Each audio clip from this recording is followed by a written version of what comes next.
Hello, everybody. How you doing? Welcome to the stream net. Hi. Anyway, sorry for being so late lately. Dude, I am like ashamed to say that daylight savings time is screwing me up this bad, but that's absolutely what's going on. And yeah, it's pretty stupid that an hour change in the schedule can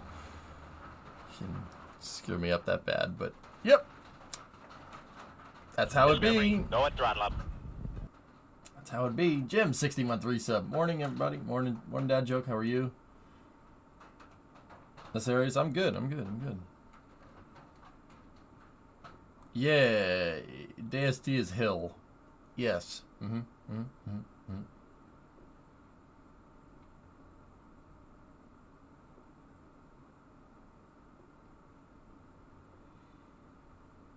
Be late again and you'll have to dock my pickle privilege. Okay. As an insomniac, I didn't notice it. Nah, I really try to make it a thing to be punctual, dude. Gotta be punctual. That's important. That's important. All right. Anyway.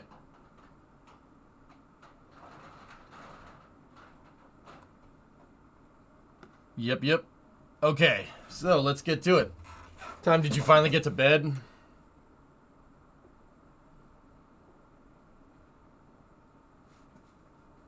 Dude, it was a little ways after we were having a little chit chat. It was a little ways after that, yeah. So is there going to be a Kazakh space program now? Oh, yeah, that. Guys, it's over. That whole thing that was going on with the Kazakh authorities seizing the Soyuz. That's so what happened. Here, hold on. Let me load up Google Earth. I'll show you.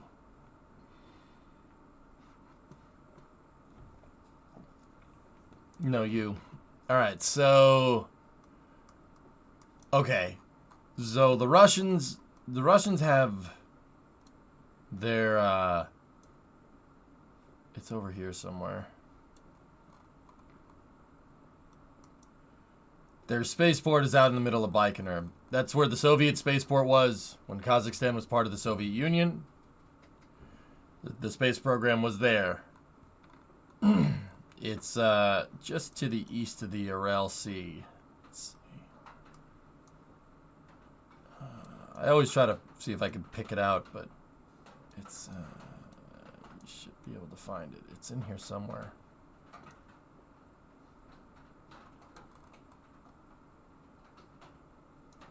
It's on this river somewhere. I'll just type it in.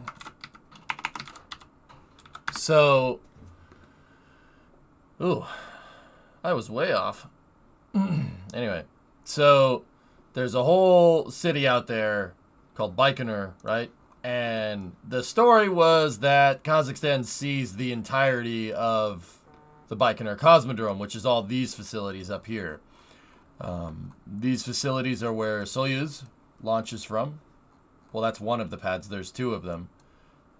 And then if you're into Soviet space program history, that's the N1 hangar and the Buran hangar. And the Buran, where the abandoned shuttle is that hangar right there. And then the Complex 110 is up here.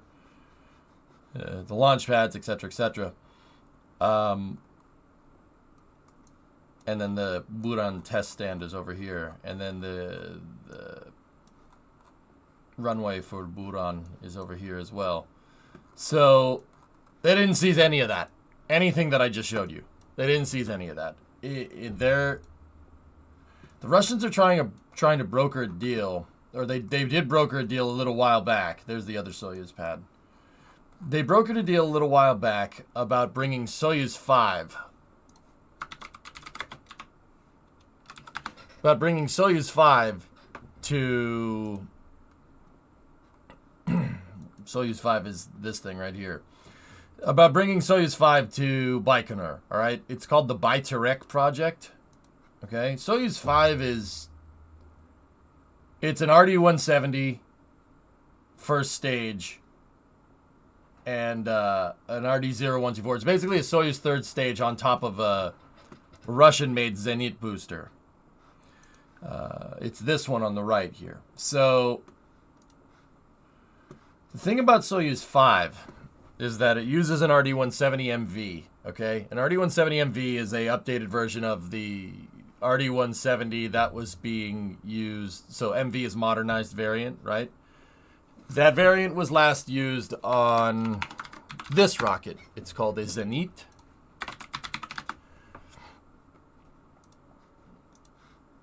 Here, I'll show you a picture of one right here. Now, that guy right there. Now, if that rocket looks a little bit like Soyuz, yeah, kind of. So, Zenit, the thing about the Zenit boosters is that, here.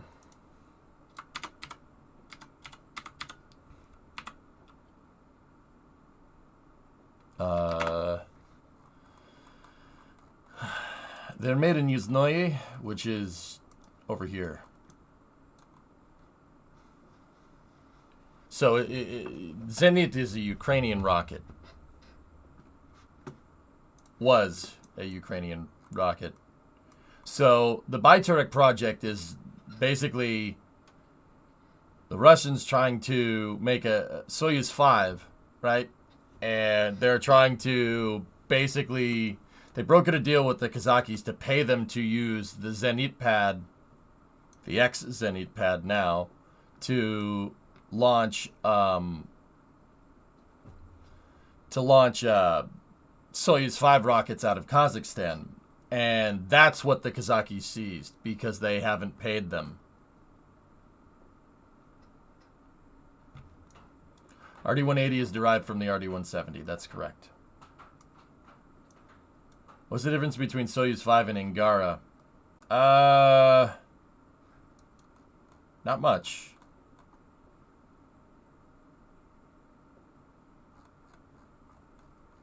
So they didn't seize like all of the Cosmodrome or anything. They didn't do that. They seized the Byturek project because the Russians haven't been paying their bills. I can't imagine why. I don't know. I got nothing.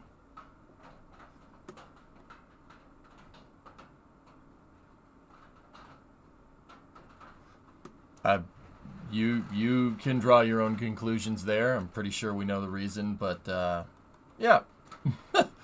We'll leave it at that. And yep. That's what happened. They seized the Soyuz 5 and the Zenit pad infrastructure because they were out like 2 billion rubles or something, which is really not ideal.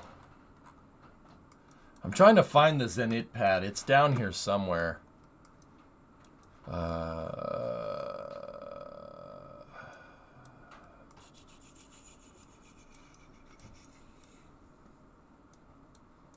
I mean, yeah, the place is freaking, a lot of it is freaking junkyard nowadays, dude.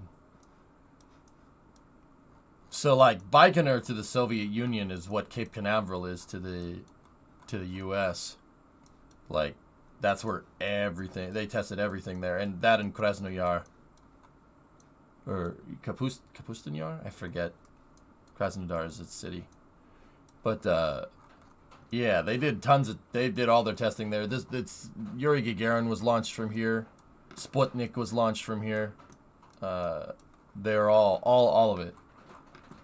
That's Gagarin's start right there. That's like the first orbital launch complex. And then yeah, I'm trying to figure out where those Zenit pads are. I forget where they are.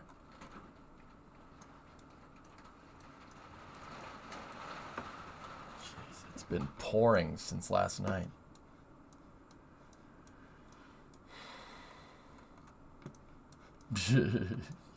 Yeah, I'm trying to figure out where they are. Like there's like a Soyuz pad and then Buran's pad are like right next to each other, right? And then you go up here a little ways, there's another Soyuz pad. That's the pad that they launch the most from nowadays. Gagarin's start is being retooled. I have no idea what this is. Some kind of test stand. Or X test stand, really. You gotta follow the road. I mean, Baikonur's a big place. Never been.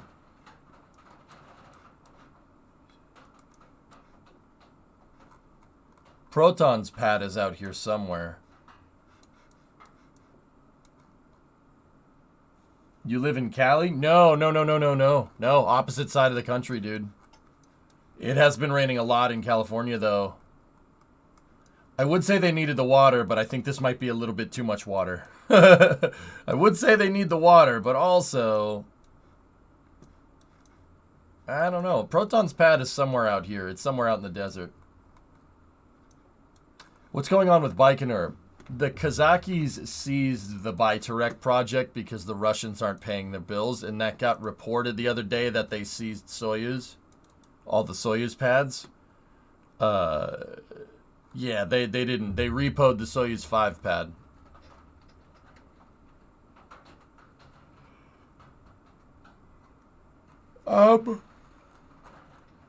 Oculus, I don't think so.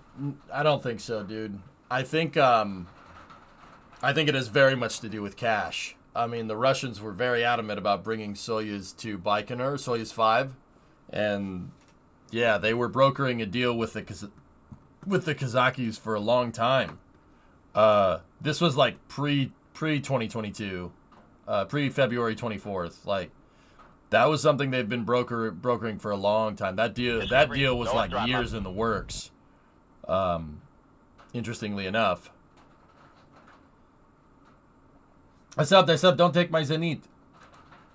You've been enjoying it? Yeah. Oh, there you go, Razzle.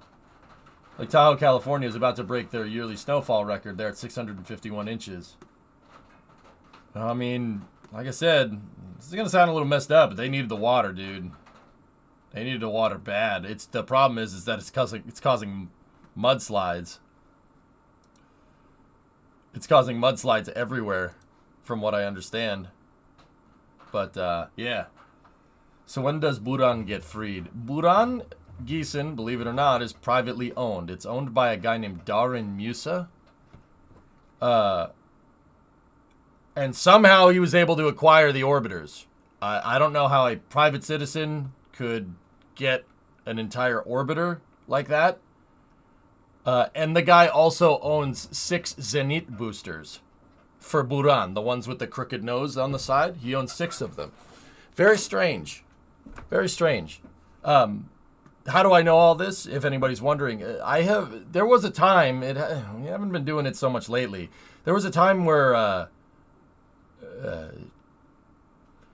I had Russians translating articles for me in chat, and we'd share them, just to figure out what's going on over there, because I really was like hoping that Buran would get restored or something, right? And there was the Russian space program tried to buy it from that guy. They tried to buy it from Darin Musa, who's a Kazakh national, and he said, I'll only take it for a priceless museum piece that you have in Red Square. And the Russians told him to I don't think it translates very well, but it's inappropriate. Yeah. Pound sand. Yeah, exactly. Yeah. Yeah, that's post-Soviet Union for you. Yeah, a lot of questionable sales were happening there, Aqualux. Yeah. Yeah, exactly. Hey, keep it classy, fellas. But yeah, shoot, that's pretty much what they said. Nah, we're not doing that. They wanted Buran in front of their new Roscosmos headquarters. So, like, before everything kind of went to heck in 2022, I was following the Russian space program pretty closely. I still do, but I kind of do it off stream. And it's just not worth it. Like it's not a good idea. Like, but I still follow it. I still figure out what's going on. Still can badly read Cyrillic. See, Moskva. Yeah, it's Moscow. Anyway, so the new Russian headquarters for their space program, I don't know, maybe they updated the pictures. It's over here somewhere. It's right next to Soyuz's factory. That's it right there. See this guy? That's the new Russian space headquarters for Roscosmos. It's literally right next to where they make Soyuz. That's the Soyuz plant right there. So, just a little bit of word on this, like just in case people were wondering, because it's cool to talk about. The Russians don't have like a highway system, all right? They don't have a highway system because most of the terrain is like Alaska. Alaska doesn't really have a highway system either. Most of this terrain is like Alaska, like the Alcan Highway, for instance. There is a highway that goes from Seattle basically up to Anchorage, right? And they built it during World War II, and it's not paved. Why? Because you can't pave over permafrost. Basically winter will destroy the road, which anybody that lives in the winter knows exactly what I'm talking about. So the Russians they don't really have a highway, but they can build trains. Train tracks are fine.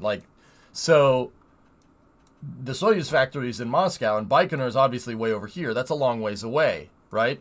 That's a little ways away. So the Russians have to ship everything by train. Everything goes via train. That's why, like, a Proton rocket, for instance,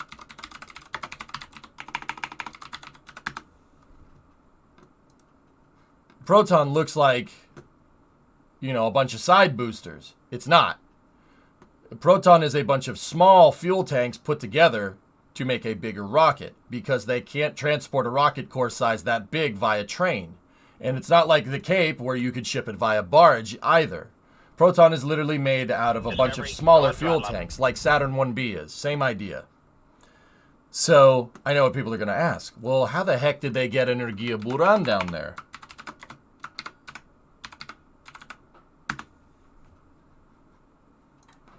They shipped the tanks on a VMT, a Misashishev.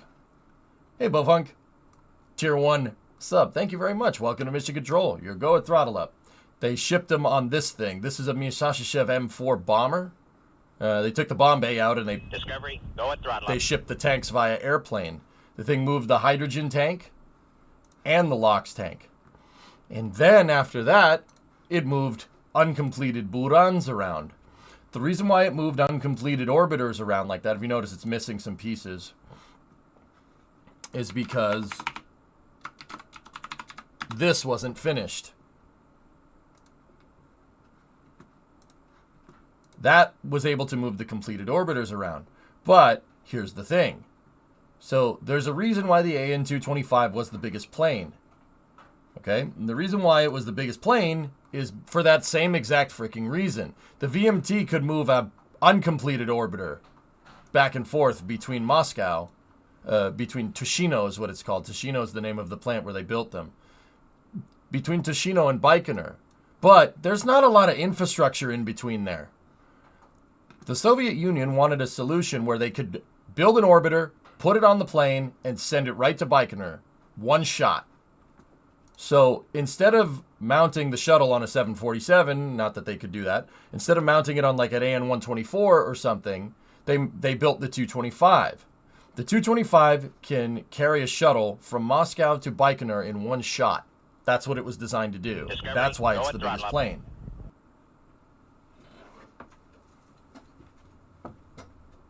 Just a little bit of infrastructure nerdry right there.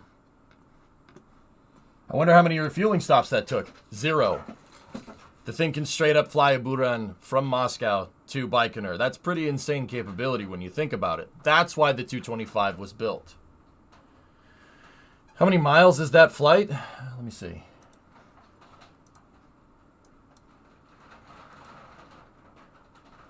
That's a long way. That's a long way to lug that space shuttle around. It's 1,300 miles. 2,000 kilometers. That's crazy. The 747 with the shuttle on the back cannot go that far. No. Maybe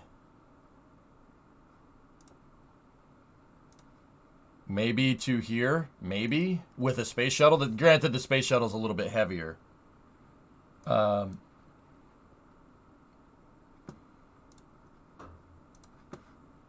Hey, sorry to interrupt. How long have you been using that DOS keyboard from Logitech?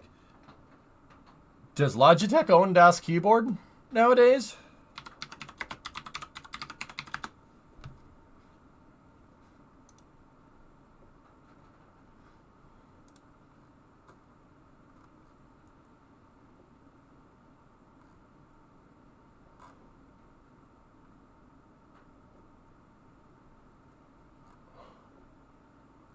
Do they?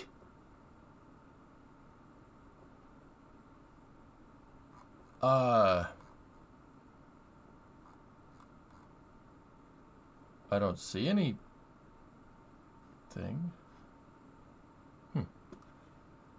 How long have I been using it, Moose? This keyboard has seen constant use. It's gross. I really need to clean it. This keyboard has seen constant use for 8+ hours every day, pretty much since 2011. I bought it in 2011. It's a DOS Keyboard Ultimate. I like it because it's using a Model. It's using the Model M patent. If you notice, it sounds like a Model M. That's why I like it. It is a little loud for the stream, but whatever. The keyboard is metal. It's plastic, but it's metal underneath. And once again, this keyboard is gross. It's really gross. I gotta clean it. I apologize for the grossness. Yeah, it's still shiny because I buffed all the keys because I use it so much. Yeah, that's the keyboard that I've used. This is the keyboard I've used for my entire streaming career. So, I mean, and I've roughhoused this keyboard. I slammed my fist into it when I got mad at a StarCraft game like 15 years, not 15 years ago. Like, it would have been November of 2011. So, yeah, long time ago. Yeah, it's a good keyboard. It's a good keyboard. Yeah, I will swear by a DOS keyboard. They're really, really good. I don't know about the build quality nowadays, but if you find one from 2011, 2012, they're very, very good keyboards. That's nice to hear because I'm a software developer and work 8 hours a day. Would you recommend it? I've never had a problem with the keyboard, man. Ever. Ever. Not with drivers. Nothing. Never had a problem with it. Ever. Like, ever. And that's, I mean, Moose, I'm here all the time. I've worked 50-hour work weeks since 2015. At least that's what you need to run a business like this, man. If you want to keep pushing like that, right? And not have sponsors, etc., etc. You got to keep going. So this keyboard gets the trash beaten out of it, I would say. Like, I've put the thing through its paces. I put my fist through it. It's metal underneath the plastic, guys. This keyboard is heavy. It's a heavy keyboard. Yeah, I swear by them. They're really good keyboards. This thing has never failed me. I've spilt Coke on this thing. Didn't make a difference. I mean, don't get me wrong. I unplugged it right away and then gave it the rice treatment. I've taken it apart. Yeah, it's Model M mechanical, dude. It's really, really good. It's a really good keyboard. The other keyboard that I use, you guys want old school? This is the keyboard that I have plugged into my streaming PC. This is another keyboard I will swear by. G15 Mark II. Blast from the past, am I right? G15 Mark II, dude. Coke the soft drink. I don't think they make G15 Mark IIs anymore. I have a G15 Mark I. It's at my parents' house.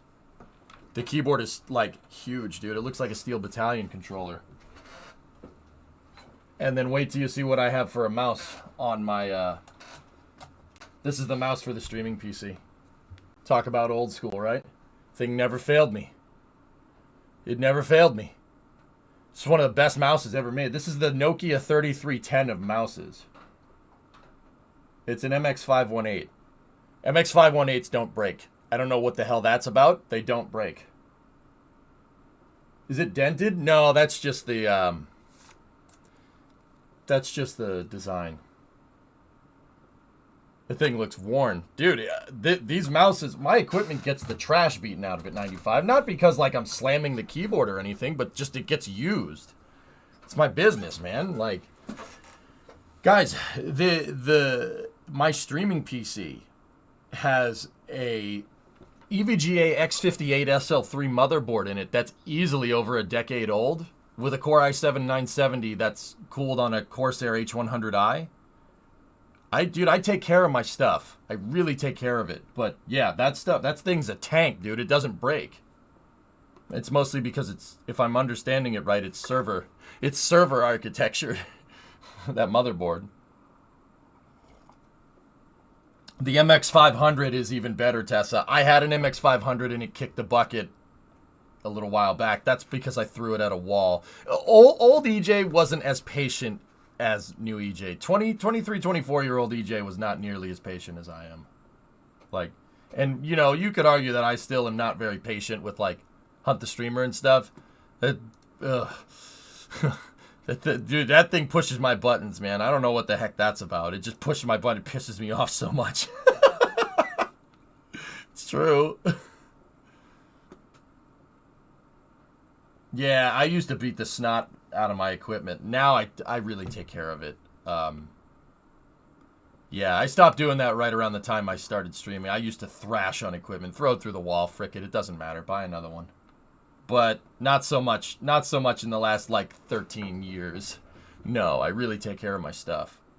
And even then, like, I usually take care of my equipment. It's the controllers that got the shaft end of it. Like, I have Xbox controller parts, like Duke controller parts all over my parents' house. I gotta go and clean all that stuff out.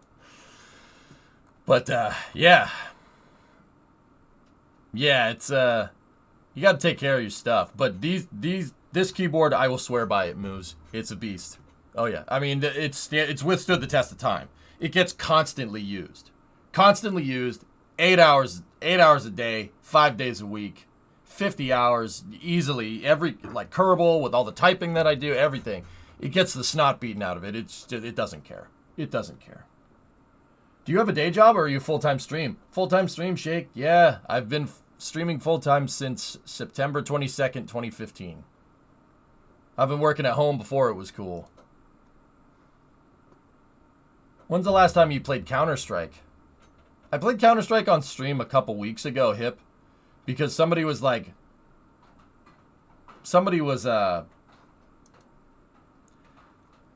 were talking about Counter-Strike, and somebody's like, how do you know Counter-Strike lingo?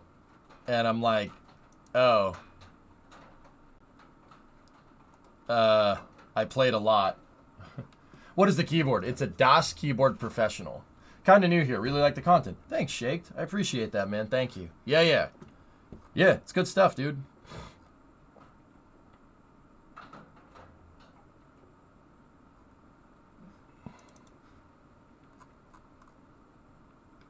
Dragon, the vice president of Pratt & Whitney just became Williams' CEO. Thanks, dude. I think I'm buying that keyboard. Moose, once again, I can't speak for the current quality of the keyboards. I can't. I don't know. I haven't bought one in 10 years. Well, like I said, I built this computer, my streaming PC, in November of 2011.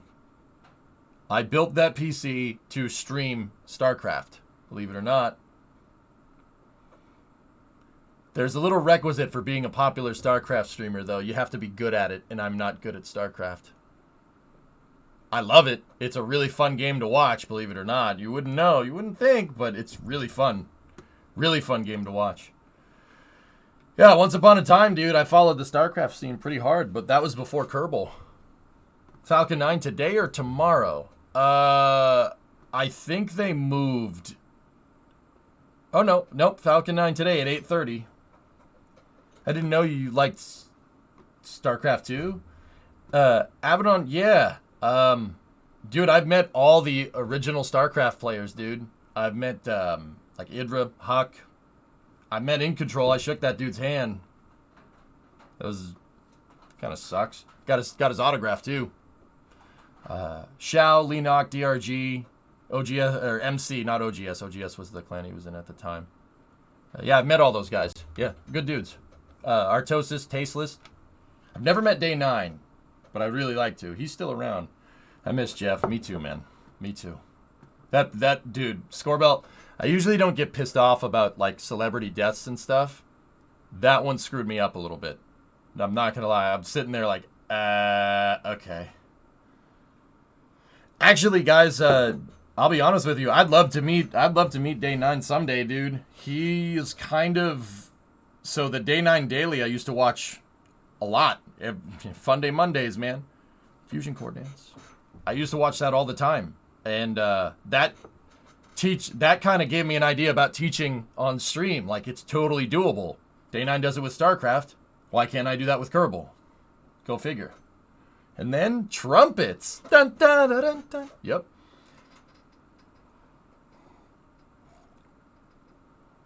Nice. You met some of those guys? Holt and Violet used to live an hour away, so we went up to their house a few times. That's cool, man. Did you stream Orbiter before Kerbal 1? No, Napoleon, no. Never really played Orbiter on stream. I regularly watch Artosis' stream. It's weird but fun. Definitely not family friendly. Yeah. Last before more get here. You just won't let go of last, will you?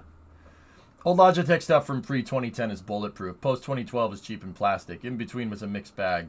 Yeah. Yeah, you have build quality, dude. Mm-hmm. So yeah, guys, I actually have it's at my parents' house. I have a MLG Providence 2011 poster board that I printed at the copy print shop that I was working at, and I have every OG StarCraft player's signature on it, dude. It's probably destroyed now, but hey, Play. Sorry, been away. It's all right, man. Life happens. To this day, Day 9's Fun Day Monday streams are my favorite stream ever. What a legend that guy is. Yeah, Glider, he kind of helped inspire, like, teaching KSP and stuff on here and using games as an educational tool. Yeah, that kind of got me going in that direction, you know? Because, yeah, people kept asking questions about Kerbal when I was playing it, and I knew how to play it, but the thing is that I didn't know what any of the stuff meant. You know, apogee, perigee, I don't know what any of that means. Well, I didn't know what any of that means. Now, pretty sure that's going with me all the way to the grave. You know what I'm saying? Like, I'm never gonna forget what any orbital mechanics terms are. You know, like, too much Kerbal, man. I'm never gonna forget that. That'll be the last thing I remember. Apogee, you know. At Columbus 2011, that's cool, Scorebell. That's cool. That's cool how people are still around from that era, man. That seems like a long time ago, but it wasn't that long ago, but it does seem like it was a little while ago. How far did we get over MINMUS? We made it across the flats, and then I crashed. And I reloaded on the other side of the flats. I did drop a quick save, so... Yeah, man. That was a good time. This is a fun time. Fun time in my life. I remember watching streamers, dude, and being like, dude, that job would be so fun. It is. Yeah, it's pretty fun. Yeah, it's a pretty good job. I'm not gonna lie. It is work. Don't get me wrong. It's work. There's all the background stuff that you have to do. Taxes. That sucks. That's not fun. Ask any streamer. It's really, you have to be very careful with. You have to be very careful with your cash. You have to make sure you budget it because so you have to file quarterly taxes, and you have to make sure that your quarterly tax file is going to reflect your total yearly revenue, which. How do you know what you make yearly? You don't have a salary. You're a contractor, right? Like, it gets tough, man. Like, that's the not fun part. That's the not fun part, doing all the taxes and whatnot.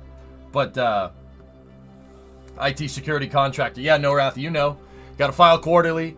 And if you didn't pay enough, man, I hope you wrote some stuff off, because yeah, you can get screwed on a tax return if you're not careful. That's why I didn't skimp on my accountant. I have a very, really good accountant. Like some guy that's very highly regarded in Boston. It is expensive, but I end up never getting screwed on a return, you know what I mean? My question is, how the heck do you estimate your income? So, Hellfish, at this point, I mean, if we want to talk economics and marketing of streaming, I basically use previous year to date, previous yearly income. I mean, like I said, guys, I run the books. I run the books for EJSA. You got to be careful. I'm very careful with money. Very careful. You can get screwed if you're not careful. I ask because small business things. So, Hellfish, I have quarterly projections for what I'm going to make.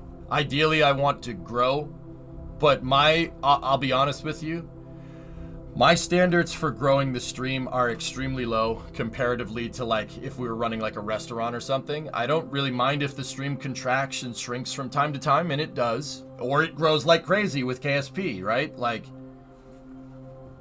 you know, there's ebbs and flows to streaming, dude. But, yeah, I mean, like during finals week, for this stream during finals week, my numbers go Oop, you can see the dip in the max concurrent viewers. It's actually pretty funny. That made me actually really happy because that means people are listening to what I'm saying. You know, don't watch the stream when you have something important to do, which is funny, dude. Have you looked into going the LLC route? I'm working on that, Aqualex. Actually, that's when I had a meeting with the accountant a couple weekends ago. The only days that I took off. That's what I was talking about. I was talking about doing that. I want to take the stream to the next level, dudes. But here's the thing. I don't like talking about things that I'm going to do. I don't like doing that. Talking about things that you're going to do jinxes it. I call it the death of a salesman principle. Don't Willy Loman somebody, okay? Don't say you're going to do something when you know good and well you're not going to do it. Tentatively, Banana Bean updates on Thursday.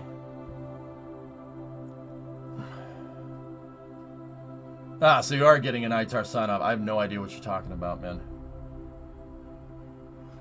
I always overestimate, Tessa. I overestimate what I'm going to make and pay more so I don't get screwed on a tax return. Because nothing sucks more than having a lot of money in the bank and then your accountant calls you and being like, yeah, you got to pay like $5,000. And then having not a lot of money in the bank. That's not fun. You don't want to do that. It's the worst feeling ever. What would be your most profitable game? It's Kerbal, Jim. Kerbal brings the bacon home, dude. I mean, Jim, with KSP2, for instance, I made it very clear that I have a financial incentive for this game to do very well. And I will stop at nothing to bug fix the trash out of it if I have to. You know? If we want to take the stream to the next level, that's what we got to do. You know, so people say, oh, you know, you're hitting a copium. No, hopium, because I need to put food on the table. That's kind of important. Yeah.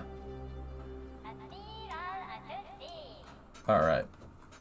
Well, my company delayed our pay because of that bank. So instead of telling us a few days ago, they waited until the wicked. That's horrible. Yeah. Dude, I was honestly kind of worried because, you know, Twitch is in the Bay. It's not Silicon Valley. I know that. I mean, the Bay is in Silicon Valley is in the Bay. I understand that. I was kind of worried there for a second. I'll be honest with you, which is why I really didn't want to talk about it at all. I'm like, oh boy, Twitch is kind of, they're not a tech company, but they kind of are a tech company. Oh crap, but no, yeah, we're good. I got paid yesterday. And let me tell you what, you guys have been very, very good to me since Kerbal 2 came out. And so, yeah, just want to say I appreciate it. Thank you very much. Yeah, my pay came in yesterday. Wicked, I was worried. I'm like, I can't help but think there's streamers out there that are sponsored by startups that are going to get the shaft on their income, dude. But that's kind of the reason why I'm Discovery, go at throttle up. Like, I'm very fiscally conservative. I'm very careful with the books. You don't want to cook the books like that. Don't do that. Go at throttle up. Even my accountant is like, how do you keep track of your books so much? I go, well, first and foremost, man, I'm a nerd. Like, what do you want from me? I love looking at this stuff. I love crunching numbers and data. That's what I do. And he's like, oh yeah, that's right. Hey, Norath, gifted a sub to Play the Planet. Thank you. And then Browkey with a Prime sub. Thank you. Twitch isn't a tech company. Yeah, but doesn't matter, S. Like, they're in the Bay, dude. You never know. You guys have to manually write what you gain monthly for tax. I file quarterly taxes some space in the U.S. I basically use a quarterly projection for what I'm going to make and figure the taxes into that. Now, the taxes aren't very high. They really aren't. In the U.S., it's not bad, especially for what I make. Really not too bad, dude. The state tax is a little bit higher than the federal tax, but whatever. So, like, we got to pay, in the U.S., you have to pay taxes on state taxes, like the state that you make, the state that you live in, right? Where your place of work is. And then you have to pay federal tax to D.C., right? It's not very high for somebody that, like, and don't get me wrong, I don't like, screw taxes, right? Not really. Like, I understand why they're needed. I get it. Like, I'd like to have a road to drive my car on. I get it. Discovery, like, go at throttle. not trying to go down that road. I hate everything road. Like, no, I don't do that. We don't do that here. But yeah, you got to do state and federal. You got to do it quarterly because my income is variable. So I always overpay. I always take like, okay, how much did I make this quarter? And I like 150 for that, and that's what I pay. So I get a pretty gnarly return at the end of the year because you don't want to underpay. So say I make I'm making up numbers now. Say I make like 50. No, let's take a number that's divisible by 4. Say I make 40 grand a year. All right. Yeah. Now, don't get me wrong. You guys are much better to me than that. But say I make 40 G's a year. So that's 10,000 per quarter. And say you have to pay 10% taxes on that, right? So that means I'm filing 1,000 every quarter, right? What I do is file 1,500. I always pay 1,500. I write a check to Uncle Sam and I pay 1,500 just in case. What happens if there's a sub train? What happens if there's a huge hype train? What happens if Kerbal comes out? You got to be careful about this stuff. You got to be very careful. Ask anyone that works in this industry. You got to be careful. You got to think about that stuff. Yeah, of course, Hibbit. Yeah, duh. Do you use a specific program worksheet? I write everything down. I write everything down and I keep track of it up here. But I also have the paper receipts to back it up. Like, let me show you.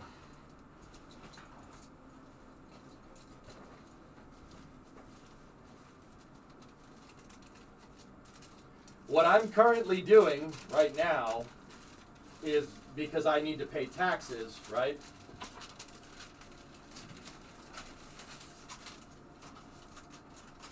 I have every single freaking receipt. Every single receipt, and I'm not going to show you the front. But I have every single receipt that I use to build this office, for instance. Every single one of them. It doesn't matter if I bought a bolt. It doesn't matter if I bought $1,000 of lumber, drywall. Every receipt, every single receipt for this office is here. And I'm currently going through them off stream and compiling them onto a, basically onto a piece of paper. I'm not going to lie. I like doing it old school. I like writing it down. But, I could easily use Quicken. But I'm going through everything. Yep. Every single freaking receipt. There's receipts from O'Reilly's, Home Depot, Staples, like everything that I needed to get this office up and running. There's a receipt for the door. There's a receipt for the drop ceiling that I needed to put in, There's a receipt for everything. I have all of them. I'm very careful about that stuff, dude. Put that back on my desk, back there. Wait, can I write off your engine swap? If you use, so S, do you get and this isn't financial advice, do you get a 1099K from DoorDash or something? Because if you do, yeah, sure, why not? I'm just asking because I don't remember doing that stuff. Where I live, to write anything about tax, I only go to the government site and click send, basically. Can I borrow a $5? Nah, I don't have any money. Spent it all in the office. Just a thought, have you considered a scanner so you can keep a backup of all your digital receipts? Nah, Gene, that'll all get scanned. Yeah. I have an office in the house. Well, that office is still under construction, but Gene, Brimo and I are working on an office in the house for all, like, monetary things. And I have another laptop in there to handle all that, and then my book, right? Can you count your truck as a work truck? Aqualux, I write off all the car parts for all the cars. Why do you think I did Brimo's oil change on stream? Oh, I wrote that off. There's nothing wrong with that. That's not weird at all. I wrote all that stuff off, dude. We did the oil change on Brimo's Fusion on stream. I wrote off the filter and I wrote off the oil. It's content for the stream, dude. That's the good part about streaming, dude. Anything. I can write off anything. As long as I can prove with a receipt or with a VOD or something that I used it to make money for my business, I can write it off. So, like, you want to buy another Ford mug? Write off. Coffee? Write off. The electric bill. A portion of the electric bill at this property I can write off. I can write off some of the mortgage, too. If I haven't gone that far, but you could. I could write off the proportionate amount of square footage that's used for my business on the mortgage. Oh, yeah. Write all of it off, dude. How much of Route 154 did you write off in taxes? Pretty much all of it, Hellfish. Yeah, pretty much all of it. Yeah, everything. Even the work in Veneta that the shop did. I wrote that off. Yeah, absolutely. Dude, Helfish, I can write off car parts. I could buy a supercharger for the truck and write it off. But the thing is, I don't spend beyond my means, dude. I don't do that. I'm very, very careful about it.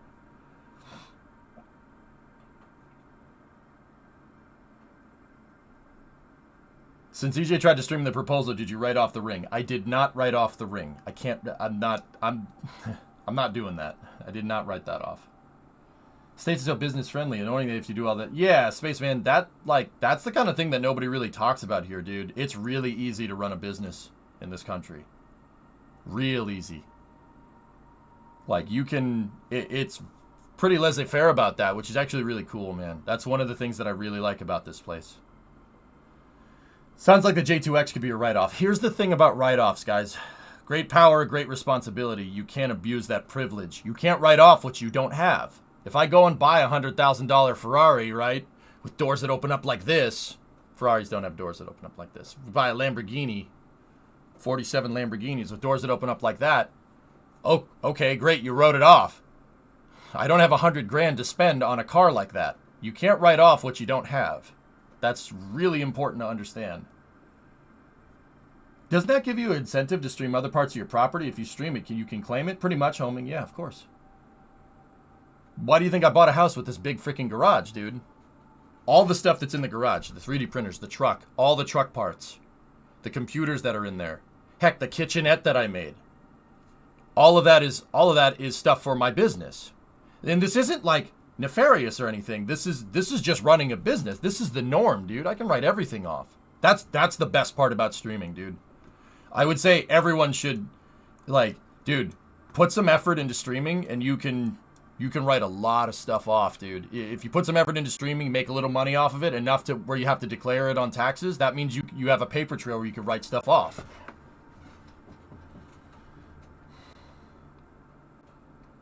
The mill you're going to get? Bingo. Yep. Now, here's the thing. How do gifts to you as a streamer work tax-wise? It's a tip. It's a tip. Yep, I never call it a donation. If I call it a donation, that's disingenuous. The reason why is because a donation implies that I'm a charity. First of all, I ain't no charity case. Screw that. I earn my subs. Second of all, I'm not a 501c3. I'm not a non-profit. This is a for-profit business. So you have to. Yeah, it's a tip. It's a tip. It has to be. Now, in terms of other things, yeah, it's royalties, dude. Yeah, royalties is what is how that all works. Mill confirmed. Well, my dad said he's got a line on 1S, so we'll figure it out.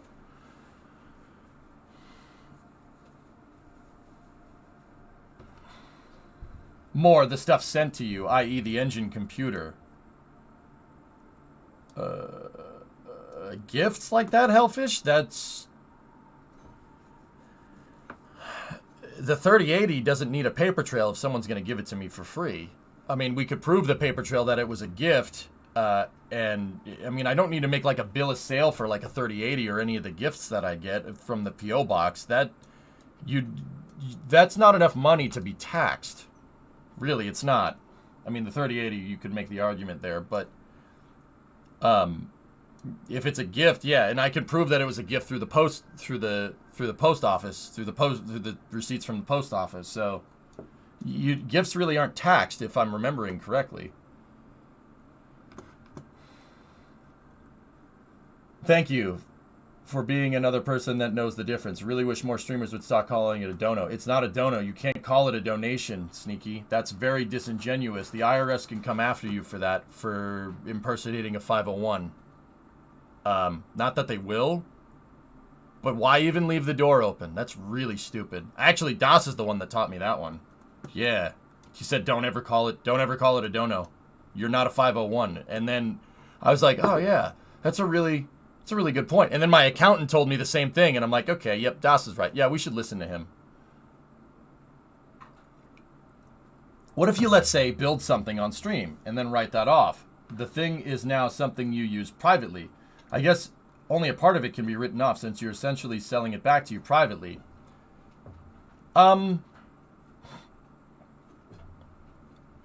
see, Dan Boy, you can only write off so much. So, like, the 97, this thing, the truck.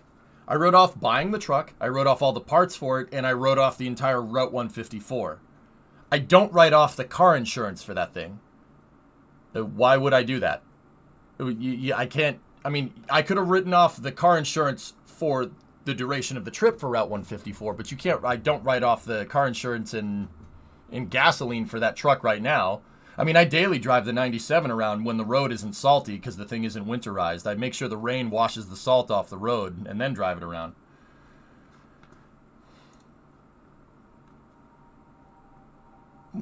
If Streamlab calls it a dono, Rocky, there's nothing I can do about it. That's embedded into the code.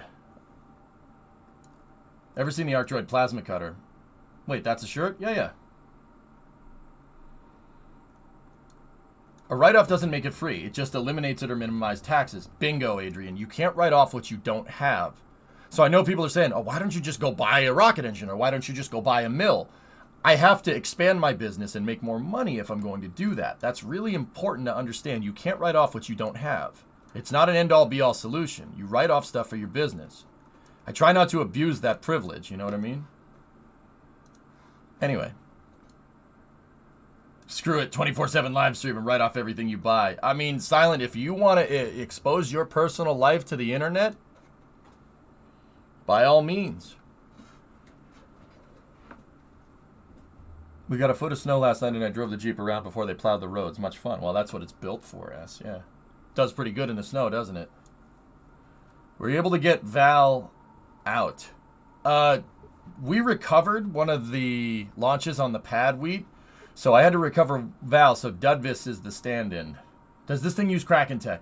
Zymus, I actually figured out a way to... We figured out a design that uses no Kraken tech. I basically have engines that are my first stage, and the Goliaths make insane amounts of thrust, and because hydrogen is light, that's the first stage, and that's the second stage. This is the end-all, be-all design. This thing has like 7,000 meters a second delta V.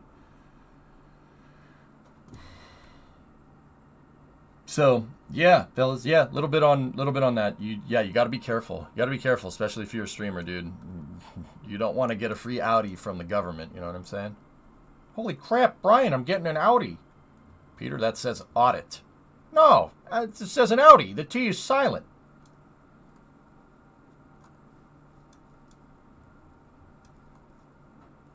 I mean, I could buy an Audi, but I don't want to. I don't like Audis. Well, it's not that I don't like Audis. It's that I don't really...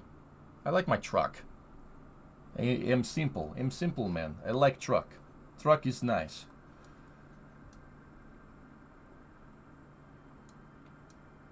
First season of Family Guy was the best, indeed. So, yeah. How's the truck coming along? So the 97, Rob, I drive every day. Seriously. Almost every day. I just drive it to the grocery store and back, and then fill it up with gas when it needs it. The thing's a tank, dude. I hadn't been driving it a lot since Kerbal came out, and I made a snack run last night in the middle of the night, and I hadn't started it probably in like 3 weeks. Started right up, no problem, no complaints, no nothing. Thing works fine. I mean, the thing's a freaking monster, dude. It's a tank. Yeah, Hellfish, that'd be cool. The OG Quattro is nice. See, the thing about like VWs and Audis is that the tolerances on the engineering are a lot higher, so the car requires more maintenance. That's all. Some would perceive that as being junk. I disagree. I think it's just engineered to a higher standard. That's all. German cars, man. What do you want? I wish Ford would have a competitor to the Chevy Colorado, a light medium-duty truck.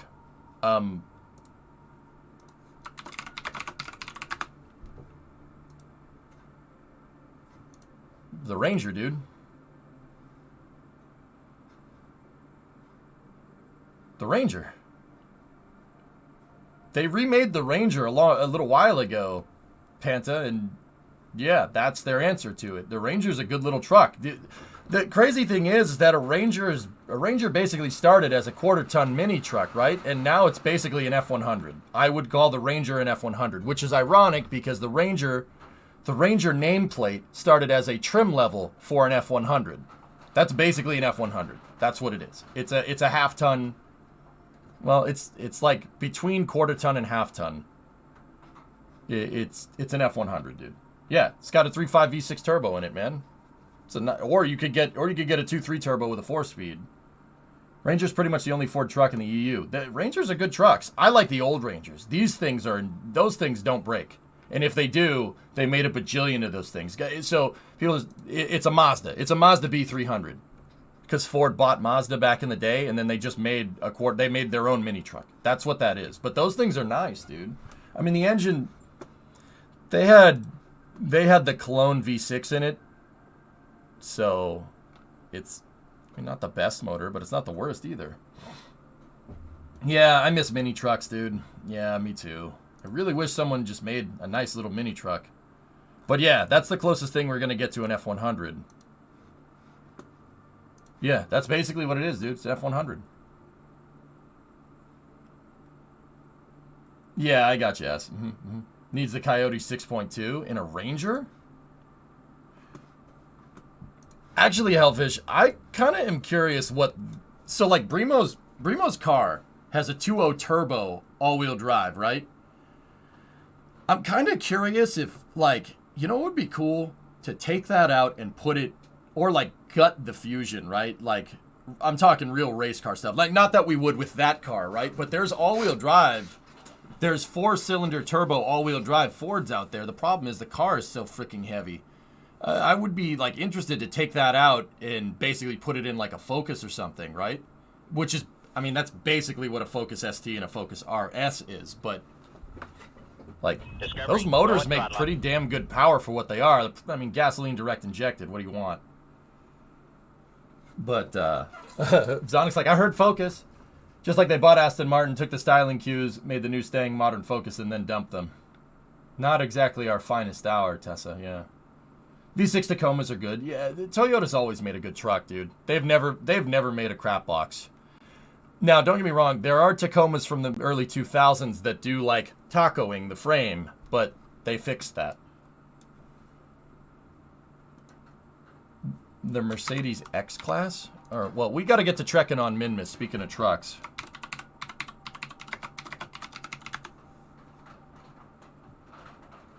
That's the... Wait. Mercedes makes a pickup truck?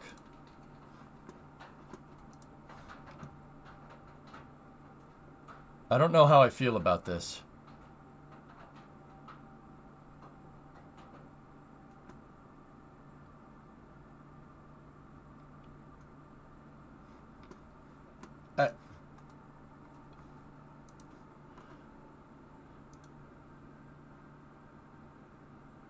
There's something weird about that picture, Sawyer, and I can't put my finger on why I don't like it.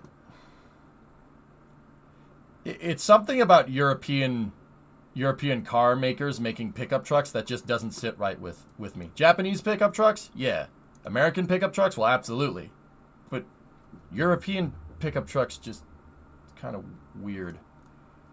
That I don't know. That's just strange. That would be like America making a really nice performance car that handles really well. Like Corvette notwithstanding. Like, that just doesn't sit right in my head. Yeah, the GT. Yeah, exactly. The GT. It's like, the GT is such an oddity for us, right? It's a nice car, man. Yeah, you guys don't like pickup trucks. Shame. Pickup trucks are super useful. That's why I like them. I mean, you guys, you've seen my trucks. They're not anything flashy or anything. I like the 97 because it's damn useful. It does a job. It's a utility vehicle in the truest sense of the term. That's why I like it. It's a truck. You can beat the snot out of it and it doesn't care.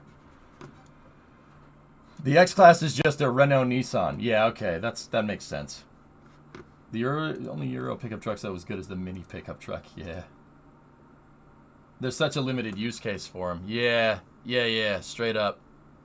Dude, like, so my pickup truck, the F-250, guys, this thing, it has an 8-foot box. Now, that doesn't mean anything to European viewers. The bed is over 2 meters. 2 meters long. Like, easily, it's 2.5 meters. It's a 2.5 meter box, meaning the bed. Like, the volume of the bed, the length of the bed is 2.5 meters. You could put a couch in it, no problem. You just drive a couch around, no problem. It's a freaking big truck, dude. It's a heavy-duty truck, so that particular F-250, the F-2 crappy, so tough enough. This truck that I drove across the country, that thing, it's designed for towing, so it's a 4x2, so it's two-wheel drive. It's got a 5-speed in it, and you could put it's designed for pulling things. That's really what it's for. But yeah, you could tow stuff in it. You could put stuff in the back. I used it to move. That was my moving truck. We moved in this when we moved to the house. I put everything. We just made a bunch of trips. Put everything in the back of this thing and just the Model S Plaid. Yep. How much gas does it burn? So Napoleon, when I was moving, because it was all highway driving plus manual transmission. Oh, I don't know. Getting like 25 miles to the gallon. It's not the best, but you got to remember, it's a 3,000 kilo pickup truck, dude. Like, what do you want? Like, it's going to be inefficient. It's a pickup truck. Like, it's not a Prius. 25 miles to the gallon is pretty freaking good, considering the circumstances. I'd like to get a tow camper that's light enough to tow. Yeah?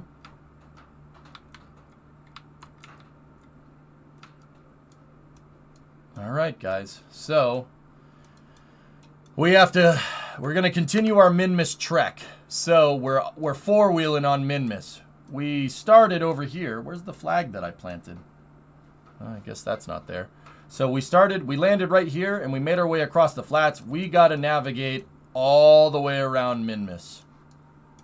And we've made it about 1/8 of the way across the flats. We got to go up over these hills, so let's get to it. We're going to be doing a lot of driving here. Why does it have jet engines? So Lego, this is part of the KSP2 weekly challenge that the developers put out. The KSP2 weekly challenge, the KSP2 weekly challenge is build an SSTO that lands on MINMUS, drives all the way around, circumnavigates MINMUS, and takes off and gets back to Kerbal. Those jet engines are the first stage. I did not stage anything with this. It took off from the pad at KSC and made it out to MINMUS, and now we're circumnavigating. You have to build a rover SSTO, so that's what I'm doing. Turn on flags on the map? Where do you do that? I don't even know where that filter is anymore. I'm looking up here, like original KSP1.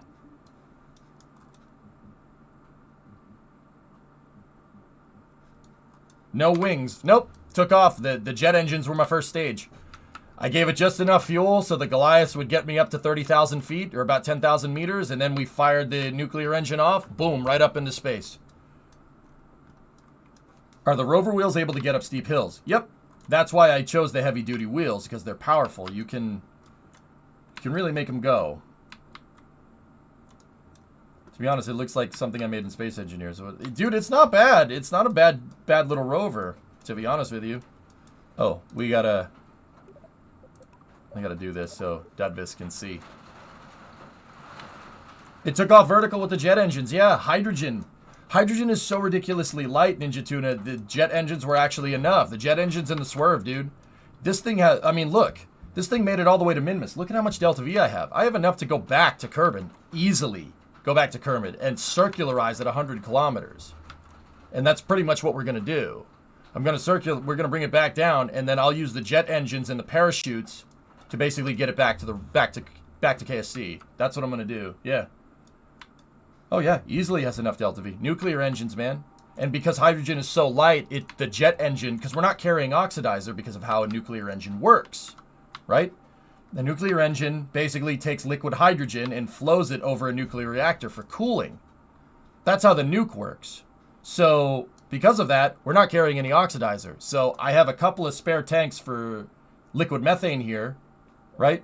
And those small liquid methane tanks were just enough to power this thing up in the air to get it up off the ground. No wings. No wings required. We didn't need that. If you go north-south, you could set the SAS to north-south. Watch the grade. I got it, man. Yeah, I don't know if I want to do that, dude. I mean, yeah, we could, but... So, the other reason why I wanted to use these rover wheels is that there's kind of a little glitch with these things. They overpower They overdrive the wheels if you hold A and then D and then A and then D. You can get up any grade. East? I thought you said west. Yeah, so watch. You know, like we're going up the hill and I'm holding W because you can see my control input from the gimbal on the nuclear engine, right? But if I sit here and hold A, right? And then we go back and we do it again. For some reason, these wheels overdrive when you have angular, like when they try to turn. So you can kind of skid steer around, right? And that you can accelerate basically up any grade. That's why I like these rover wheels, because these rover wheels basically work like tank treads. So like if you're turning, that one decelerates really fast and that one accelerates really fast. And it overdrives the motor.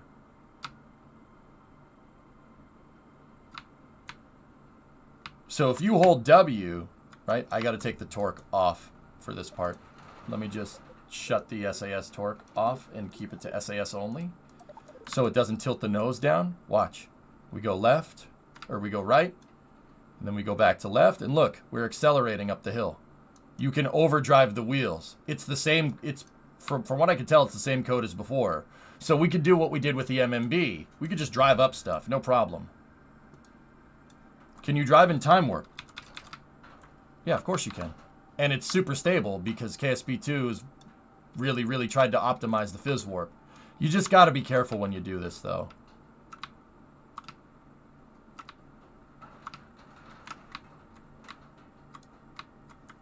See, we were just down on the flats over there. We got to get to the top of this peak. Yeah, you got to be very careful. Yeah, these rover wheels are great. They work exactly like the MMB. My mobile mining base from KSP1 used these big rover wheels. I basically made a Jawa sand crawler with these things. It was a mining base and it had drills and it could stop and kind of kneel down and then you could drill. And then if you needed to find a better deposit, you could just drive it around. And it also was a dual-axis thrust lander. I also crashed the stupid thing. Yeah, that sucked. So yeah, we gotta get to the top of this peak. And, you know, if all else fails, I have the rocket engine to get us up there.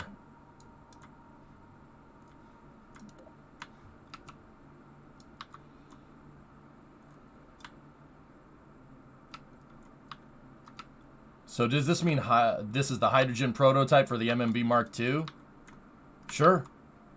Super, if we want to... I could rebuild it. It won't have the mining stuff on it, dude. But yeah, because we don't have... There's no mining in KSP just yet. The drills and the ore tanks and the ISRU aren't in the game. But we could build... I could build it. We could build a prototype. Sure, absolutely. Heck, we could even rebuild Neptune if you really want to. But the game does not like... The game really, really doesn't like... Oh, gotta be careful.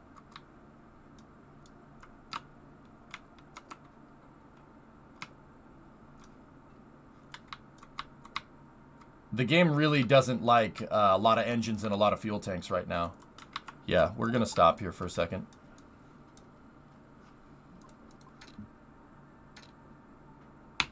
Okay, drop to quick save. Where's the mouse cursor? Okay. So see, if we go right, left, right, back to the left, back to the right, back to the left, back to the right. See my control input right there? You just kind of modulate left, right. It overdrives the wheels. And you can literally get up anything.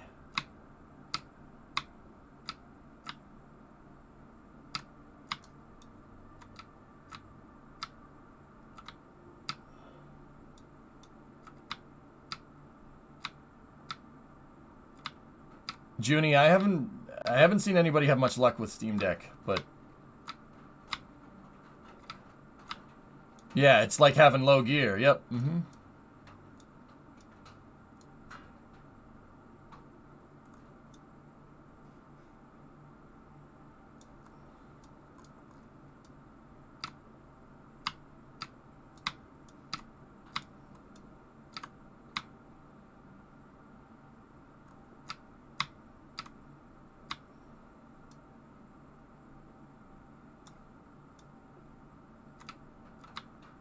Okay, now, just in case, this is where we fix that problem.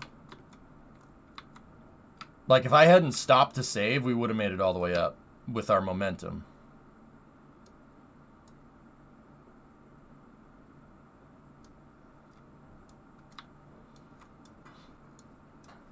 I mean, we're not exactly going up a shallow grade here. It's we're 45 degrees pitch up, which is unbelievable. The fact that this thing is actually understanding this. I mean, I did pulse the rocket engine, I will say.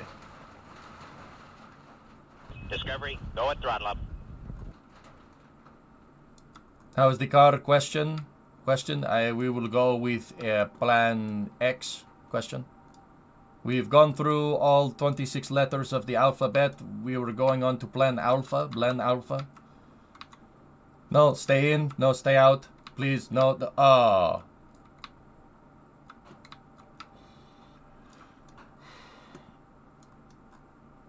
Plan double A. Plan beta. Plan theta, please. How well do the brakes work downhill?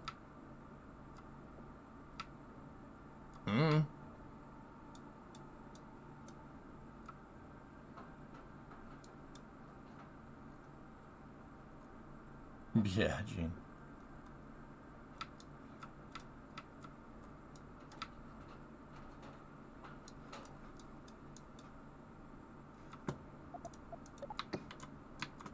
Turn the lights on. Roses are red, violets are blue. Ferrari DNF, Red Bull 1-2. Question. Charles, I know you're driving for the win right now. I need you to push, but I also need to know what you want for your dinner order. Do you want the spaghetti or do you want the rigatoni? Question. Almost there. We're about 1/8 of the way around.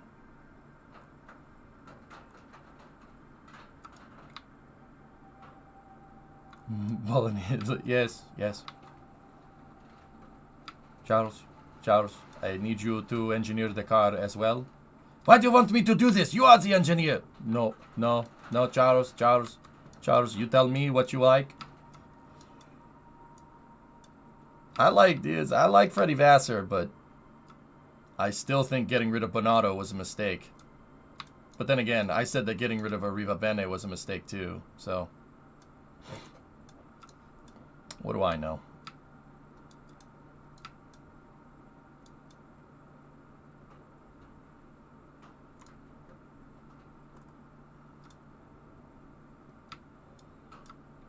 We got to be very careful going down the hill with this thing, dudes. Oh, man, the forward bias on this thing sucks. I really would like those front tires to dig in a little bit more, but maybe if we set the front tires to make a little less traction. Well, wait, no, that's TCS, not friction control. Friction control is set to nothing. Yeah, we don't want that. Yeah, those tires digging in is not a good idea.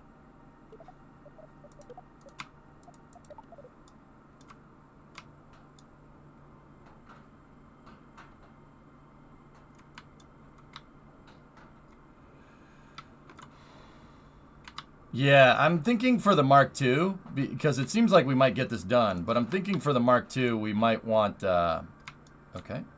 Can we, please, question?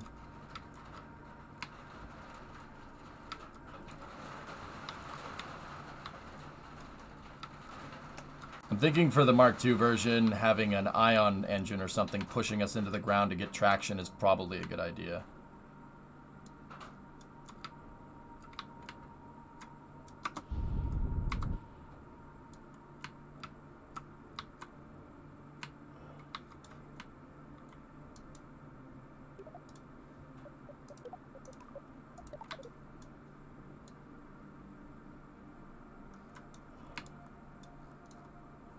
Oh dear. Okay. Yeah, it's pouring like crazy, Super, but I'm happy it's not the other stuff. Uh-oh, that was a mistake. I shouldn't have pulsed the motor. Hold on a second. We need to go back into that. There we go. Yep. Okay, yep, we're flying through the air. This is not good.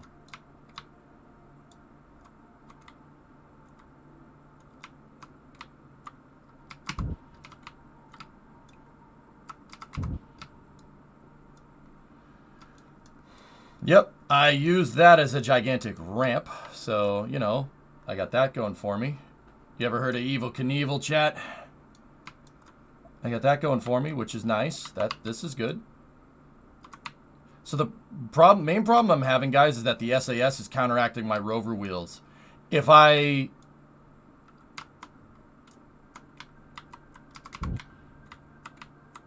we try to go forward with the rover wheels, oh geez.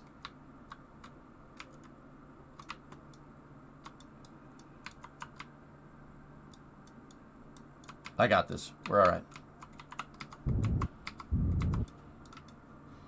If I try to go forward with the rover wheels, it wants to pitch the front down, and my back wheels come off the ground. Nice save. Thank you. But if we lose control of the vehicle, I really, really need the SAS torque on so I can do what we just did and, you know, fix the stupid thing.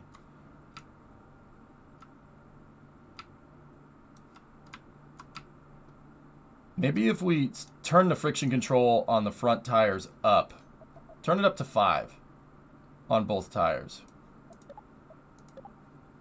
Okay, it's 5 on both tires, and then, yeah, that might get us to stick to the ground a little bit better. And then switch this back to SAS, which means it's just gonna, SAS enabled, just try to hold heading lock.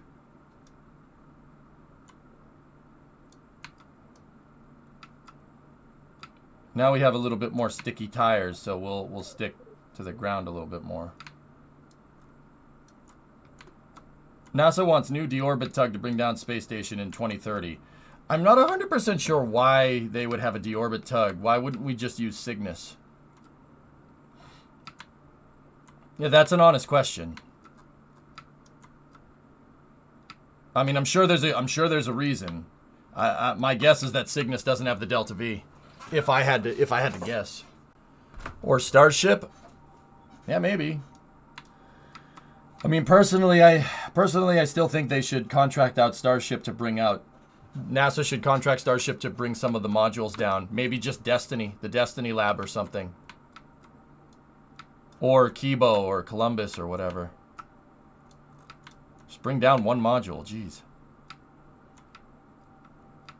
NASA has a deorbit tug. Several of them are in museums. Yep. The agency doesn't want to depend solely on a Russian cargo spacecraft to deorbit the ISS. Yeah, Cero. The default controls for KSP double bind rover controls and SAS controls, and I'm not sure how to feel about that, but I don't know where the rover controls are to unbind that thing. You know what I'm saying?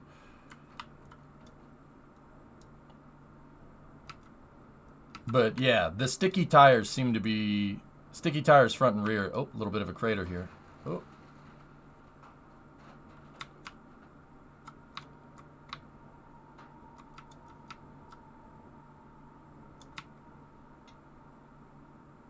Sticky tires seem to be digging in a little bit better.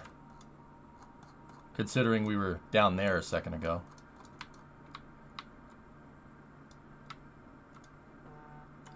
Yeah, I mean, Tessa, I'm not really sure, especially with the patch coming out this close.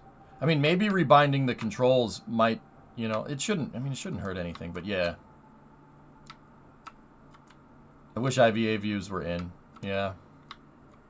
No science just yet, Pete. It's going to get put in the game. The game is very bare bones right now, but it is fun.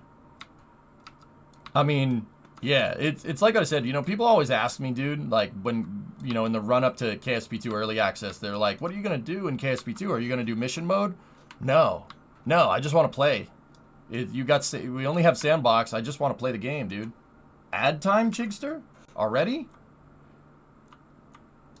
You want me to run an ad? All right. I mean, I guess. It's your show, hero. I guess. Okay. There you go, I think. To initiate development of a new space tug that could safely deorbit the ISS over open ocean.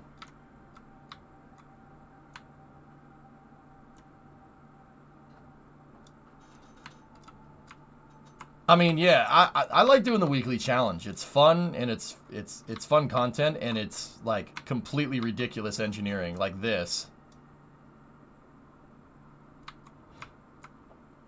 And other usage. Interesting.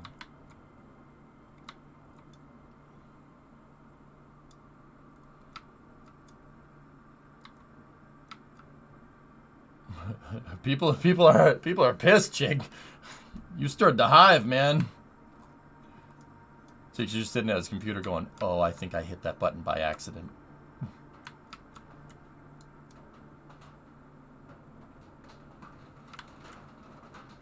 Hey, Josen, what's going on, buddy?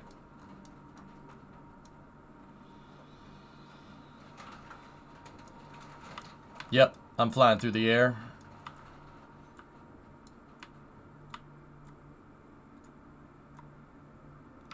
Oh, that was perfect, dude. We're going the perfect speed. It said show me. I couldn't resist. It's all good, man. Don't worry about it.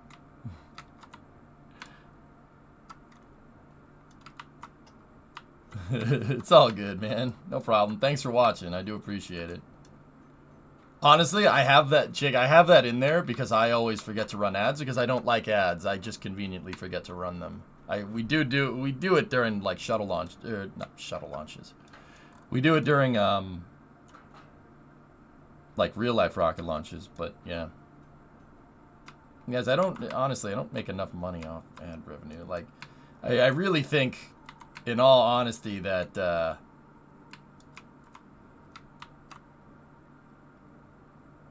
like I'd rather build up a good user base than run a bunch of ads on a smaller user base. You're gonna get more viewers if you hate ads vehemently. Not that I don't hate ads vehemently. I absolutely hate them. Like, absolutely hate them. I can't stand them. I can't stand them. I really, really don't like them. It's so distracting. Like, don't get me wrong, I get it. You know, the advertisers drive the content. I understand, right? Like, without ads, you know, Twitch's business model doesn't work as well. But that doesn't mean I have to like it. You know what I mean?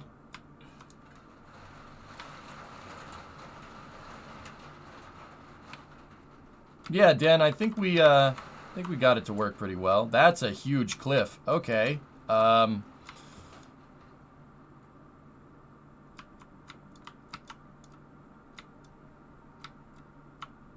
let's just do a little bit of that. And do a little bit of that. We might be going too fast. Please, please, please, please, please, please, please, please land it. Bonk. We broke off a jet engine. But it's still attached.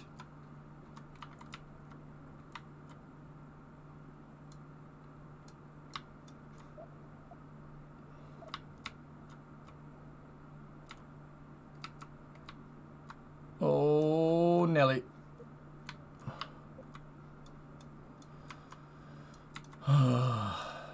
It's broken, but it's not broken. See how there's an indicator right there that says 3 meter? Yeah, I'm not sure what that's about.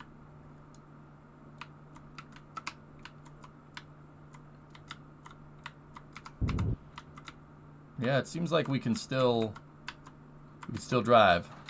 Oh, there goes the other one.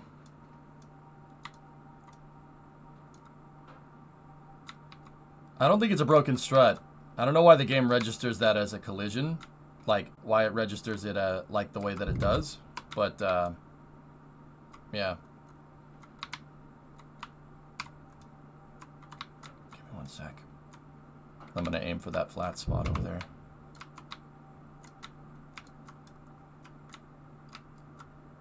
No, we're not RIP. I got this. We're good.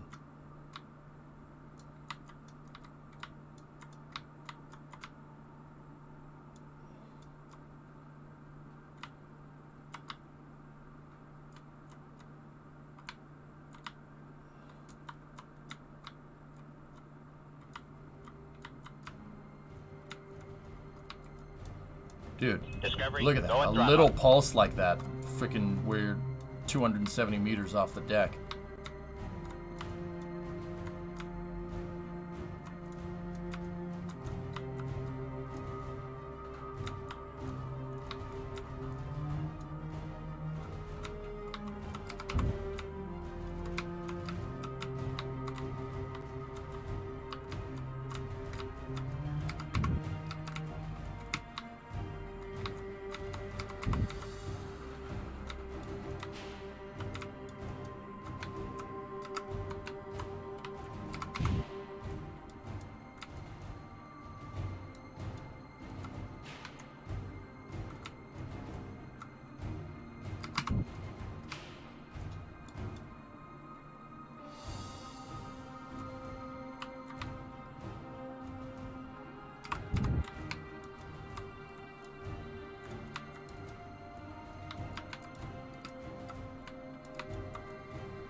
I don't know, Schmoog, maybe. I didn't really have any plans on going to PAX East, dude.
There we go.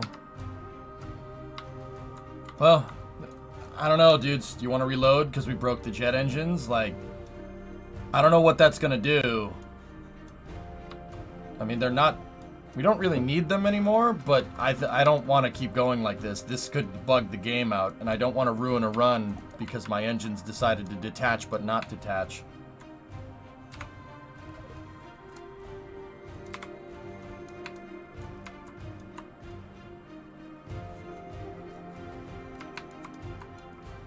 All right, we'll land this, and then I'm gonna reload.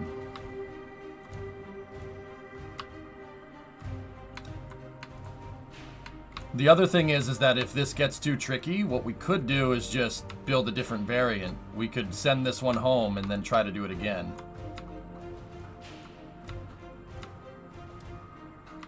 I don't know why this thing decided to lean forward like that. We didn't dig in, but...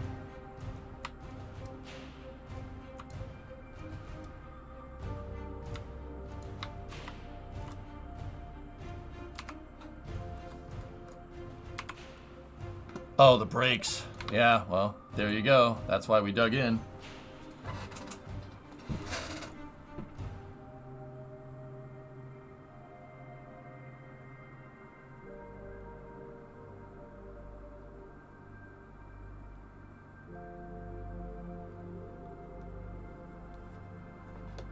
Rear brakes only. Tess, I don't want rear brakes only because this loads up the front wheels, dude. We should have good weight distribution, dude. But yeah, this thing really just wants to lean forward, man.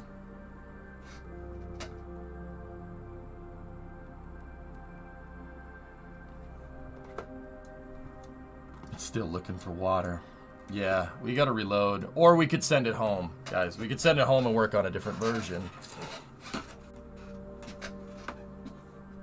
Docking mode turns off attitude control, keeps your wheel control on. I mean, so does doing that, dude. There's no difference. You jonesing for some enhancements? I mean, we could keep going, but yeah, this thing really needs some way to create downforce.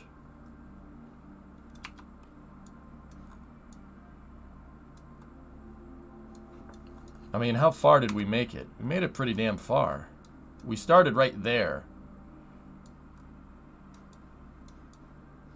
That's, I don't know, 1/8 of the way around, maybe? Yeah. Ion engines pushing down.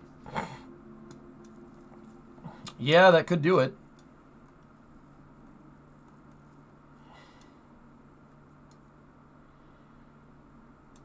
Just add some F1 fins. Oh, yeah. Did you fix the tipping issue? Hog, I'm not sure why it's still doing that. But yeah, I'm thinking some engine reinforcement struts would probably be good. We need some engine reinforcement struts, and... Are you going to have enough xenon while circumnavigating the trip?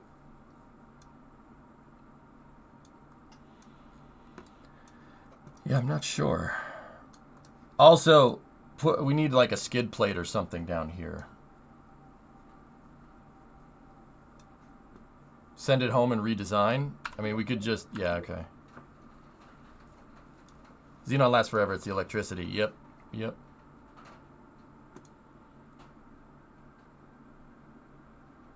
I'm worried about mass margins with the Xenon tanks, though, fellas.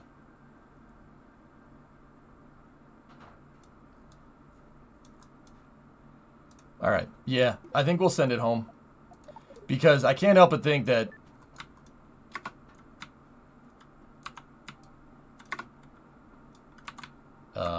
all right. It looks like he do a flip.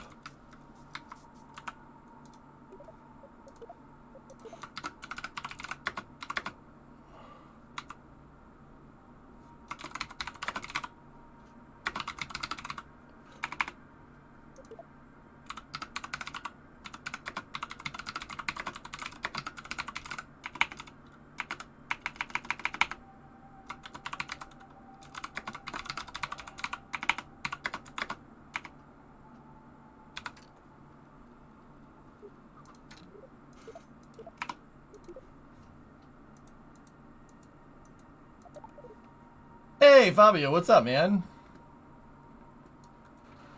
Would RCS not be enough to keep you down? It probably would be, Jacob, but it's inefficient. We'd run out of monopropellant. Don't mind the ridiculousness, Fabio, here. If this thing looks completely ridiculous, yeah. It's because the devs, the developers of the game issue a challenge where you try to engineer something nuts. And this challenge basically called for Discovery, building a going rover... Hey, where'd my engines go?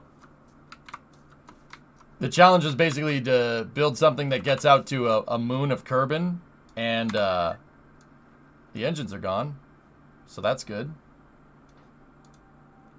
Getting out to a moon of Kerbal and driving around the entire planet, which is good. Anyway. You botched the raid, Fabs. We cave ourselves. Hey, Zombie Graves. Welcome to Mission Control. You go with throttle up. Thanks for the prime sub, dude. So yeah, this thing looks... If this thing looks completely nuts, yeah. Well, I had high bypass turbofans on the side, but yeah. Botched the raid?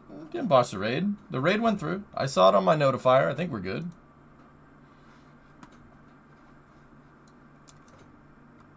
The tire sticky is actually not bad, Aqualex. It's the spring rate.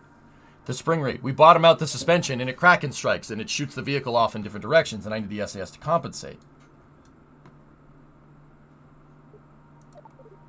A bunch of us got stuck in Fab's room. Oh, anyway, you guys know Fabio is a STEM flight sim streamer. Teaches people about planes and stuff. Basically what I do with Kerbal, but with flight sim. He's a good streamer, dude. Go give him a follow. Don't mind me. I'm just using gyroscopes to move this thing upright. Because we're going to send this one home. This one didn't work. But yeah, we'll still test entry, descent, and landing. Oh, weird. It's probably your fault. Yeah, maybe Aqualex. I don't know. But I found that on the flats, the sticky was okay. But, you know, when we would land and the springs would push the vehicle off in a different direction, that's when the sticky is no good. But anyway... We have our flag from the first attempt. Let's send this thing home.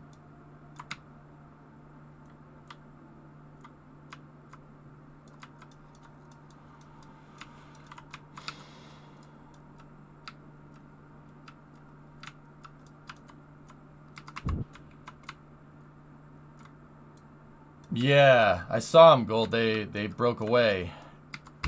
The game probably registered them as crash debris and got rid of them.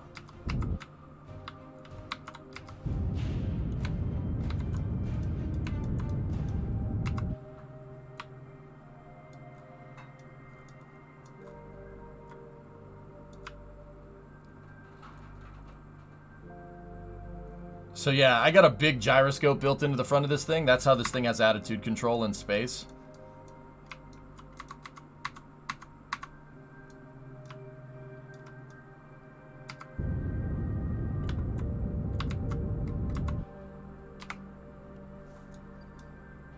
Yeah, there we go. Oh. Well, that's convenient.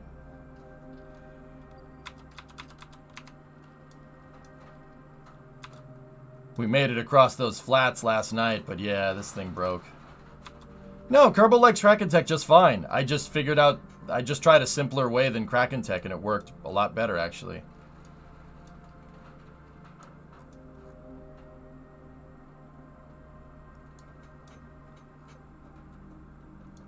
I disagree, Aqualex. Yeah, I disagree completely, but that's fine. All right, let's get freaking home.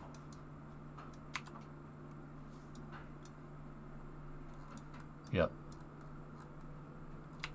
Are we exosolar? Oh, for Pete's sake, it did this again. Yeah, the map mode lied to me. I was gonna say that was a little too good to be true to get a completely perfect ejection to Kerbin.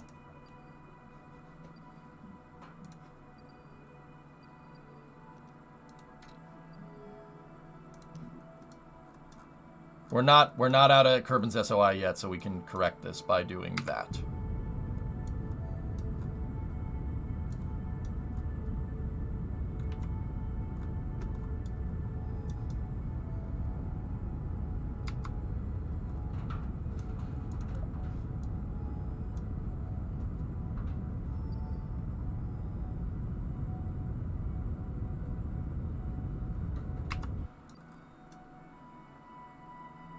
CVUSMO, is that Cosmo?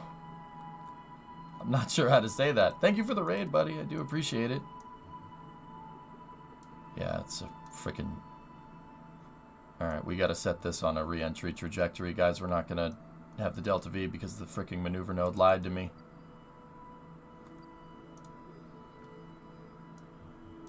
Yeah, we're actually kind of screwed. That's good. Thanks, game. Very cool. Alright. That's good. Awesome. Awesome engine. I'll see if we can get it back to Kerbin, but yeah, that really sucks. I should have known better. We might be able to do a radial inburn that'll get us to capture.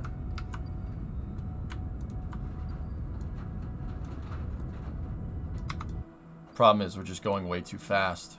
Because this game accelerated me off light speed off the surface of MINMUS for no reason. Yeah, we're screwed. That's great. Reload. Hey, Shadow Ninja, what's going on? Tipsy, 43-month resub, thank you. Are you too old for Fairly Odd Parents? No, not at all, S. I'm just trying to fix my ship that was careening off into the sun. That has a lot more to do with it.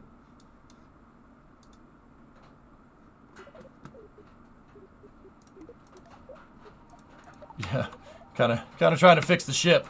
Right the ship, you know what I'm saying? Yeah, the jet engines are back. Go at throttle up.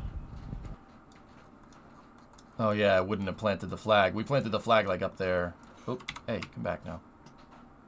All right. Whatever, it's fine.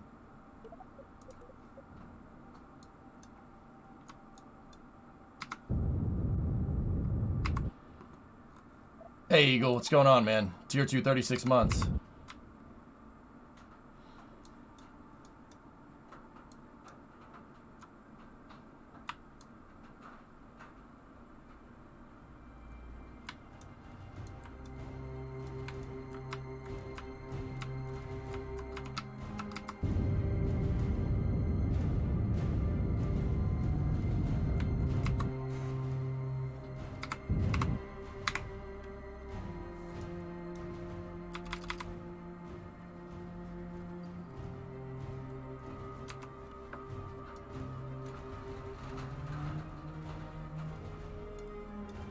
Would it be a good idea to plan out the ideal path? Yeah, we probably could have gone that way and could have gone around, but yeah.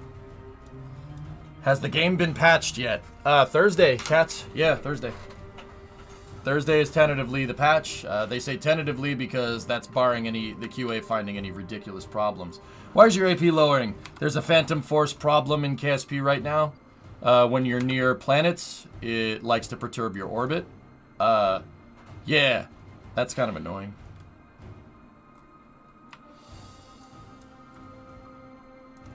Yeah, that fuel flow bug is actually... See what I mean? I swear, it has something to do with the landing gear, dude. I should really probably tell them about that. It's Kraken forces on the landing gear. The landing gear on Fizz Reload is bottoming out. I don't know why it's doing that, but it's bottoming out, and it's Kraken driving the ship. For whatever reason. Yeah, see? Look at that. We were at 27, and now we're not. See what I mean? You know what? I'm going to shoot a message off to Nate here real quick. I'm just going to do it while it's fresh in my head. Give me 1 second, guys.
There we go.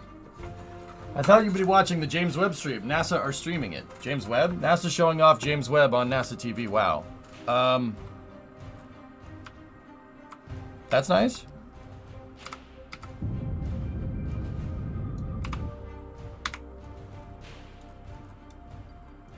No, I needed to tell.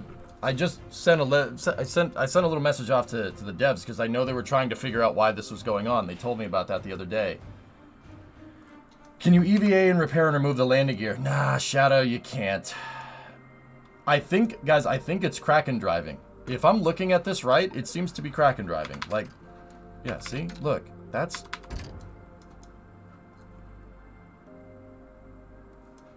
I guess we didn't need those.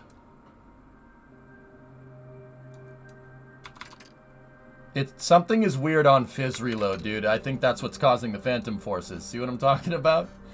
And you know what? We scrubbed the mission, so we're going back, so it's fine. We scrubbed this mission. It's totally okay. Totally cool. I think it has something to do with landing gear. I think the landing gear on Fizz Reload is bottoming out and it's doing a K drive. It's Kraken driving the vehicle, which it's kind of funny because that kind of confirms that Kraken drives are in the game. Did that count as staging? Well, we aborted this challenge, Blue. I need to make some modifications to the vehicle. Well, there's only 2 landing gears left, so yeah.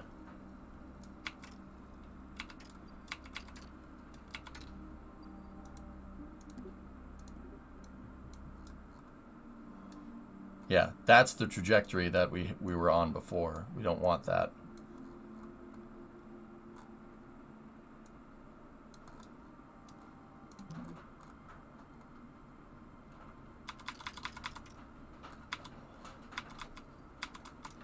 What does K driving mean? Oh, Gary, so in KSP1, the last thing I did in KSP1 before we played KSP2, so it was a couple weeks ago, before you started watching, we have these things called Kraken drives. Kraken drives are a very very insane source of power. Basically, what we would do, this is with no time warp, by the way, in KSP1. What we would do is you take a payload bay and you crush landing gear inside of a payload bay. If you crush landing gear inside of a payload bay, the way the suspension physics in Unity are coded is the suspension has no bump stop. There's no bump stop on the suspension. So if you picture suspension in your mind, it's a spring, right? The spring is your rebound, right? So the spring is there to push the suspension back down in the position. So like when you hit a bump, the spring gets compressed. And there's a spring and there's a damper. Usually on cars, it's a hydraulic damper, or it could be a pneumatic. It depends on the shock. And the damper is basically designed to dampen out that movement of the suspension going up and down, right? It's designed to dampen it out. That's why it's called a damper. Dampers provide decelerated force, so they're supposed to stop something, right? So, a crumple zone in a car is a damper. Basically, a car crumples around the engine bay so it doesn't kill you when you crash into a wall. That's a damper, right? It basically is designed to decelerate things and stop accelerated forces, right? So, in Unity, which is what Kerbal is coded in, there's no bump stop. You can compress a spring past its theoretical maximum for what it's coded for. So, in real life, if you compress a spring, right, you'll have a theoretical maximum compression, and then you can't compress it anymore. That's it, right? And then the damper is designed to slow that force down. In Kerbal 1 and 2, seemingly, you can invert the spring. And if you invert the spring, if you push it past its theoretical maximum in KSP, the damper inverts with it as well. And the damper, instead of providing a decelerated force, can provide an accelerated force. Does that make sense? You can literally invert the suspension to make the suspension is something that slows things down, right? It's designed to slow things down and it's designed to rebound. If you invert the spring, so basically crush a landing gear in a payload bay using the payload bay arms to crush them, you can create a drive mechanism that will, that's me fat fingering the keyboard again. That's lovely. We should probably slow down. How powerful can you make the springs? The Kraken drives? Well, that's why I showed you guys those pictures a second ago when I was talking about suspension.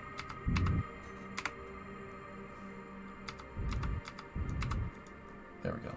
That's why I showed you guys that picture. I was able to make ships that could go anywhere.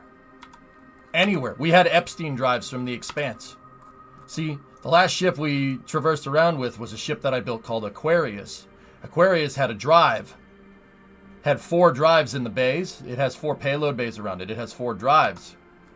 And Aquarius could go anywhere. Anywhere. The only thing it needed was RCS to keep the thing in line. Yeah, because Kraken drives aren't gimbalable. So we sent it everywhere. Well, I got to Ike and then we stopped. But the crazy thing is, see, I sent out a resupply ship, right? The crazy thing is, I got this thing. Aquarius made it, if you notice, see all these different planets? This is all one mission. One mission.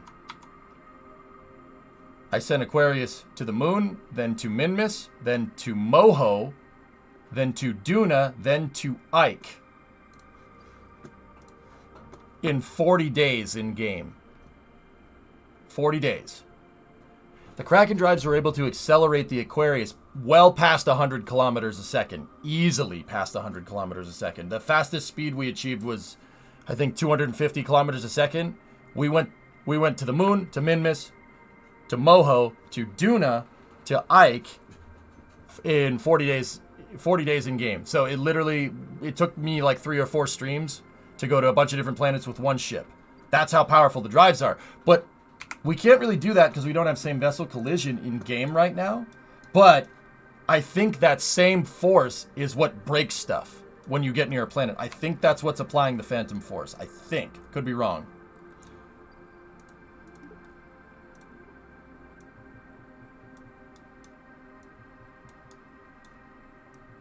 Yeah, this orbit, because I fat-fingered the keyboard, is all screwed up.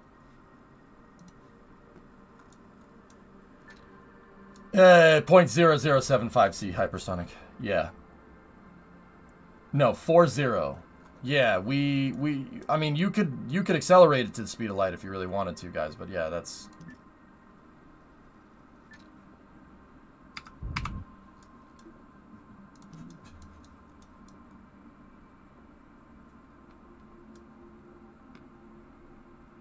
Yeah, so we were able to make insane stuff. Like, that ship could go anywhere. I went to... Guys, I don't think people realize the Delta V required to go from the moon to MINMUS to Moho to Duna. We just bypassed Eve. I was saving Eve for the end. I ran out of time, guys, because I got sick. I got the stomach flu like a couple of days before KSP came out. So what I was going to do is do a grand tour. Every planet with one ship. No problem. Yeah, we ended up not doing it.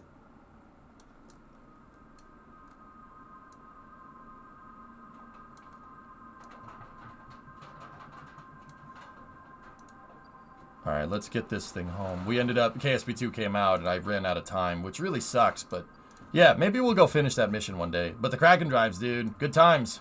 Really fun.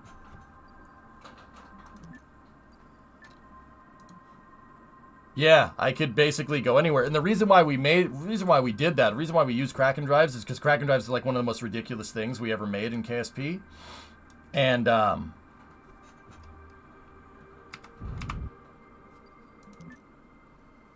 it's one of the most ridiculous things we've ever made in KSP, and I wanted to, you know, in anticipation of having nuclear engines and hydrogen and stuff, I wanted to do something that was KSP2-esque.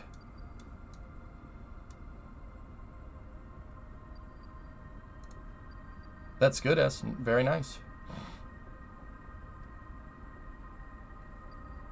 So, what I think is going on is the reason why you get phantom forces like this around MINMUS, the moon, wherever. I think it's because of landing gear. I think the landing gear is causing the problem. I think it's Kraken striking the gear. A physics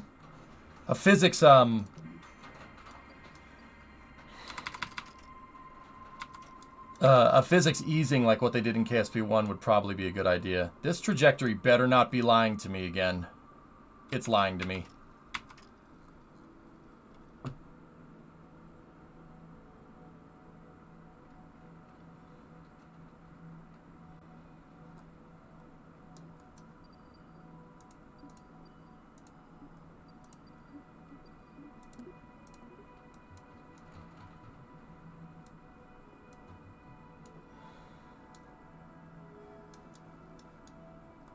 Your velocity is in surface mode, never mind. Yeah, that doesn't matter. It's not lying to me as bad as it was before, but...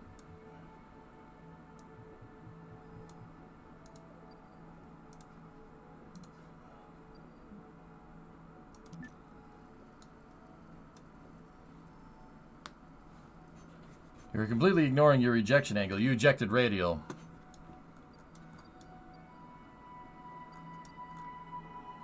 Or, you know, the maneuver node, you know, wasn't telling the truth. But yeah, that's fine, Aqualex, you know. It's not like it's there to help you so you can focus on talking chat or anything.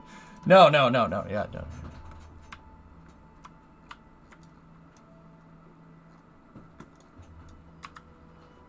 Dude, yeah, no, that's... Just trying to explain stuff about the K drives, but yeah, no, I guess the game doesn't want me to do that.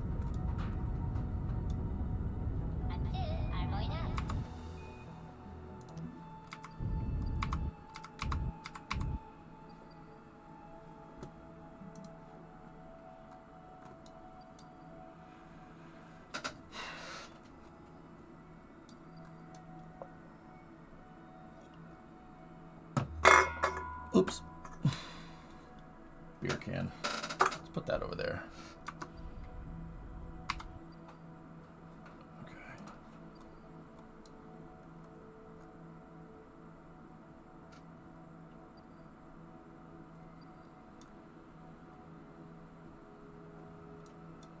caught drinking on the job. Yeah, that's probably the reason.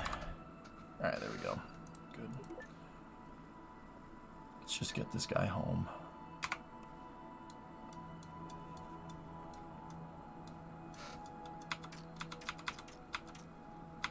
So what do you think, fellas? That downward facing monoprop probably isn't the worst idea. Yeah, see, there we go. Kraken struck again. See the thing freak out? And notice how it nosed it down because we only have the front gear. Interesting.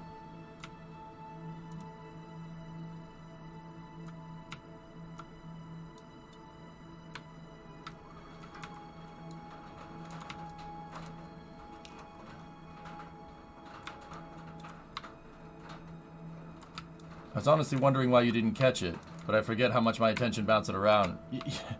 I didn't catch it, dude, because I'm trying to explain inverting suspension dampers while I'm trying to get this thing home. The multitask is real, dude.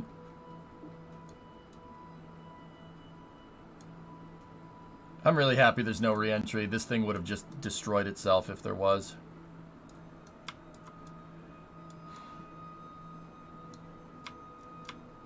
Okay, we should be good to deploy the drogues. Hello? Oh, still in time warp. There we go. I was gonna say, that's gonna really suck.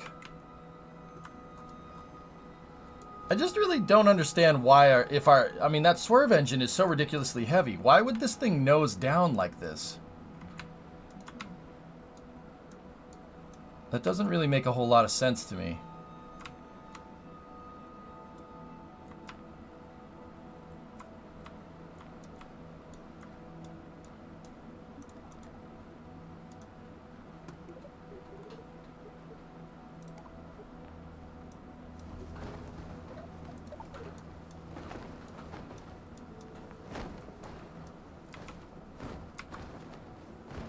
Engines cause drag? Yeah, but that engine is super heavy, and my center of mass is extremely biased towards the rear. Yeah, I guess not. I guess we just won't do that.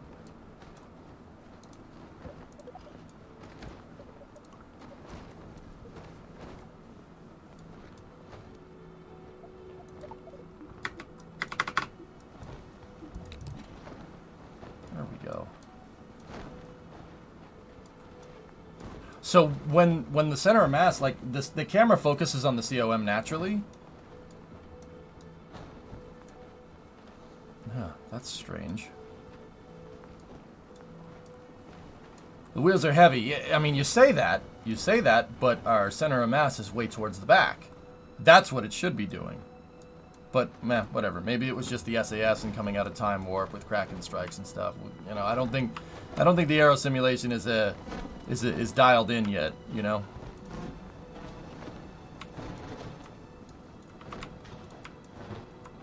Yeah, see, it wants to nose down again. What the hell's that about? It shouldn't be doing that. It really shouldn't. We should be wanting to fall tail first.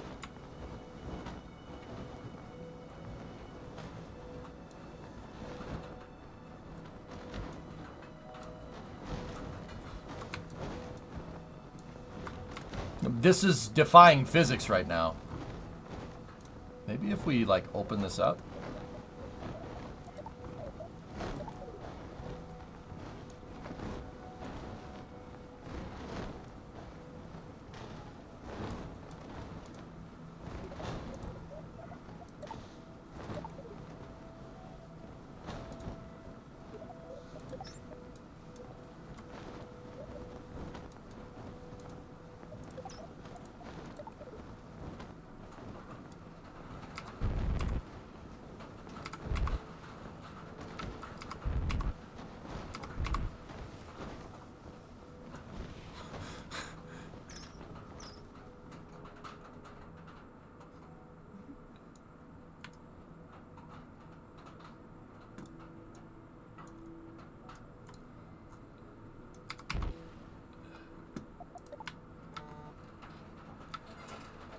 That's peculiar.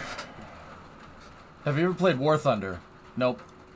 I played War Thunder probably like a decade ago or whenever the game came out. Wasn't really into it. I mean, I know the game's completely different now, but yeah, I don't... Alright, let's recover what's left of that thing. At least we know that if everything absolutely fails, we can make it work like that.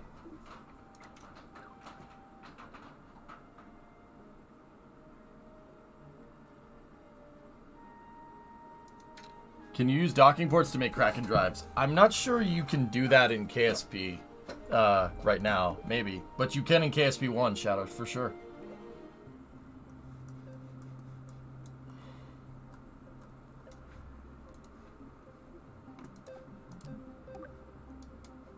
I think this time around, Val should be back. Nope, we got Jeb.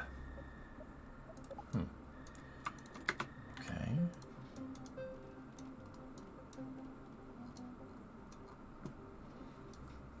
Kraken is nowhere near Slade, dude. Not even close. Alright, KSP volume was a little low. Turn that up.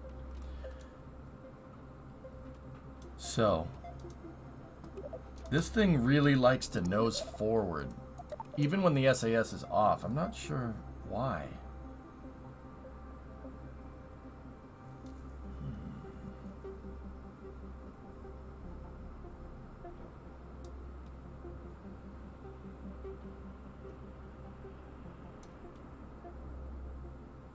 I'm thinking, dudes. Give me a second.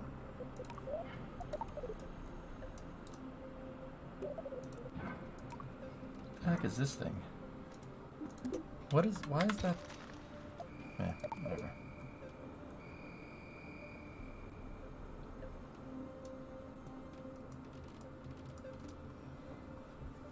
So we have a big battery pack hooked into everything right there. See that?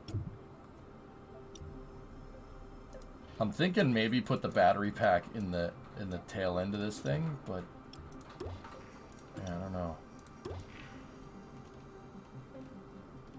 Is there a weight map in this game? What do you mean weight map, A7? I'm not sure what you mean by that.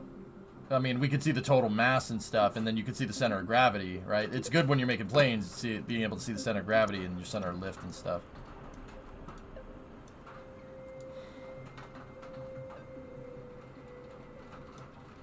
In this challenge, the best part is no part. Ditch the payload bay.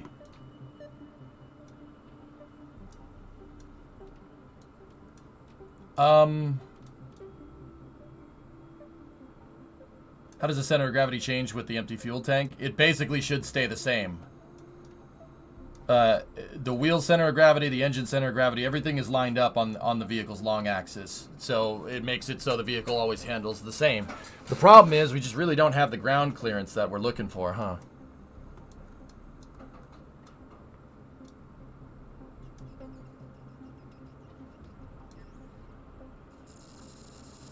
Did RCS on a decoupler work in the long run? No. No, not at all. Unfortunately.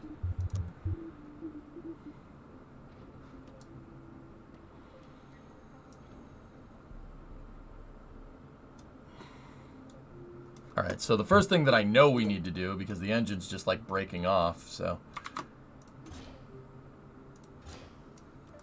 let's give them some struts.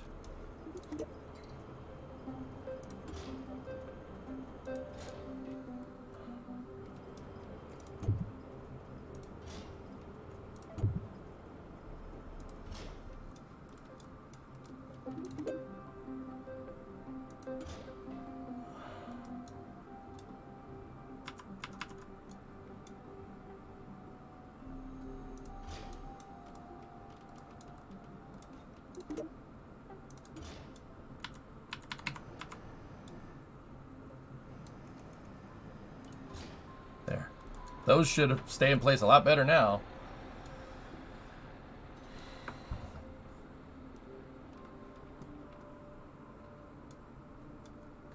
Yeah, I've seen it, Tomast, yeah. I don't want to use that for this.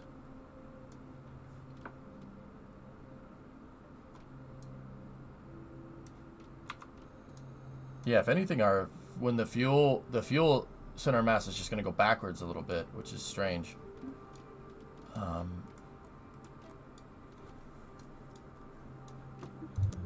Let me check something. What's the impact tolerance of that? 15 meters a second. What's the impact tolerance of, say, something like this? 55 meters a second. And how much mass does the payload? It's 250 kilos. What about the structural adapter? It's 200 kilos. But this occludes and the other one doesn't. Then again, we don't really go really particularly fast. All right, let's here. Put that right there. Save this. We'll go with the Mark V. Get this thing off of here. We'll put the 2 tanks right there. Get rid of that. See, homing pigeon, I had an interesting idea. This thing probably isn't going to do much in terms of aero, but it has a much higher impact tolerance. And if I use this, and then we do the same thing as the back of the motor, right? And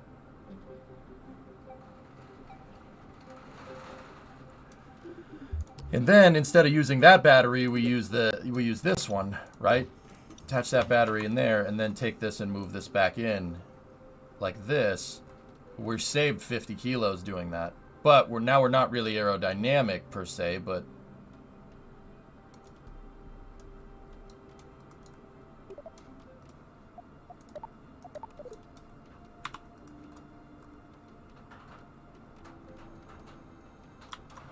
But that's not a bad way to do this. And then we can run a set of struts in here that go right to the hydrogen tank, right?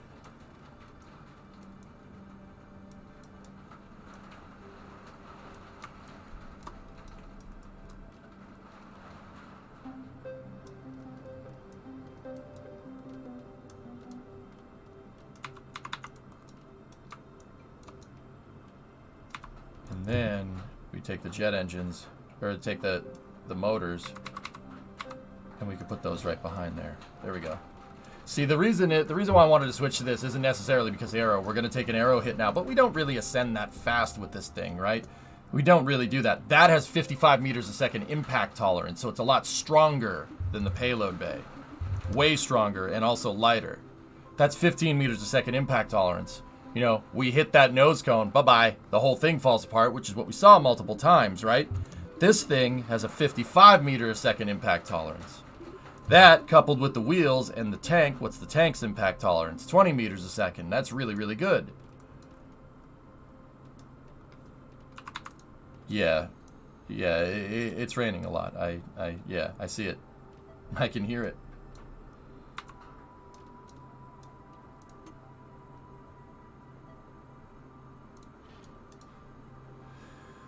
So part of that, Flykin, is that I'm in the woods. My shop is like way back in a tree row, I guess. Like it's basically in the forest. So when the wind blows, it knocks all the water off the trees, and that's what you're hearing. That's why it's coming in gusts, you know?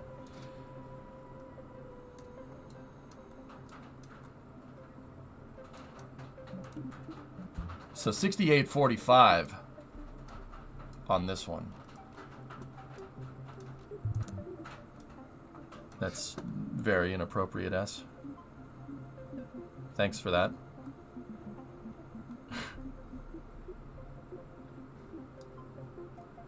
Maybe the engines have the thing like the Rapier engine where the center of masses move forward. Yeah, it's possible. But when we were just re-entering a second ago, Eagle, the engines were broken off. They weren't there. So, yeah, strange, right? I'm wondering here, let me see. What's the 2.5 meter? It's 160 kilos. Oh, well, actually, we're going to need the 375 if we do this way. How much does that one weigh? Yeah, that's heavier. We don't want that. My bad. Wrong audience. Yeah. Yeah.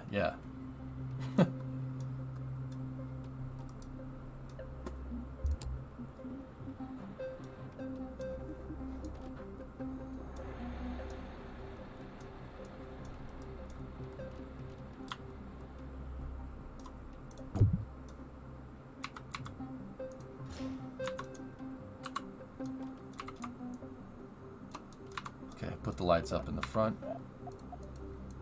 Want to see something horrible? Not really, but okay. Yep. That's horrible. Yeah, good to know. So this gives us a little bit of a longer wheelbase. A longer wheelbase, so the longer the distance between the front and rear wheels, like this is something from racing. The longer the distance between the front and rear wheels, the more stable you're going to be at high speed. Think like a top fuel dragster. Top fuel dragster is really stretched, right? It's because a long wheelbase gives you a lot more stability.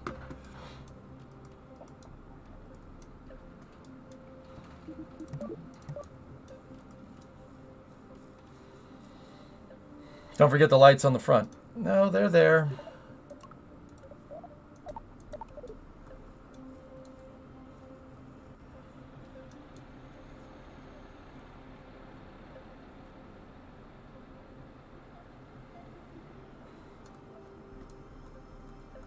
Ion engines. Yeah.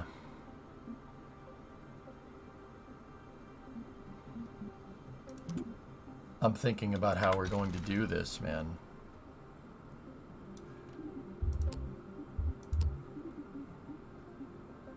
That's 6 kilograms. That's 35.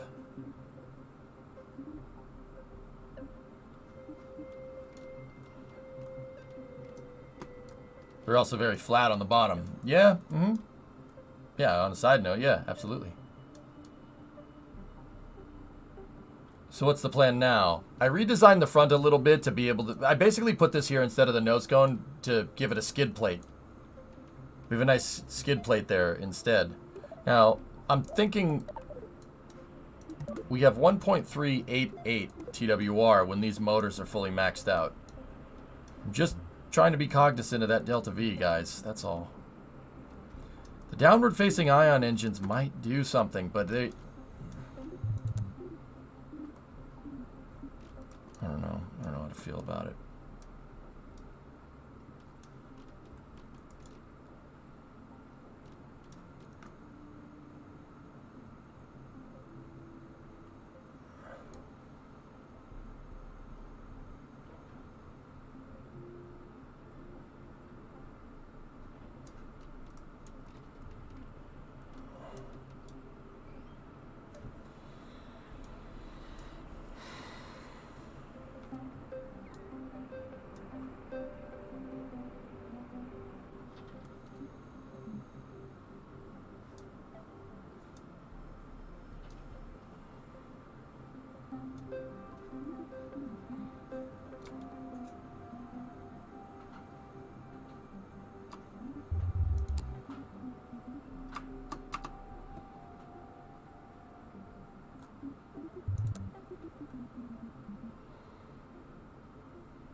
Okay, yeah.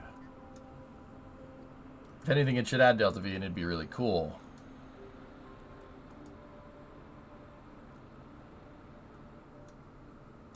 Honestly, 95, what I really want is more wheels.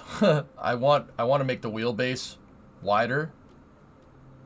Like way wider. So it's very our wheelbase is really, really nice. We got a nice long wheelbase, but I really want these wheels to be like probably like out here somewhere. That would make this thing super stable across MINMUS, but yeah. Can we put wheels on the wheels? But see, putting too many wheels on it is going to screw it all up.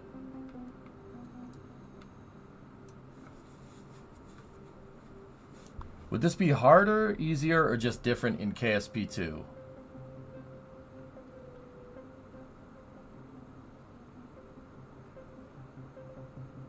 KSP1. Well, we don't have nuclear tanks. This would be harder to do in KSP1.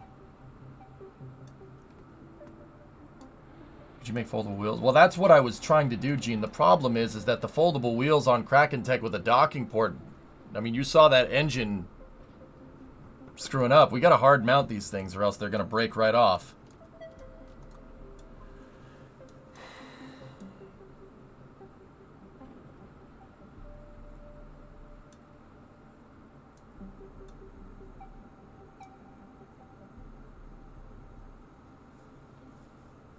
Yeah, that's the only reason we don't have any auto strutting, so it can't hold the stupid thing in place.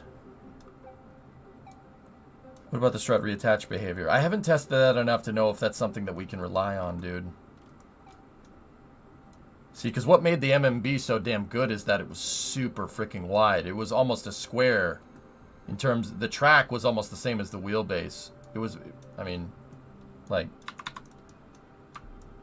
these were out here, like that.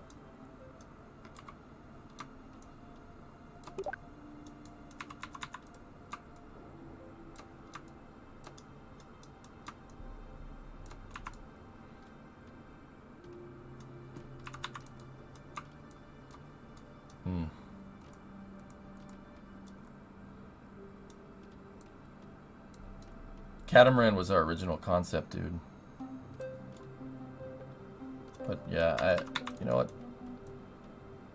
These changes might be right, but yeah, let's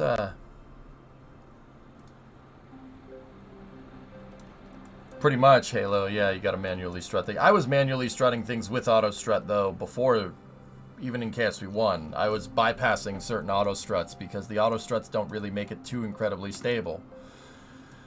But we don't have like heaviest part auto strut on landing gear, which is, yeah, that's tough. But yeah, this is I'm just trying to think, like, do we have, like, how much weight is these parachutes? It's not that much. Yeah, probably about 300-400 kilos worth of chutes. But we need those. This thing doesn't fly very well.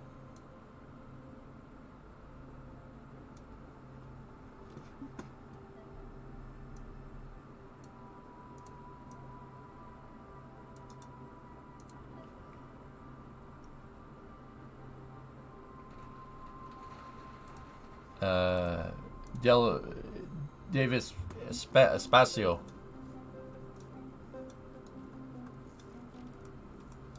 Me gusta espacio. NASA, ESA, JAXA, stuff like that.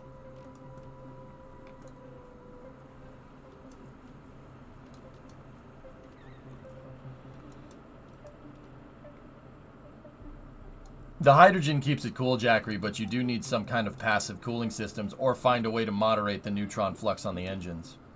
The hydrogen is what could do it. You could thermally condition it with hydrogen to keep it cool every once in a while. And then that gas could keep the tank pressurized. But yeah, thermal conditioning the Nerva, you'd have to do it in space every once in a while if you haven't fired it in a little bit. Twin narrower tanks instead of the single for a wider wheelbase. Yeah, we could do that, Nico. It's possible. But I don't know if I want to sit here and redesign all that, man. I was trying to go with a catamaran design with the original thing. Like, that's what I thought would work really, really well. But this thing actually ends up working really, really well.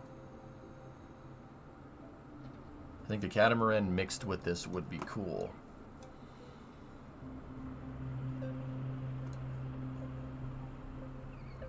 Yeah, that's the other thing. We'd get terrible frame rates. And when you're driving around on MINMUS, you need good frames. I can't not have... You need to have good frames, dudes. That's the real big problem. It would only be one more tank, though.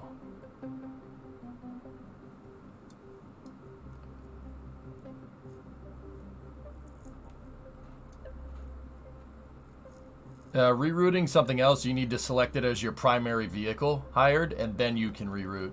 You can't reroute. It won't let you reroute sub-assemblies. You have to click this to make that button green.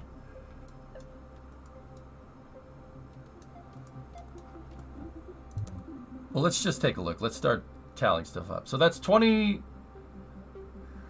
tons of hydrogen. And if we went with, say, that's 10 tons, right? Is the fuel proportion the same? That's a 1.25 ton tank. And that's a 2. Yeah, it's proportional, guys. The Delta V would be proportional even if we split the tanks up.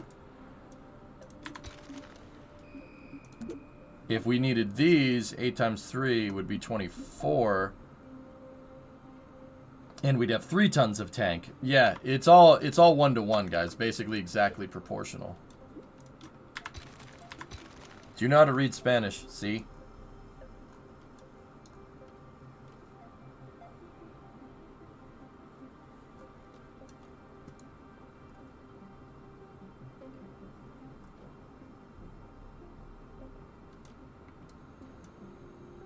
Sí, pero mi español is not very good.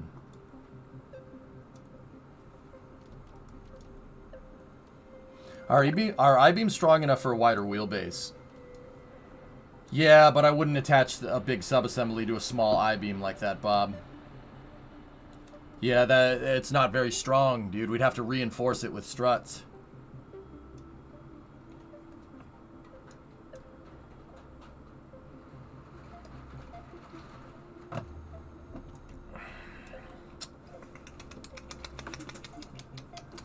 Once again, the downforce would fix this. The downward-facing ion engines. Let's see, how much mass is one of those ion motors? It's 200. That's heavy. It's 250 kilos. Oh.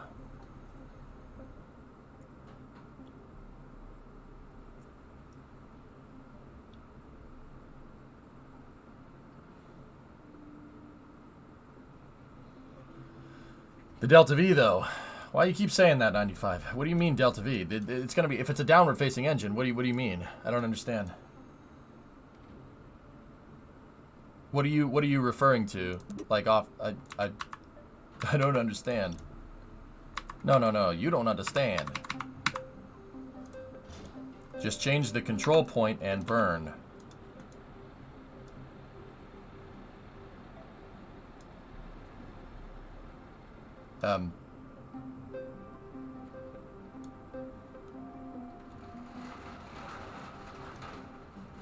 But this is downward facing to give us downforce on MINMUS.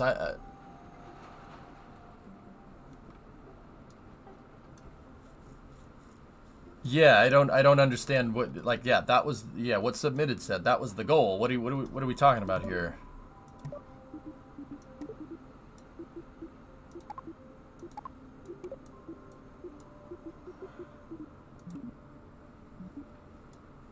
Use it to do on-orbit maneuvers, make it multi-purpose.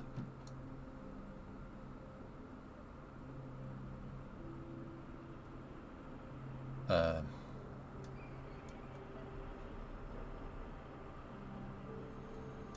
mean, yeah, I guess, but then we have to add another control point. That's more mass. And we're already at, okay, here, let me put it to you like this. Let me explain this. So, what's our current TWR? Current TWR is 1.388, right? 6,800 Delta V off the top. So we add these engines, right? We add them. Add that. Add that. We have the battery power for it, more or less. We might need more batteries. But now, we need the xenon tanks.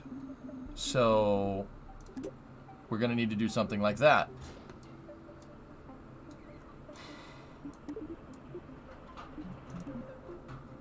We lost 1,000 Delta V there doing this. And our TWR...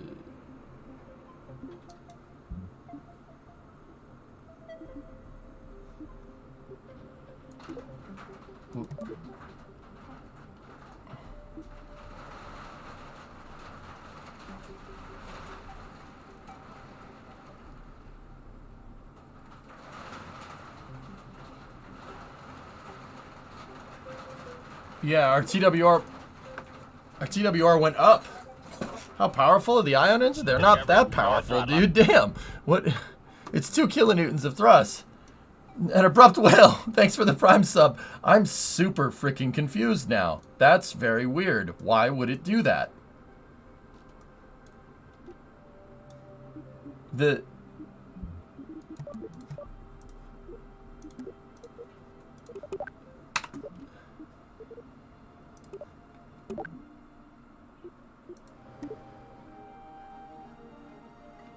No, I took the ion engines out of that stage.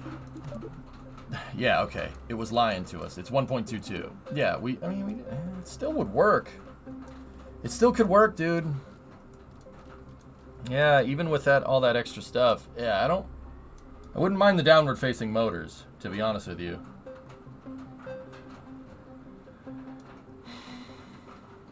We'd have to find a way to saddlebag these tanks. That's not that big of an issue. All we could do is just move this out like this, and then move that one out temporarily like that. Take one of the tanks so it's nice and balanced.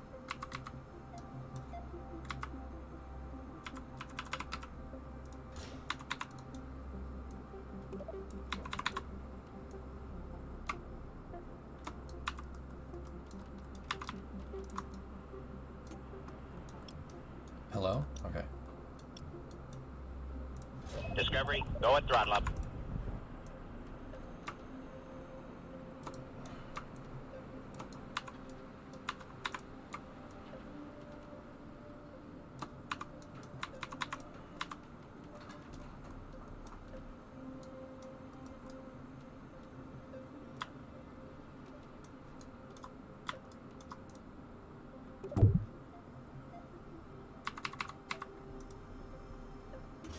Hey, Naweed. Thanks, man. Thanks, dude. Thanks for helping me troubleshoot the other day. I do appreciate that. Alright, so it did undo the struts back there, but now they're all together. And then the ion engine looks like it's going to need to go backwards a little ways so we don't clip the tank like that. Okay, that's not too bad. And now up in the front, we got to do the same thing. Make sure we don't clip the tank. Ah, that's actually perfect. Nice. Okay. I really don't like how much that thing's sticking out like that, but maybe we can...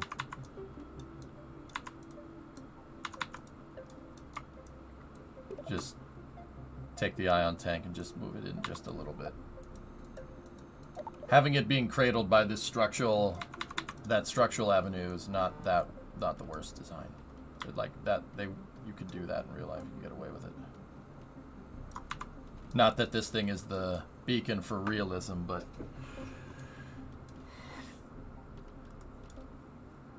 why not use the SS4 structure to move the wheel? Because adding another link in the hierarchy, Black Suit, between your primary structural carriers, so like the tank and the wheels, is just going to make it more floppy. Because you can't strut to the damn wheels. Can't strut to them. They won't. In Kerbal 1, you could attach a strut on that bar. And that's part, I had, on the MMB, I had this all triangulated. So the thing was super freaking strong. You can't do that in this for some reason. I don't know why you can't radial attach to the landing gear. That's kind of annoying. But, yeah. Like, I can't even radial attach to,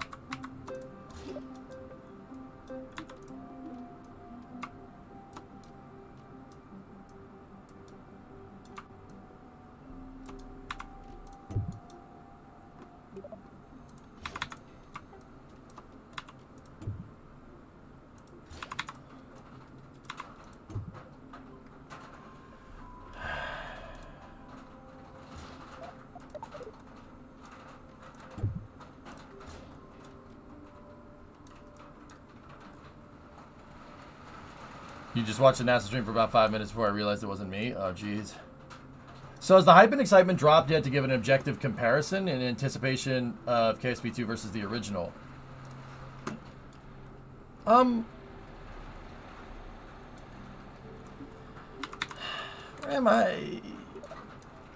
like it. I don't mind it. It's rough. It's rough and it's tough to deal with sometimes, dude. The game is really... It's really rough, dude. Like, that isn't anything that I didn't know going into this. I like KSP2. I think the potential is insane.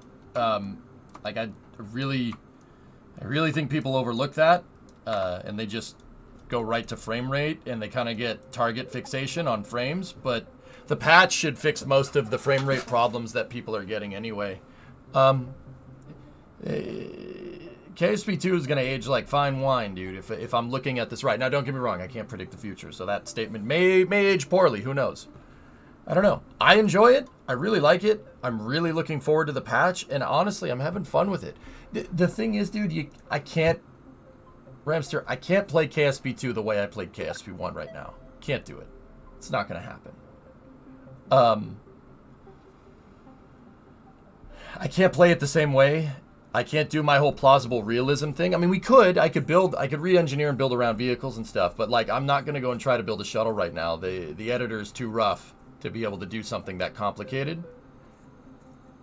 So, what I've been doing is I've been just kind of playing KSP the way we played original KSP 10 years ago. Just go in and just build whatever and have some fun, you know?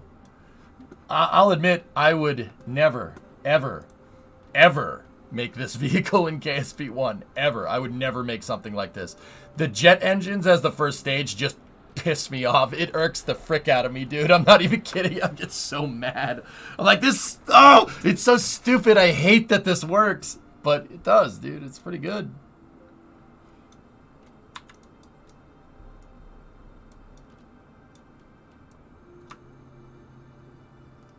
But yeah, I mean, my statement is pretty much the same as it was when the game came out. It's rough. It's rough. Hard game to play. I mean, I know how KSP works. I know what makes it tick, and it's still difficult for me to play. I'm not going to sit here and sugarcoat it. If you're looking for a complete game, you're going to be disappointed.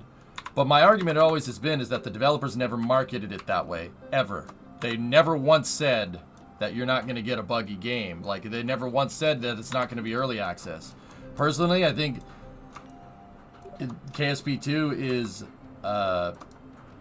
it's following in KSP1's footsteps. I don't really mind it.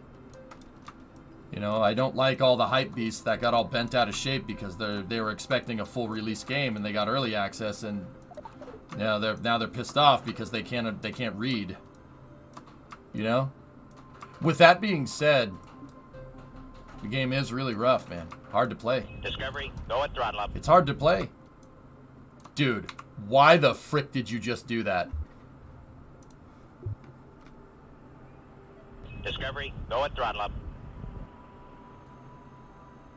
Strump coming in here making it seem like a freaking rain all over the place, man. Damn. Discovery, go at throttle up. Why did you do that? Don't do that. Don't do that again. I didn't like that. Don't do that again. What's up, Middle? How you doing, man? Discovery, How you doing? go at throttle up. How you feeling after falling off the cliff, man? Man, you fell off. SMH my head Discovery, or something. go at throttle up. Because you've been helping me out. My pleasure. Thanks, man. I appreciate it. Thanks for that. You didn't need to do it, but yeah, no, it's awesome, guys. Middle Ditch does he does a really fun RDRRP. So Middle Ditch is like a trained improv actor that really good at it. Really good at RP. When you have like trained personnel doing RP, it actually gets pretty awesome, dude. It's like watching, I feel like I'm watching like 1883 or something, dude. It's good stuff. Wanted to. Need ain't got anything to do with it. Right on, man. Right on. Thanks, dude. Thanks for the 20 subs. I appreciate it, man. Yeah, no, I like, Middle Ditch, I have a rule about rating different streamers, dude. I have to raid people that are putting in work, dude. I don't like, there's people out there like that are like expected to be raid. I don't like that. I don't like doing that. And B, I like to raid stuff that I think my viewers would like as well. So, what you building? An abomination, man. It's an abomination. So this thing, dude. So, okay, the developers have a challenge, right? They release a weekly challenge for you to go and do stuff here. Let me pull that up here. So the challenge right now is to get out to one of Kerbal, which is the Earth-like planet in the game. The challenge is to get a rover that drives that can fly, basically take off from the space center, get into orbit, get out to the moon, right? Not the moon. MINMUS is a second moon around Kerbal, so the Earth-like planet in KSP has 2 moons, right? So there's Mun, which is the moon, right? And then there's MINMUS. MINMUS is like a captured comet. And you have to get out there, and the hardcore level is land on MINMUS, drive all the way around, circumnavigate it, and then fly back to Kerbal. And then Val level is like all of that, but do it with a single craft. So right here is my single stage to orbit circumnavigating MINMUS rover thing. It's a little bit off the beaten path for what I usually make. I usually try to do a much more concise, a little bit more realistic build. My first stage is 2 high bypass turbofans. And we have a nuclear engine in the back. It's not the most conventional thing. Like, you're not going to see NASA crank one of these things out. But, hey, it's the challenge, man. I was looking at your adventures last night. I was wondering about the possibility of a roll bar that protects the jet engines and unfolds. Well, I strutted up the engines. The engines were shearing off their pylons, which is, honestly, in real life, that's what they're designed to do. They're designed to shear off. I strutted them. They're mounted, right? I mounted a strut right to the cowl, and I mounted a strut to the pylon mount.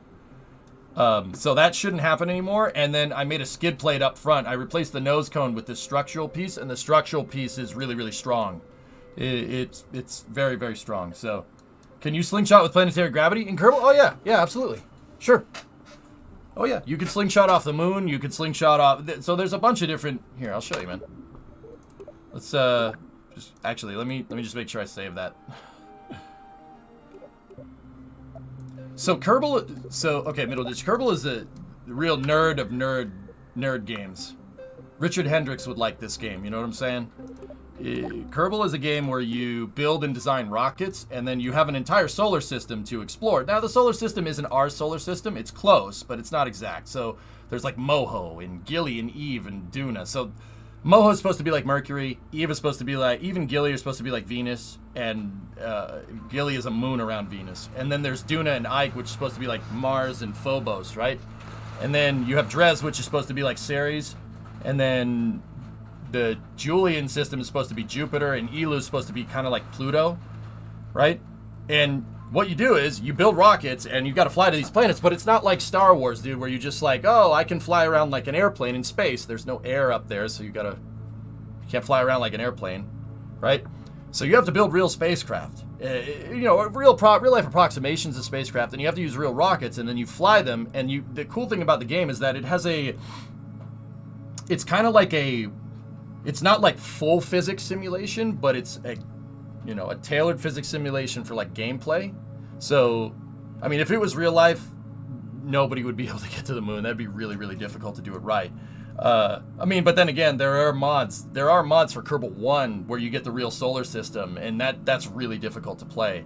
But you have to know a little bit about orbital mechanics and how stuff orbits and how stuff ascends up into space to get to these other planets. Like you have to learn about like how stuff actually flies through space.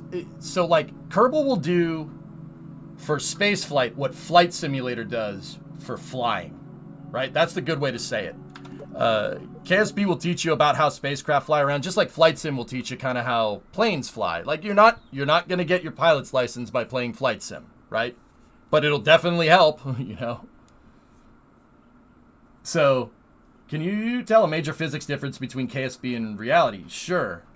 Can you do things like solar sails or more theoretical methods of space travel? That's what KSP2 is bringing to the table. Not solar sails, but KSP2 will have like fusion, magnetic containment fusion drives, and we already have one of the crazy drives in the game, which is a nuclear drive, which is what this thing has. So each one of those white things is a nuclear reactor. And then you take hydrogen and you flow it over the nuclear reactor, and the reactor heats the hydrogen and it creates thrust, right?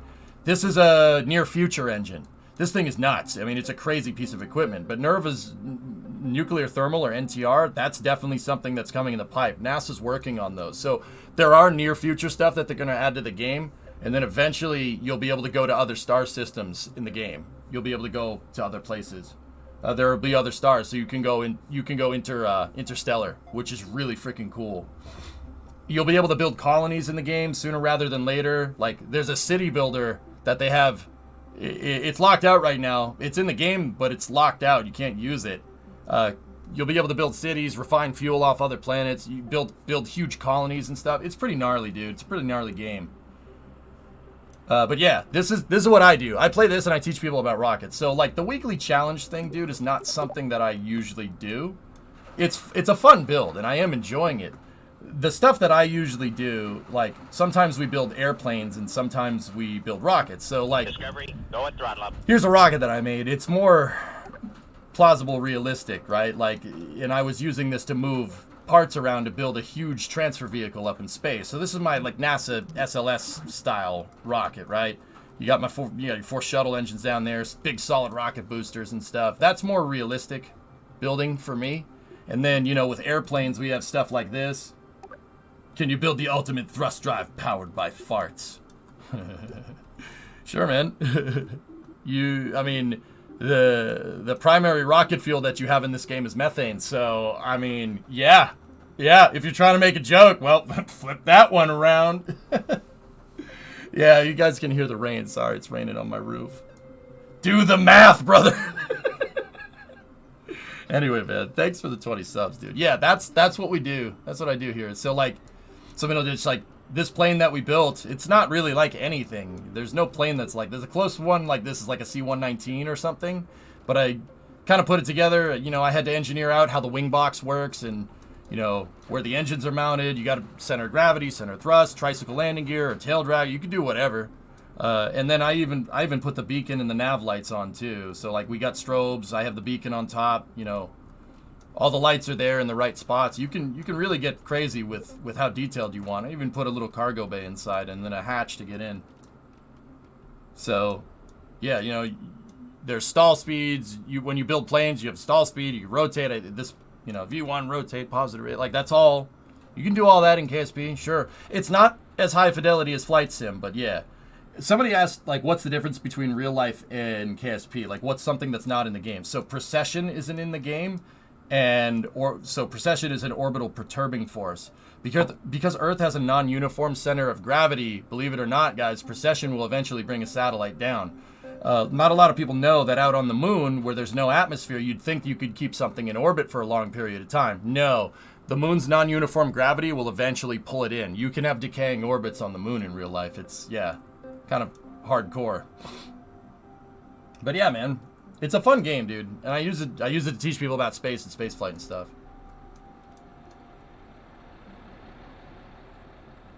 And lots of coffee.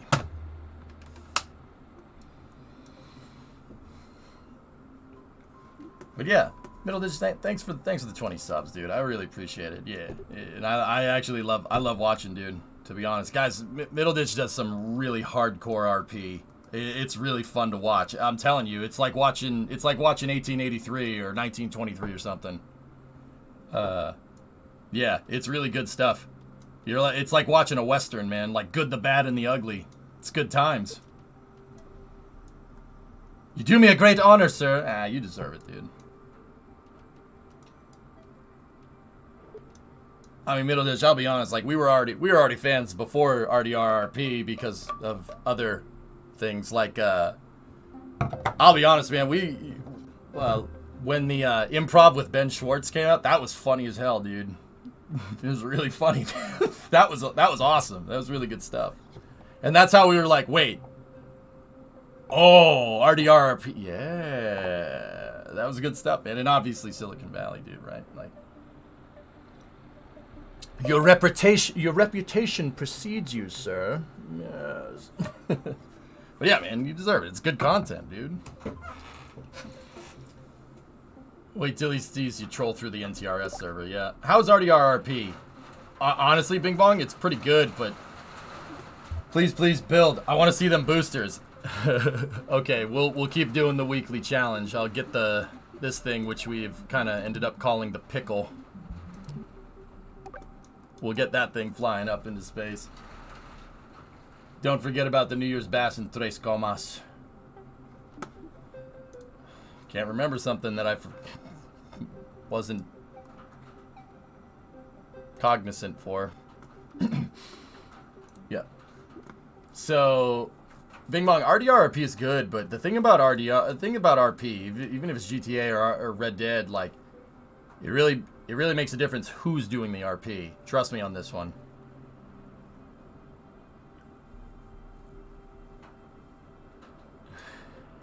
All right. So, we have our downward-facing ion thrusters now, and then I saddlebag the xenon tanks on the front and rear of this thing. Do we have Val? No, Val's still after the recovered mission. All right, we'll send Jeb instead. Let's send out the Mark V.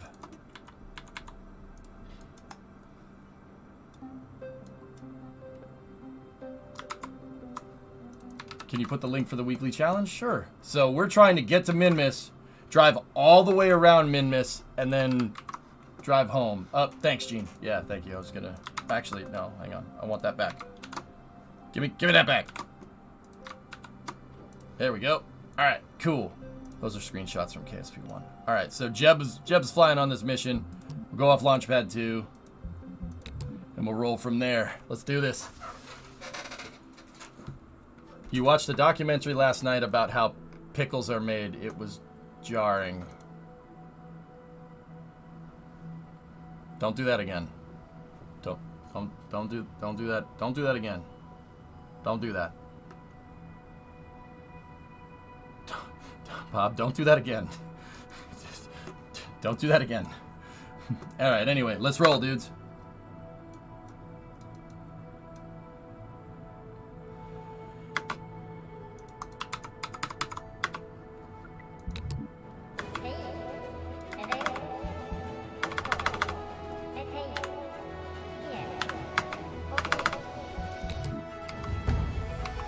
Don't mind the flames from the jet engines.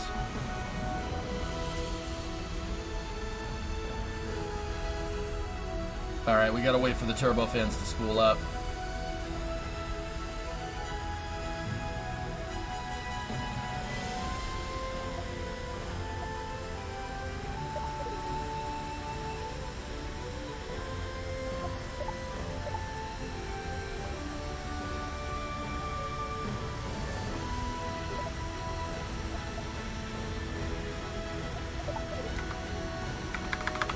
Spacebar isn't working.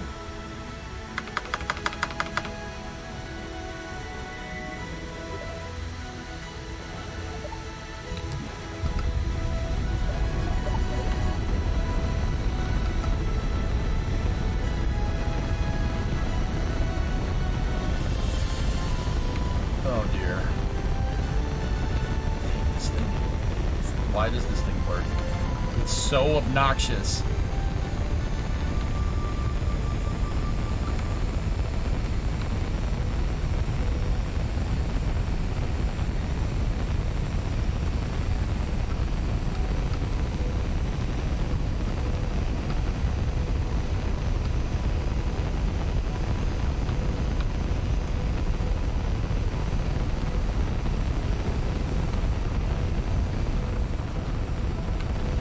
Is that something KSP would let you do?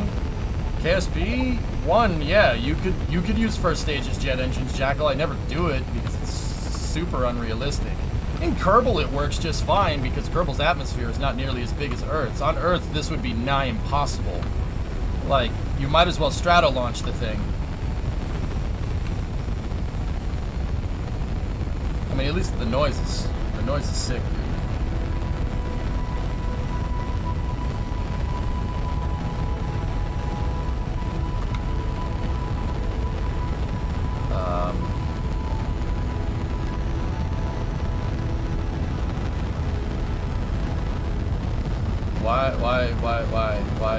Why are we doing this? That's not the right direction, pal.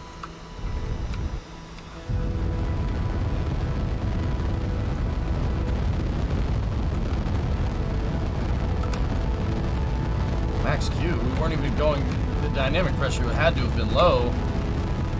We gimbal locked that nuclear engine, which is strange.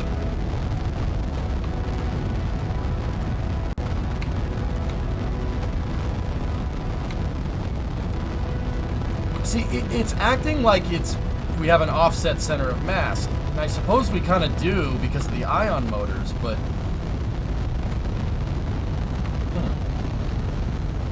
Would you recommend this game to a casual KSP1 player? Sure, why not? Is it the aero? I don't know. We have no aero simulation to be able to tell.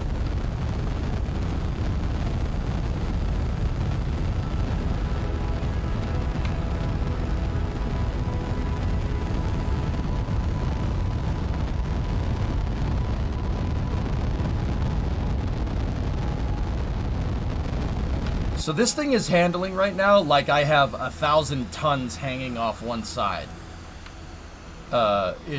It's very peculiar. That shouldn't be doing this.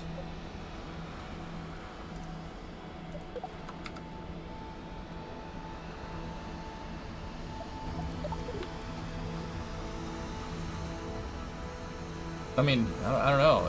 It could be the ion engines. Like, Discovery, go at throttle up. that joke gifted a sub to Canards. Yeah.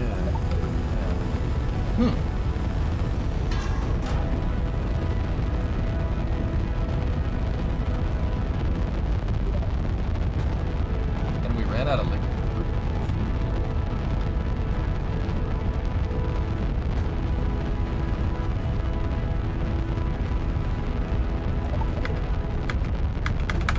And my spacebar doesn't work. I'm gonna restart the game, dude. Something is very strange right now. Something is not working right. Oh, parachutes worked right that time.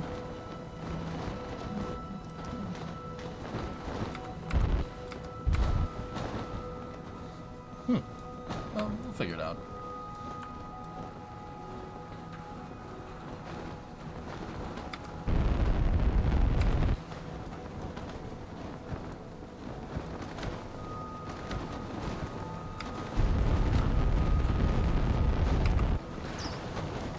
I guess we didn't need those. The buoyancy physics are not working yet. Okay. Breakdancing. Spinal. Stay on target. Loosen up. Stay on target. Negative. Didn't go in. Just impacted on the surface. That was strange, dudes. It shouldn't have done that. I mean, I think I'm going to give the game a restart. Kerbal 2 is still really rough right now, so let's just Alt F4 out of that and restart. Fortunately, the load time in KSP2 are pretty sweet. It takes like 2 seconds.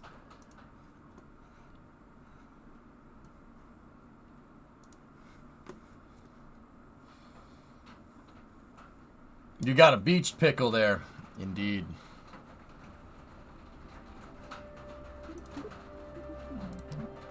We suspect they're cheating quite a bit with body lift. I bet the iron guys acting like means for me to get the air flow to my point. Maybe. It's possible. Yeah, it's raining really hard here right now, guys. Yeah, I'm just happy it's not the white stuff, dude. Hate that stuff.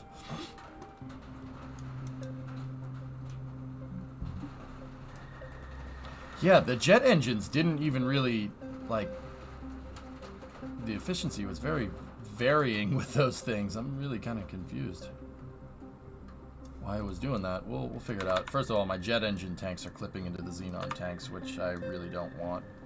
You can't store fuel inside of fuel, you know? Oh, okay.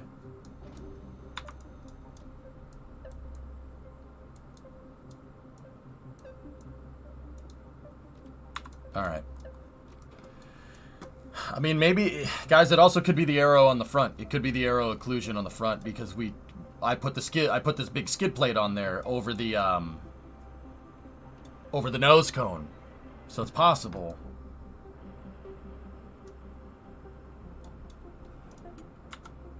We might have to go back to the Mark IV and just retool from there. But we'll see.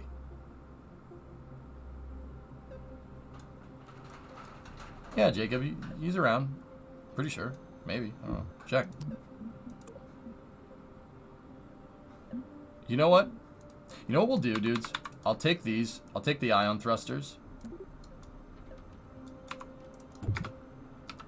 And I will put them right there. So they're in line with the long axis of the vehicle.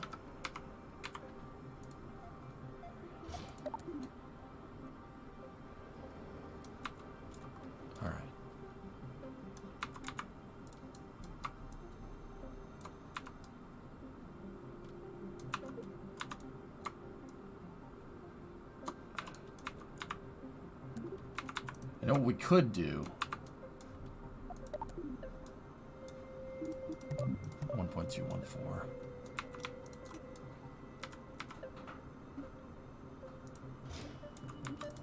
I got an idea. Some downward facing ion engines might not be the worst idea. Let's try that. I mean, we're gonna add another half ton to this thing, but...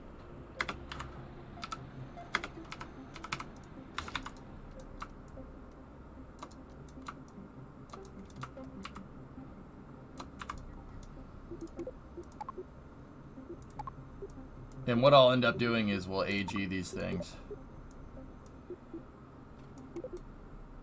Those are the downward facing. There we go. So that'll make it so we can kind of, if we go into a rut, we could hit it, we could rise up a little bit. Is aerodynamics a thing in KSP2? Absolutely. The aero simulation is not dialed in yet, shaked, but it's there. KSP1 has a much better aero simulation, but KSP1 is no longer being updated. But the aero in KSP1 is, like I said, you're not going to learn hypersonics and aerodynamics from KSP, but it'll sure help, you know? If you hold left alt, you can do fine zoom in with the camera. Super, super, super, super, super useful.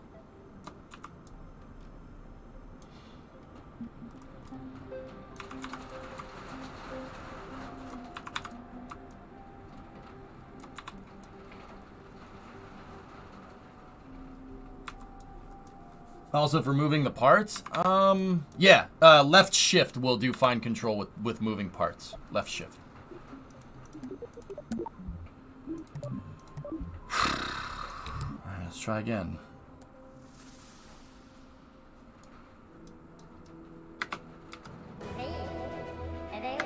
Spacebar is working now, so that's good.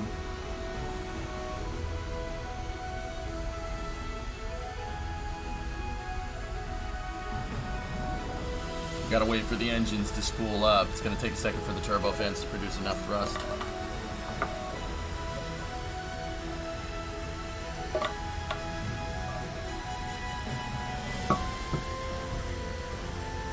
I see it, Gene.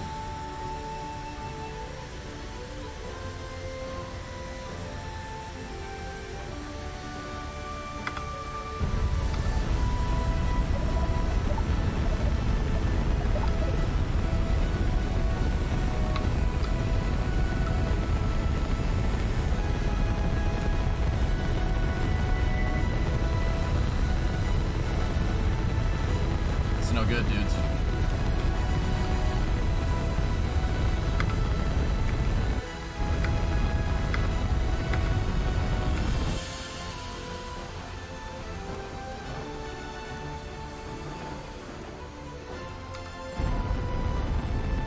No good. Oh, Jeb would have survived. That's good.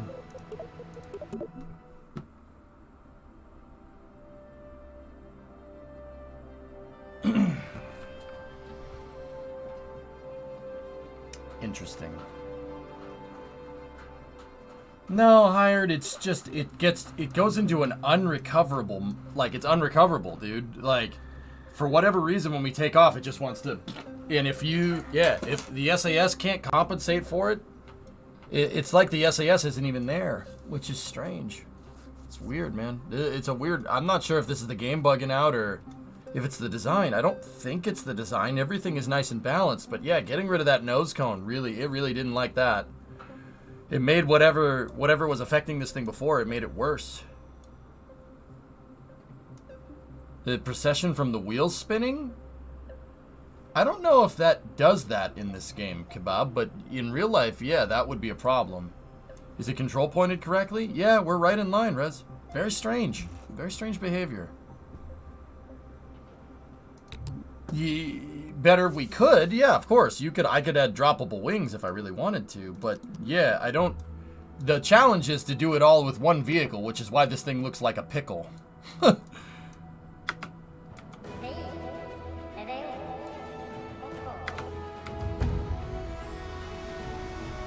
me just see it again. Yeah, enable the brakes, exactly. Let's see if that actually does make a difference.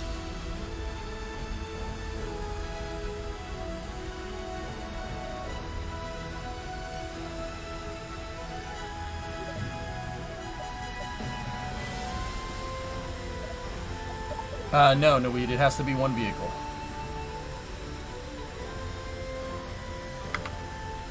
I'll activate the nuke. It wants to do it again, and I'm trying to combat it. Unrecoverable yaw moment, dude. What the heck is that? Pause it.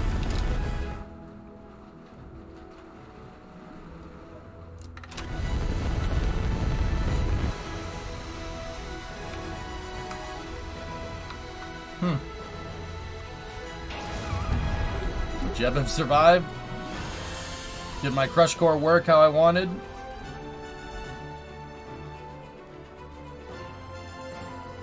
Nope. Nope. Let the turbofan spool for longer. The center mass is completely aligned, Hired. Yeah, it's straight up.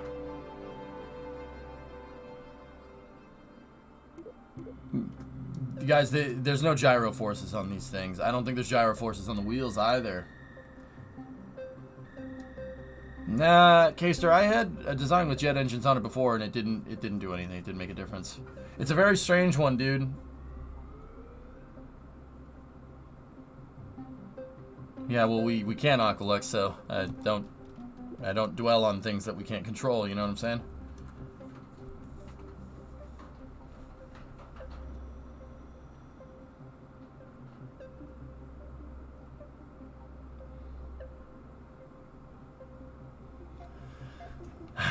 Guys, I think we're going to have to go back to the Mark IV and just kind of make do with that one.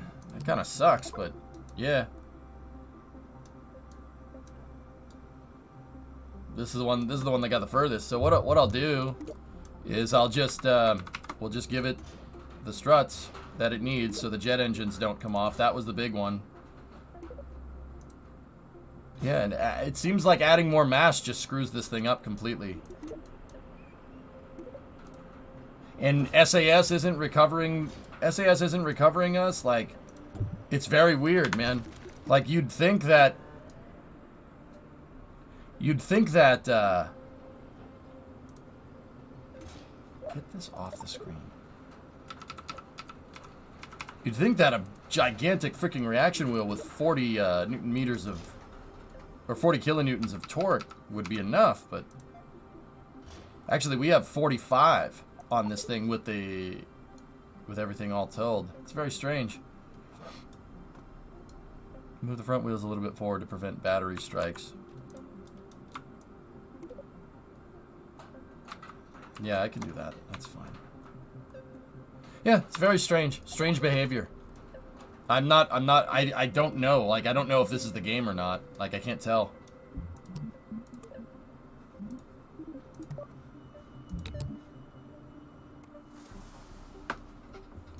All right, let's try it. Let's try it with this one.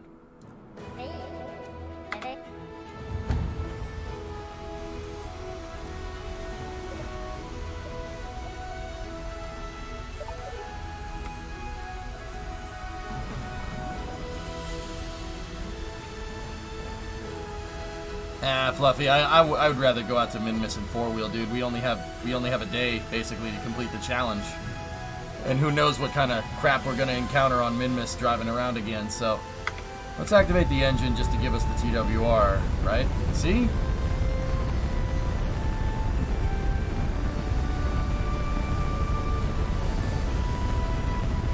What? Why?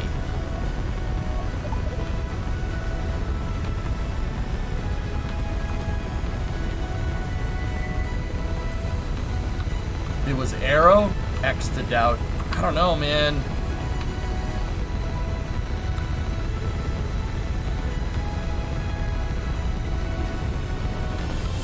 Alright. Well, let's roll with this. We got Jeb. Gotta be the front cone. It has to be that, dude. It's the only thing I can really think of. No ions. No, not on this one.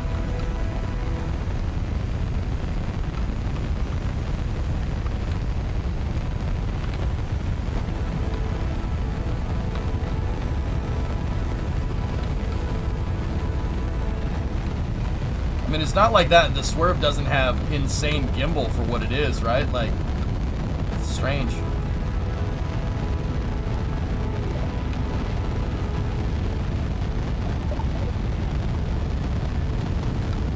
Yeah, Flip, that's probably it, dude.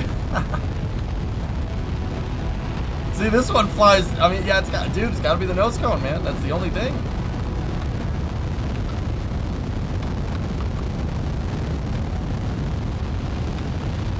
Yeah, whatever. It's working.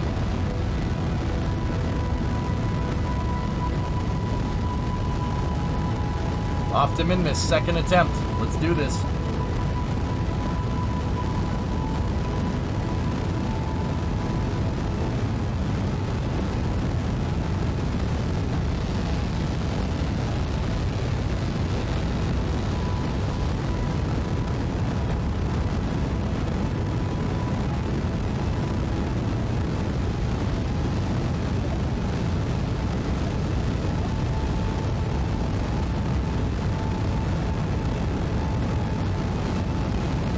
Those jet engines, they are.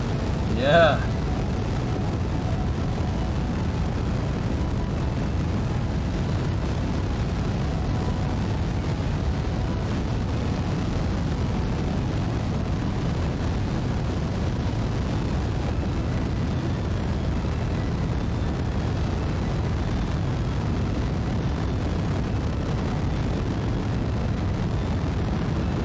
It's all right. Jet engines just ran out of air. Shut them down.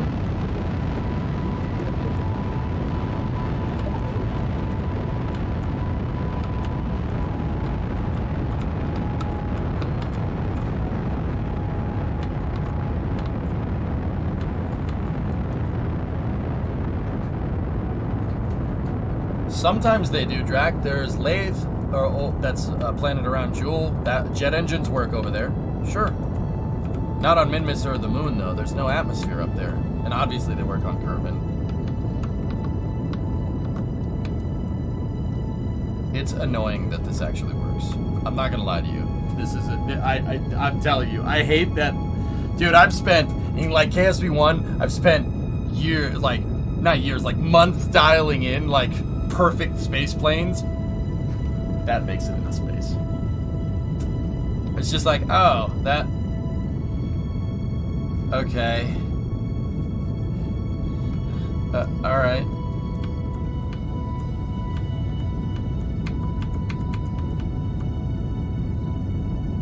Alright, let's save some Delta V. We'll coast the rest of the way.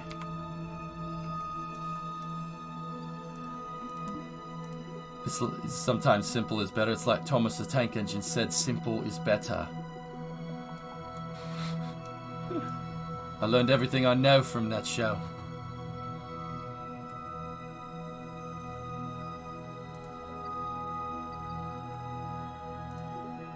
That's a strange maneuver known. Yeah, tricky, yeah, I know. That's why it's annoying. That's why I don't like it. This thing is an SSTO to MINMUS. Which is... It's an SSTO to MINMUS and back. Which just... Yeah. Don't be you're a diesel. You're a diesel. We've had a diesel running up and down this train the entire night.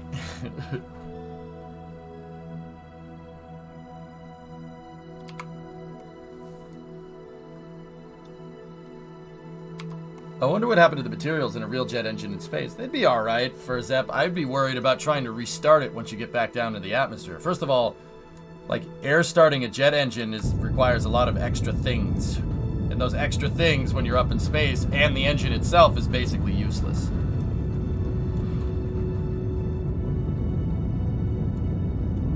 It's basically just extra dry mass, and dry mass screws your efficiency when you're up in space. So, yeah, it's just dead weight. Mass, but you get the idea. Think they'll make a second bullet train? A second one? I don't know why they would do that, but yeah, maybe.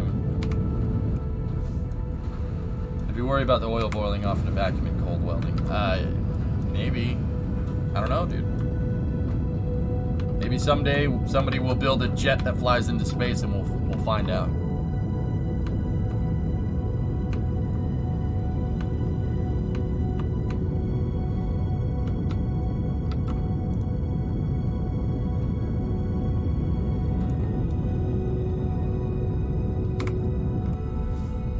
I meant the movie.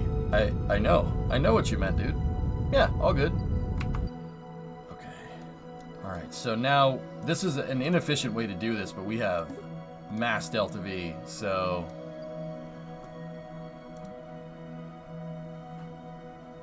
we have to match our tilt to MINMUS's tilt. See how MINMUS is tilted? We're 5.1 degrees off of its tilt. So if we just do, you know, a little bit of this.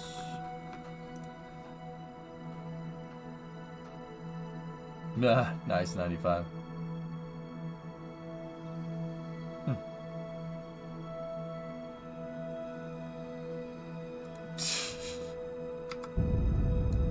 Just gotta get that number down to 0. We're not gonna get it exactly to 0 right now because we didn't burn on the node.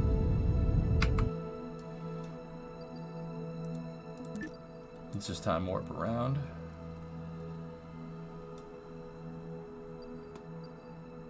Have you had this stuck in the VAB and won't launch bug yet? Yeah, Turner.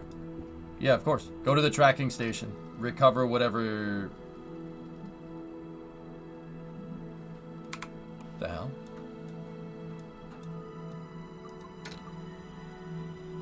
Ooh.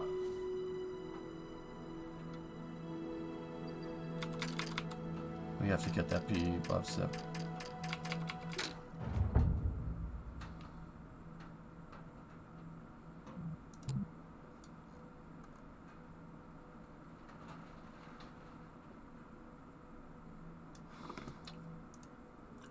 Gone.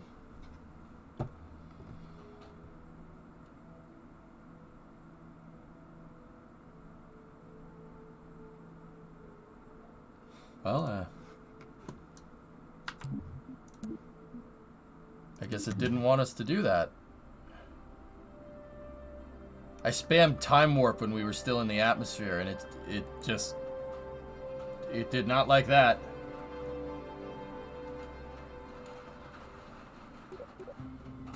Oh, great. Now we have to do this again. Lovely. Okay, let's try again. Screw it. Whatever. Got plenty of time. You guys going anywhere? I'm not.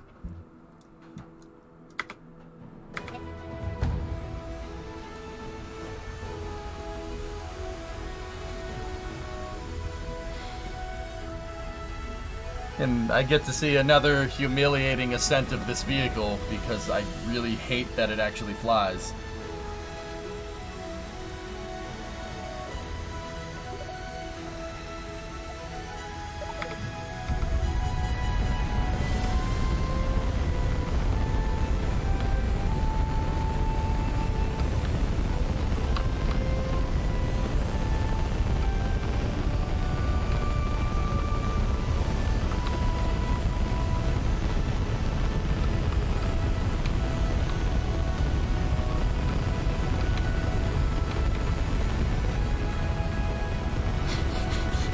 Just.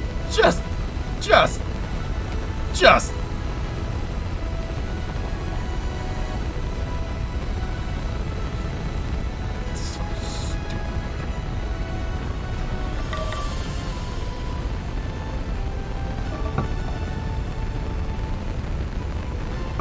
Yeah, no, yeah, it's a deal. Yeah, we gotta warm up them glow plugs. Kingpins, you want ad time? Not during an ascent.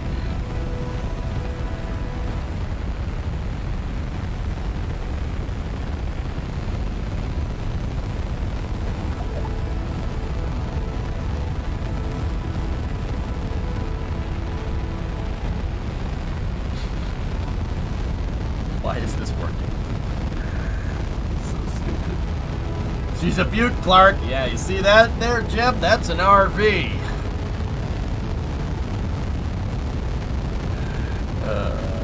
154. It just works.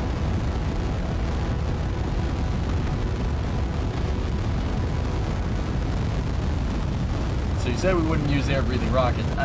This is not an air-breathing rocket, Aquilix. You know good and well there's a difference between a synthetic air-breathing rocket like a Sabre engine and bolting 2 turbofans to the side of your rocket. There's a big difference, man. Come on! That is not the same thing.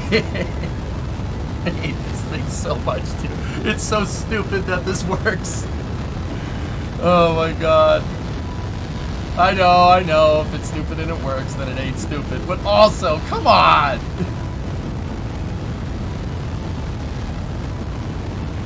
I didn't play any ads, Jacob. I didn't hit the ad time button.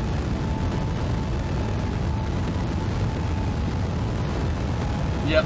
Yeah, exactly. That's right. Oops, my bad. I hit ads. It won't happen again during ascent. You can do that? Oh dear.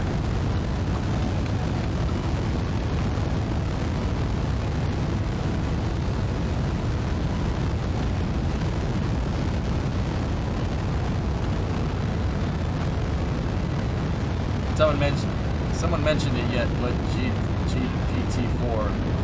Oh, neat. Are you doing the challenge? I am. Yep. Yeah, I am, Crack.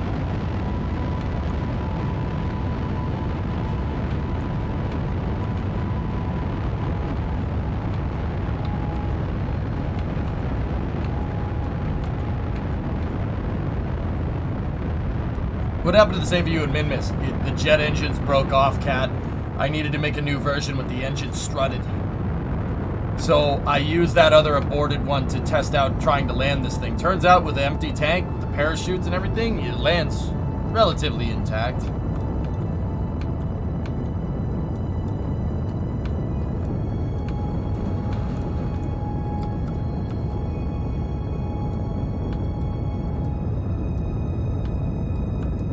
Relatively. I actually saved the pod, mostly.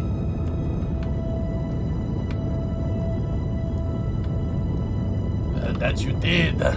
The boy's good, no doubts there. We'll let fate decide. I just happen to have a chance cube here. Blue, it's the boy.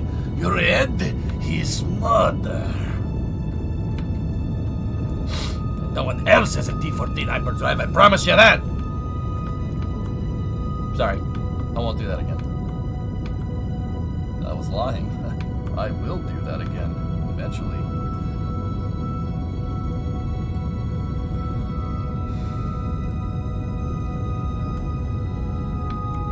Don't you have methane left over to get the jet engines to land? We could do that, with a little bit. Hey Nagwal, what's going on?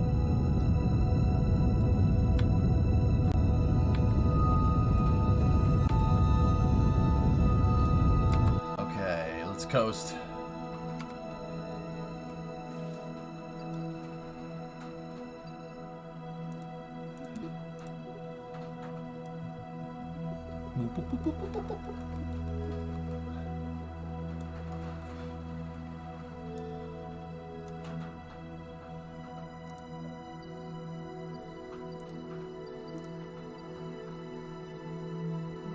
Okay, we got to start burning here sooner rather than later.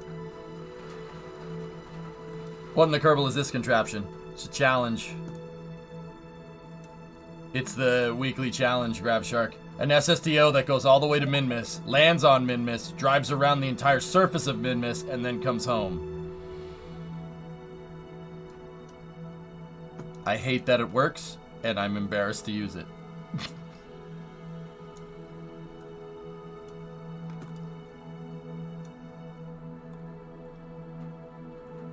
Didn't like 4 jet engines? 4 jet engines were too much.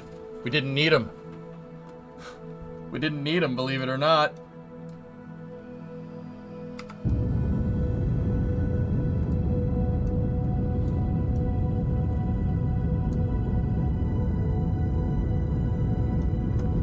Check out the test scores. I don't know what any of that means, but alright. Oh, yeah, I mean, that's cool. Neat.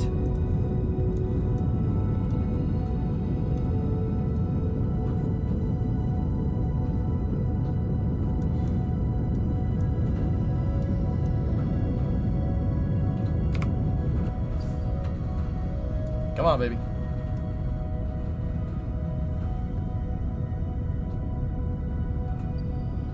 There we go. We'll circularize again at AP here in a moment. I just want to get out of the atmosphere. Okay, we're out. This shouldn't freak out too much.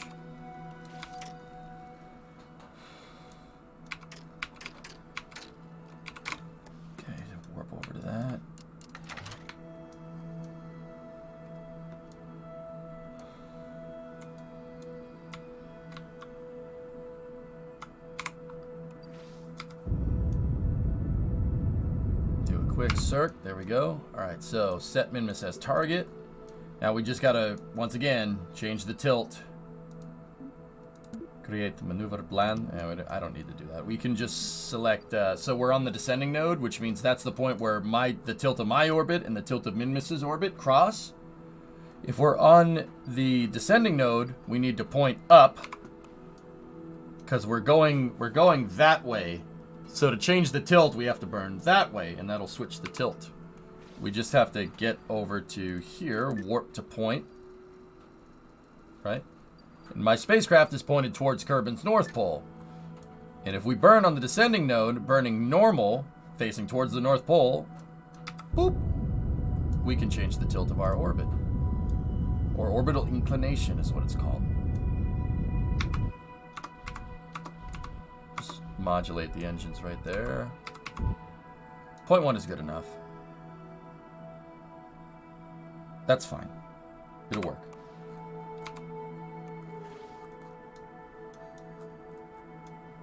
Alright, so let's go over here like this, go over here like this, go over here like that. Hello? Oh, I think I may have paused it by accident. I always do that because of how you got rid of time warp in KSP. None of that is working. Oh, I see the reason.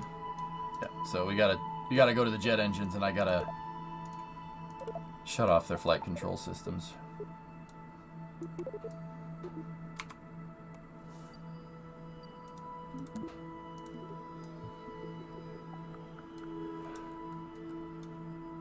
gotta do a little bit of this.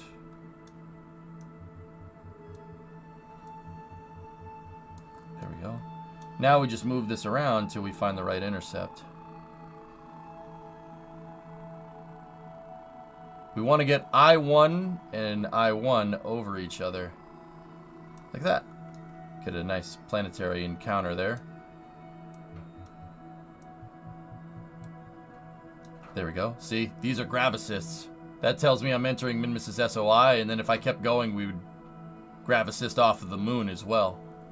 It's not going to patch that far out. It can't. Kerbal doesn't want to plan the trajectory out that far. But yeah, that will work. Excellent. Find the maneuver.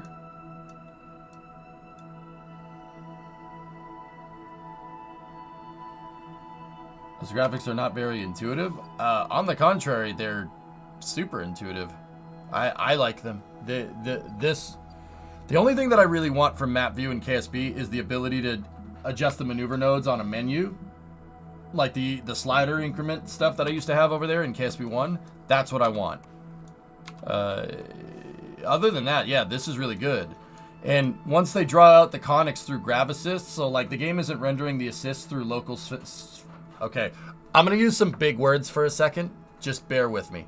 So these nodes right here are where you enter and exit a planet's grav well. In KSP2, the grav well of every planet is rendered, or celestial body. So that's MINMUS's grav well out there. There's the moon. The current trajectory that I'm planned on will grav assist off of MINMUS.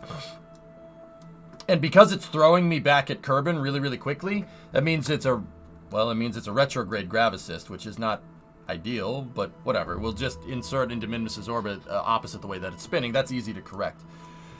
It's a retrograde grav assist that's shooting me back towards the moon, and we have an encounter with the moon, and you see we enter over there, and then we shoot out to the side. That'll grav assist back off the moon, and that is a gravitational slingshot because it looks like the way we enter the moon's SOI, that is also a retrograde gravity assist. So doing this, guys, would actually shoot me back towards Kerbin or put me in an orbit that looks something like this. We're doing what's called retrograde grav assisting off double planets.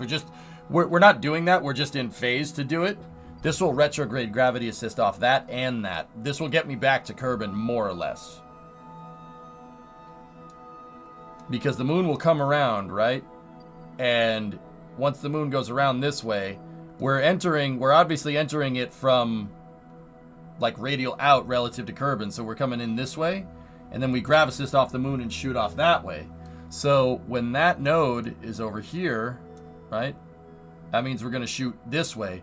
An ejection angle like this off of a retrograde grav assist is basically doing a free return. It'll free return us back to Kerbal if we do this maneuver correctly, but yeah.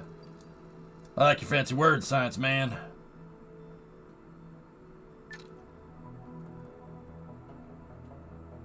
Okay, Johan.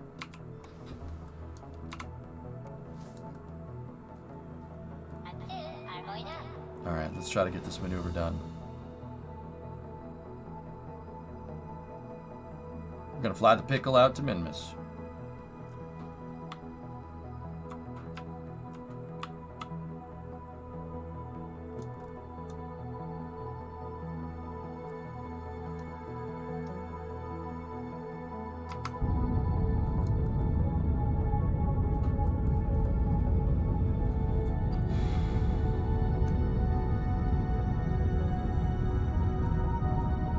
Yeah, what Krull said, Zemus.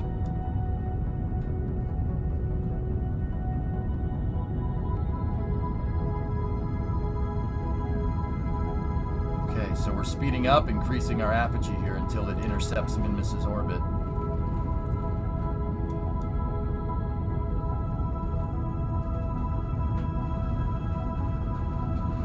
The Mark V design didn't work how I wanted to, Cats, so we're trying with the Mark IV again. Alright, so X out of the maneuver node and just really...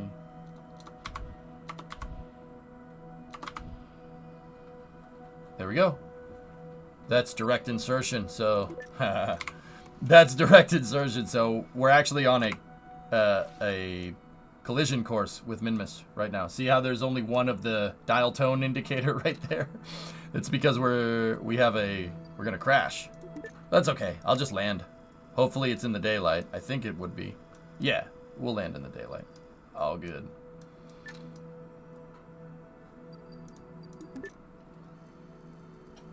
Alright, so now we're shooting off in this direction, but MINMUS's gravity is going to pull us in. And that's exactly what it's doing.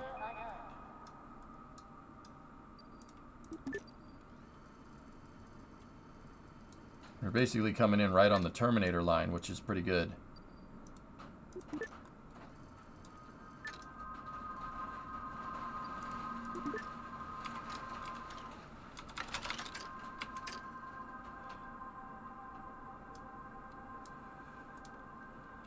Huh, almost exactly in the same spot. I think we were... Or no, maybe it was on the other flat. I think we were on that flat over there last time. But, yeah. Okay, let's go. So, let me unpause the sim.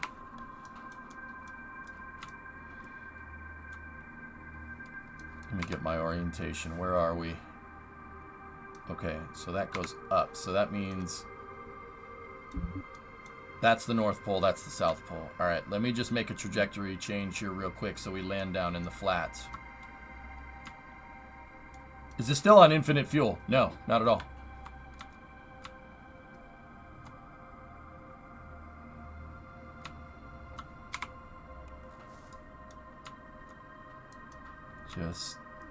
We're gonna burn slightly this way and just do a quick pulse of the engines. There we go, perfect.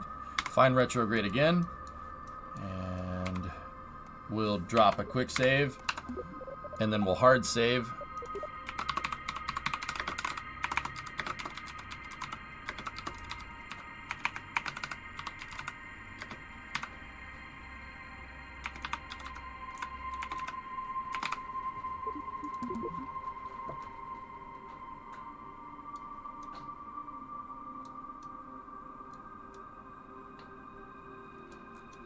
Happy Pi Day, by the way.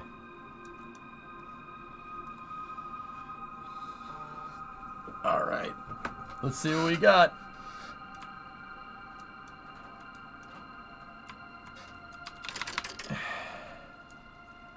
We're going down there.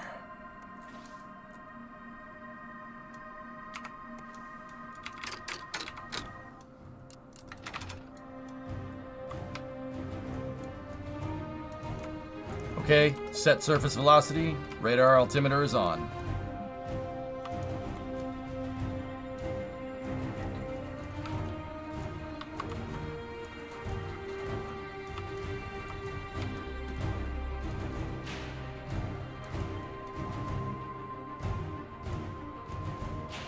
5 kilometers, 240 meters a second down.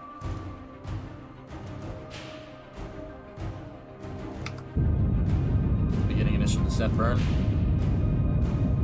2.5 kilometers, 117 meters a second. 2 kilometers, 119. 1500 at 120. 1 kilometer at 100. 500 at 89. Terminal descent. 200. 100.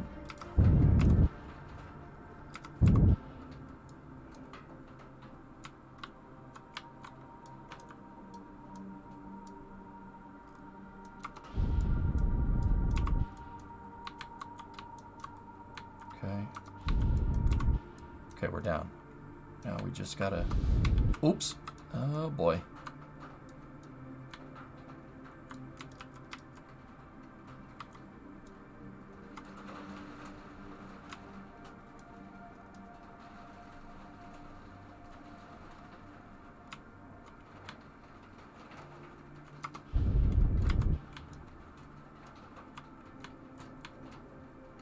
Might be a little rough.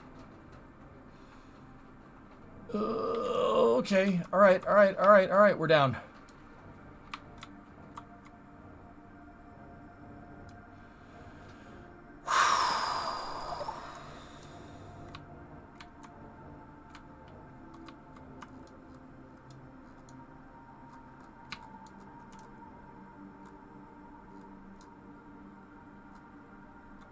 Yeah, Fezrip, we ended up not using that version. That version didn't want to fly for whatever reason. I don't have my downward-facing engine, so we really got to be careful here.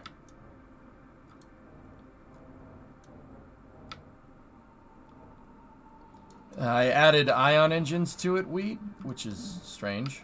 Yeah, it's not. All right. Step on the brakes here. Now we got to drive all the way around MINMUS. And now I got to dial in the wheels again. So, turn the traction level all the way up.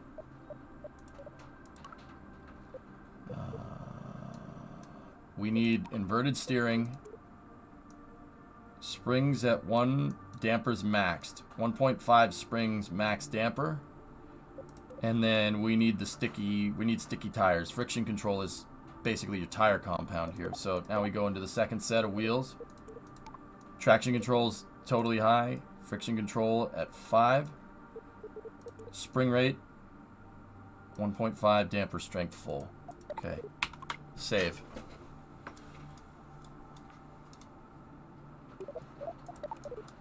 Alright, let's do this.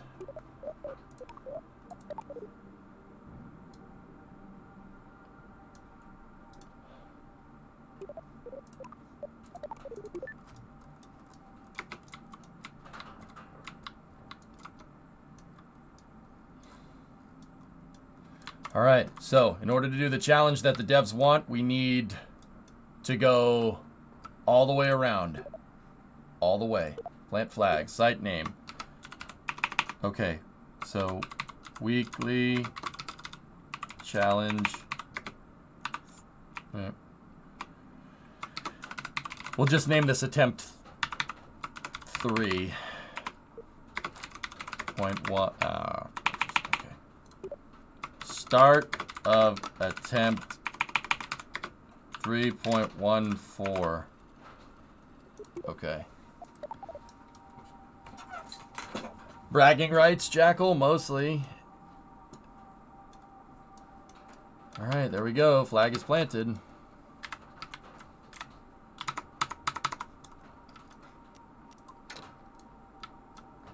Chep's doing the running, man.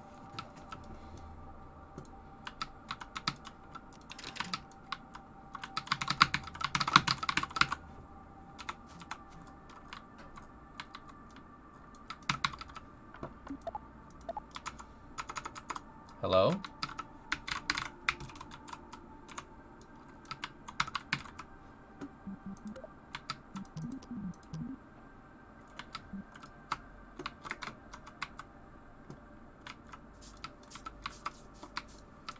That was weird. Jeb has his little jetpack here. Let's...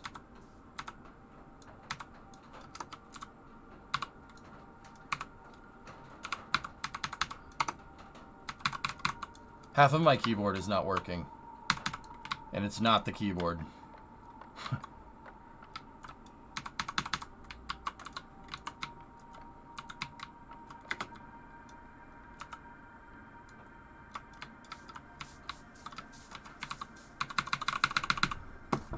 F key doesn't work. Yeah, Terreno, I already did. Yeah. Let's try it again. Maybe it'll work this time. Nope. Can't grab, can't board.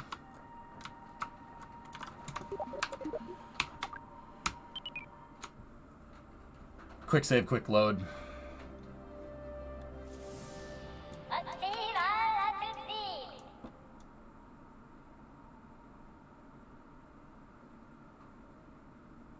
You see that? See that? That's Kraken bait. That's Kraken bait, dude.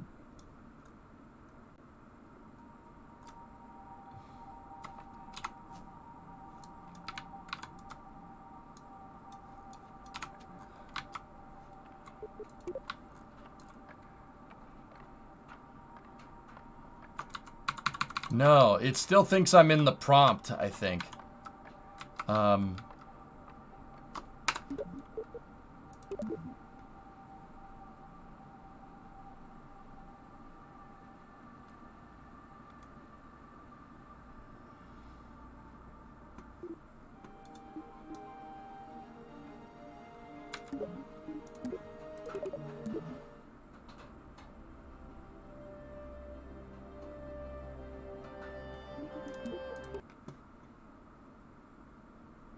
Please hold.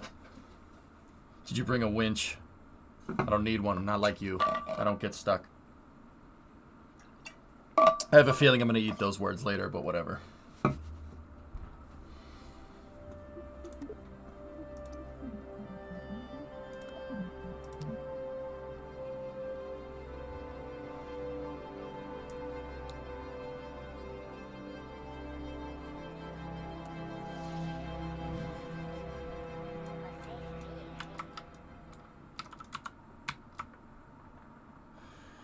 We're gonna shoot off into space when this happens. I can see it coming.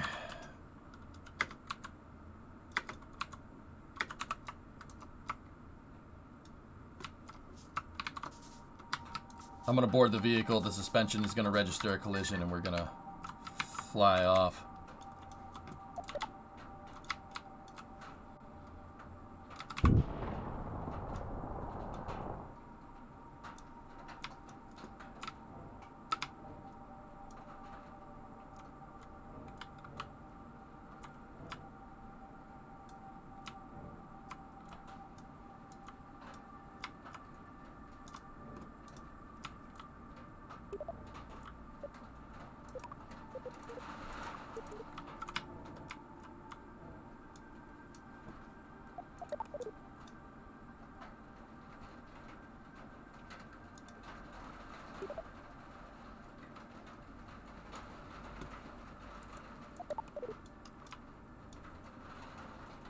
Wheel collider's gone.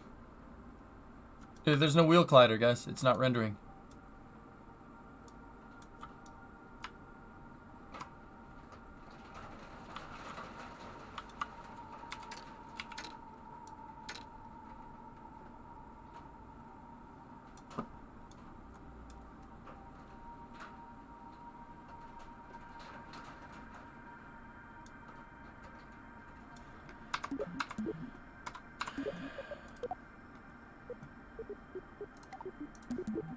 Attempt 3.14159266378 is going very, very well.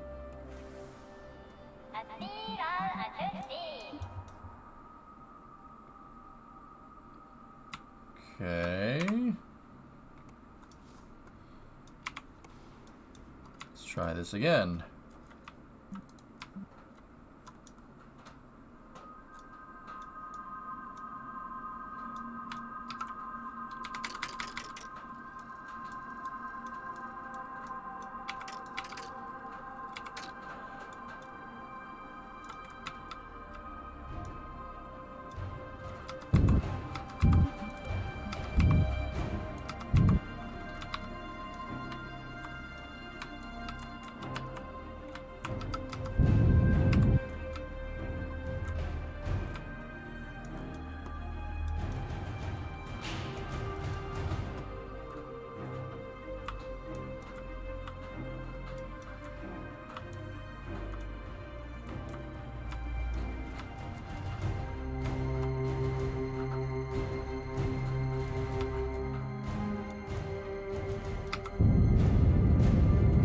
1600 at 130.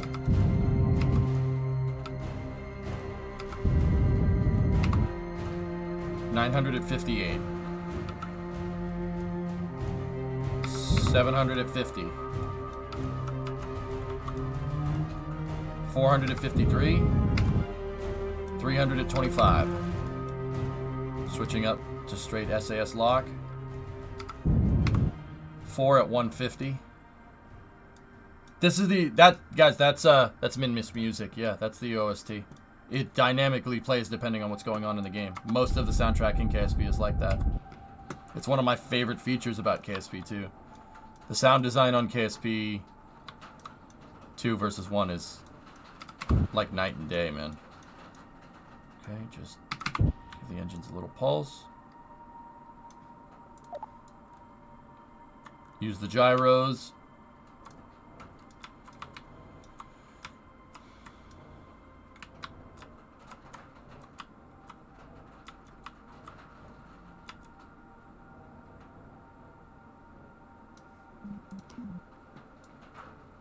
Wicked. Discovery, go at throttle up. Duna's music is insane, dude. Alright, we were in that canyon just a second ago. That's where we planted the flag before. I think because I landed over there.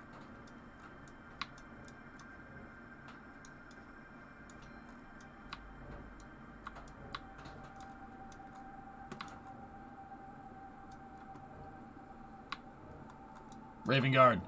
35 months, thank you.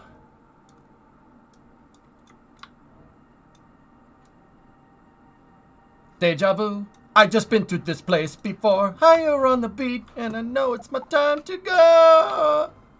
Sorry. Yeah, this is why we need the tires. The tires need to... Hey, you know what? We'll keep the TCS on. Oh, that's an active limitation on the traction control. Screw that. Go traction level 5. Crank it to 11. Friction, set it to 5. Auto suspension. 1.5. Dampers at full. Okay. Auto friction off. Set it to... Okay, we got to select the back wheels now. Auto friction is off. Friction level, set it to 5. We need semi-sticky tires. Traction is up. We'll set the brake bias. I'll set the brake bias to 75-30 or 75-25, I think. Well, if that one's at 51 and that's 100, it's 75-35. Yeah, I think. Did I math that right? I don't know. Okay, cool. Hit the quick save. Now...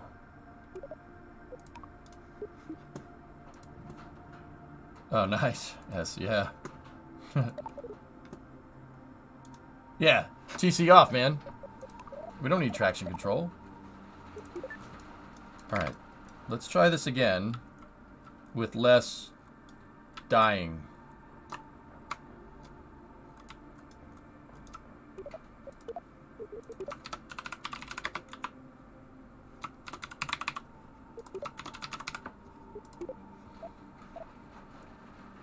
The music is different for each planet, guys. Every planet has its own soundtrack. And not only does every planet have its own soundtrack, it has its own landing music, own orbit music, ground music, so music when you're on the surface, and music when you're landing and taking off. Yeah, just like Kerbal. Kerbal, da da da da da. That's the takeoff music for Kerbal. The crash music, yeah, where it goes.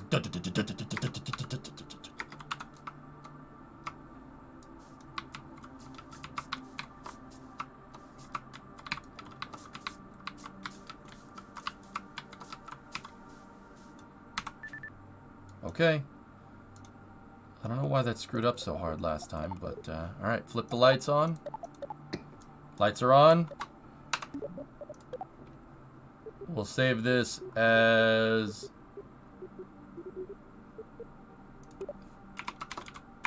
MINMUS attempt 3.14. Okay. Just in, NASA selects Firefly to deliver multiple satellites to the far side of the moon. Very cool. Awesome. All right, guys, let's just head west.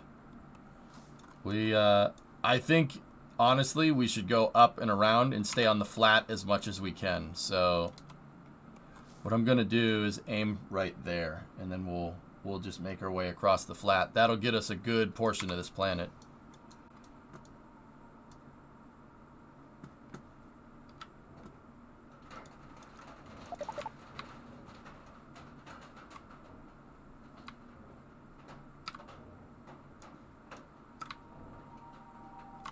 Oh, we have to invert the controls.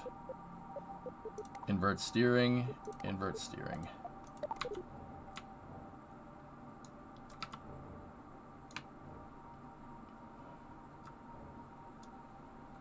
Oh, we had a little bit of wheel spin there.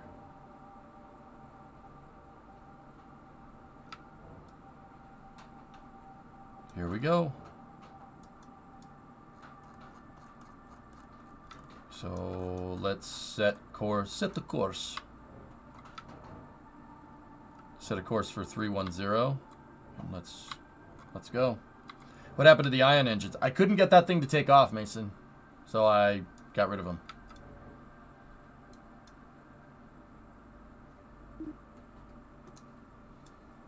And I went back to my other design. I think it had something to do with the nose cone, but yeah, screw it.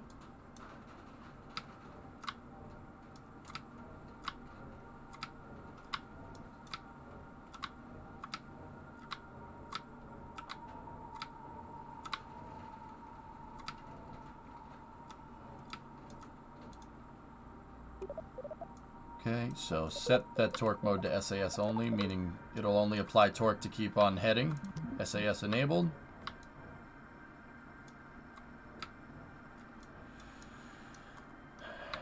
Here we go.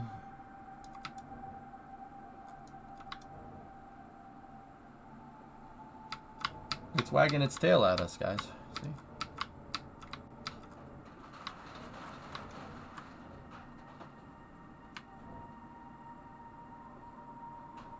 Yeah, see, this thing steers very good. Perfect.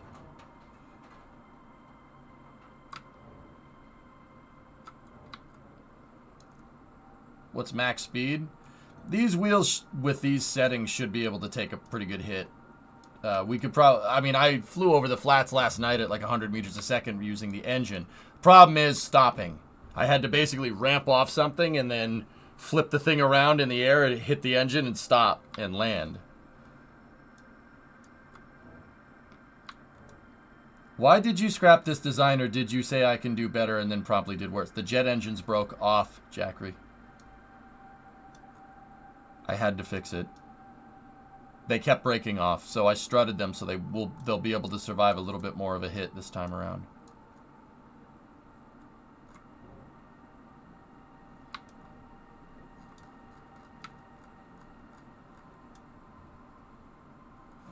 Let's engage.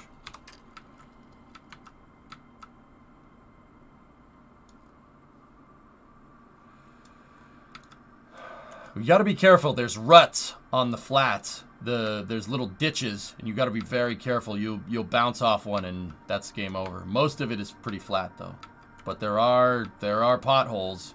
Got to be careful. There's no interior view right now.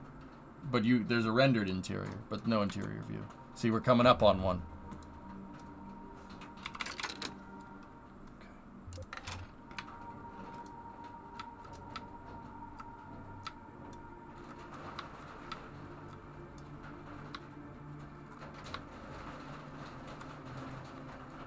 Here we go.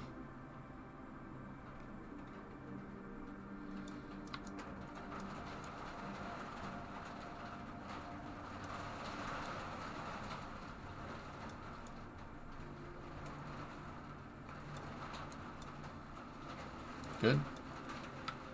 Went through that just fine.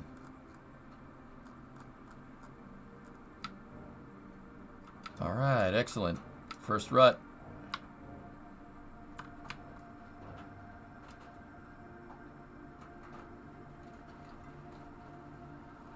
Okay.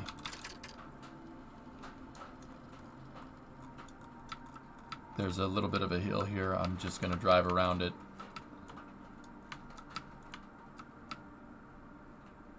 Yeah, see that? You don't want to drive over that.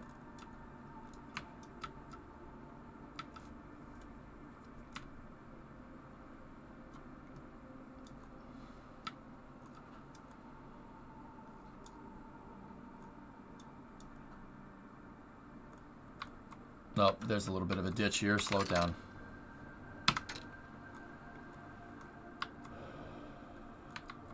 The good thing is that I can see what's coming in slow motion. The bad thing is that I can't do much about it to stop. It's just really kind of maneuvering.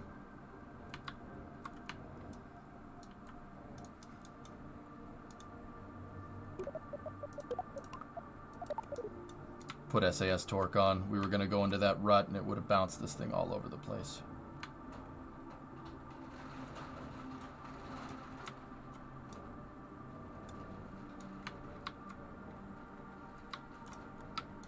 Oh, okay. All right, we're good. We're good. We're good. We're all right. That's why I turned the SAS back off of heading hold. I turned it. It was set to heading hold, and I turned it off so I could adjust my attitude. I was being very, very, very pissy.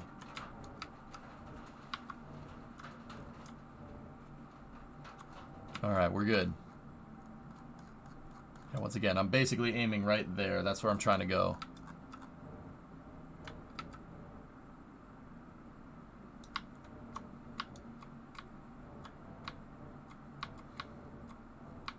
We got another rut, and we're driving over it in the same direction that the rut goes in. We got to be careful here.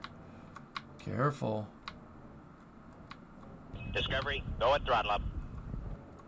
This is a tough challenge, dudes. It's really hard. It's a very difficult challenge. Arbalest, 4213 sub. Thank you.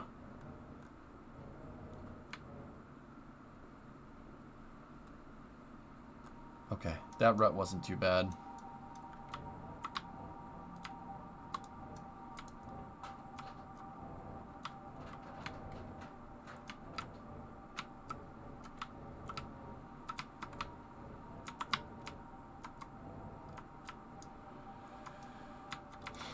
This is fine.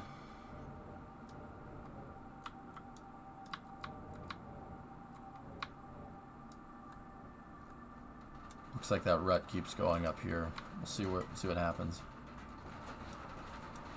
I set the friction control on the tires, guys. That's why we don't have. That's why, you know, I was like, you know what? I think just good suspension settings here will get us where we need to go, and the tires stick. If you set the friction control, you can put a more sticky compound on the tires, and that they dig in, which is good. That's what we want. Set that back to SAS only. Just leave that over there. That changing the friction controls to get the tires to stick is very good. They really cut through the ground really nice. Cuts like a knife.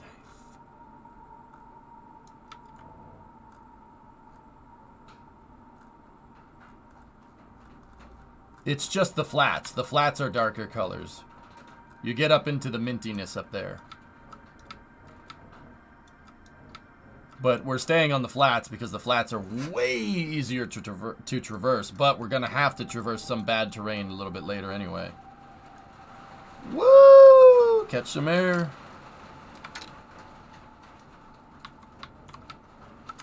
Oops. Oops. No, no, no, no. Oops. I screwed up. We're going to crash. I hit the wrong button. I was trying to save it with SAS, but it didn't do it. Alright, well, so much for that. Oh, the front tires dug in too much.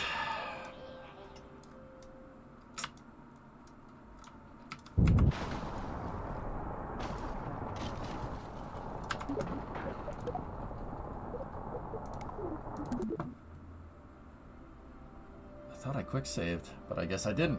I guess we gotta start over. Lovely. Good.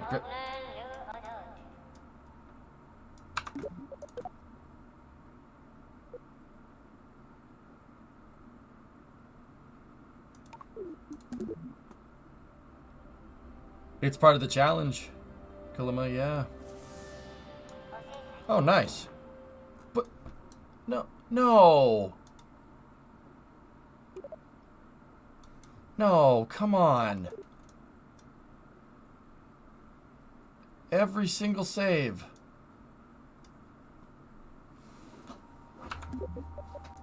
Why? I don't understand.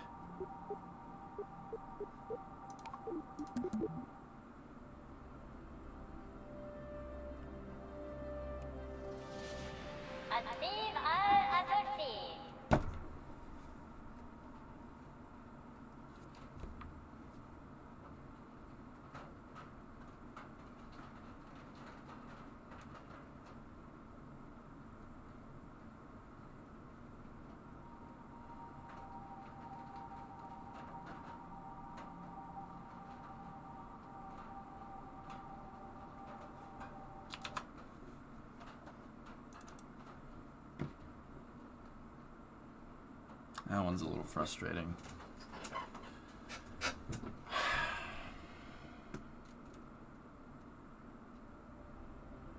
Yeah, Krynan, I got you.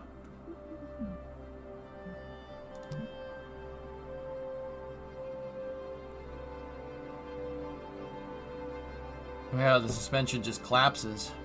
That sucks. We'll see. See if we can fix it. Yep. Oh, that's good.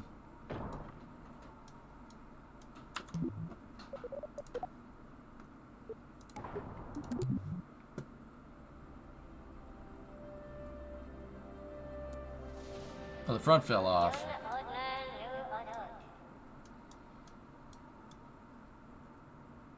Alright, I'll try to catch some air here.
My wheels are totally broken, totally non-functional. Brakes don't even work. The game's not registering any brakes.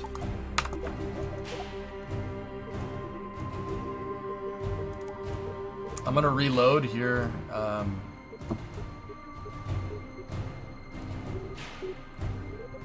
Where's my descent to MINMUS?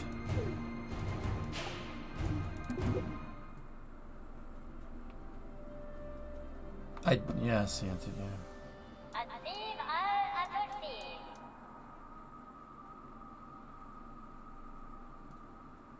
You know, this is a hard enough challenge, man.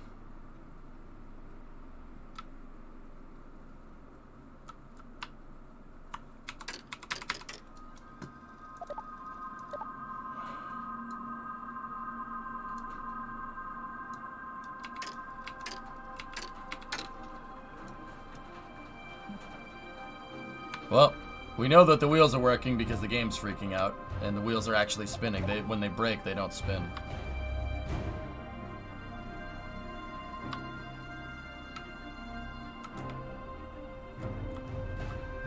Well, Shotzi, I can't do anything if the suspension completely collapses. There's not, I mean, downward-facing thrusters ain't gonna do anything, then.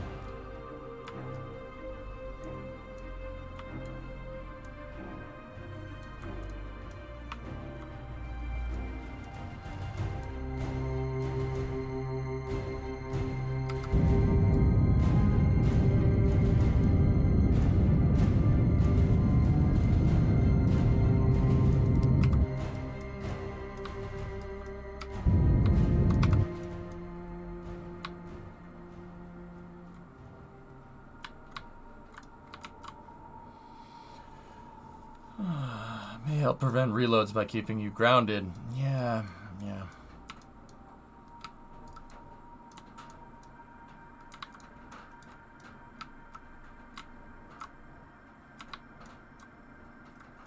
What do you guys think? You want to try? You want to try for the, maybe we'll put the ion engines on this thing.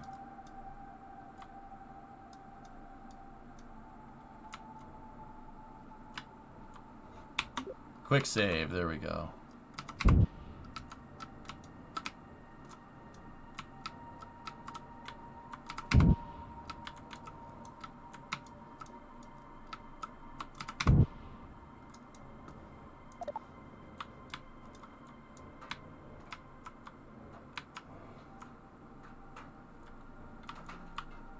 Bring her down.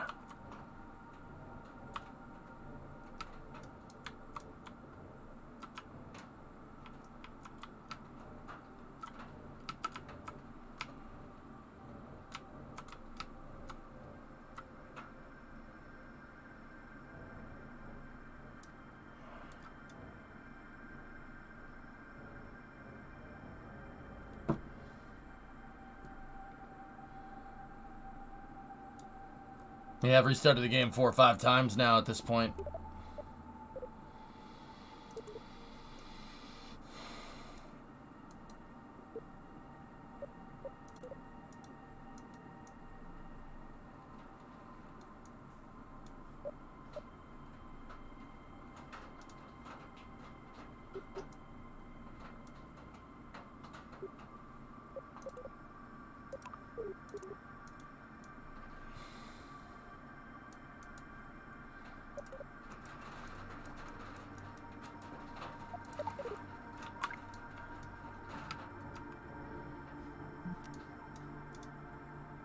I'm not even gonna bother planting a flag here, guys. We'll it's basically the Z flats right here, the ones that look like a giant Z. We're at the start of it. That's all.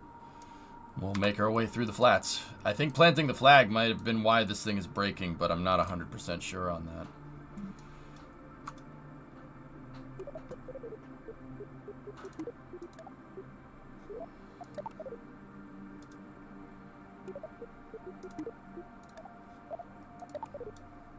Set that to manual this time.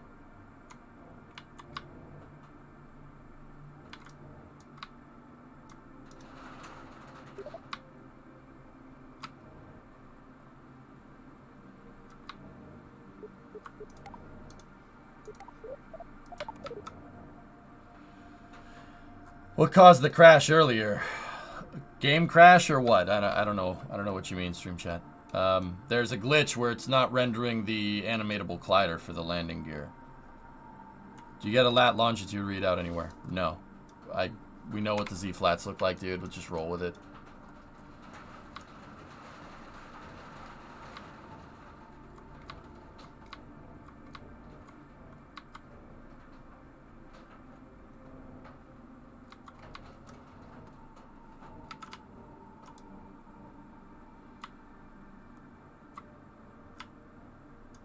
There's no way that's happening right now.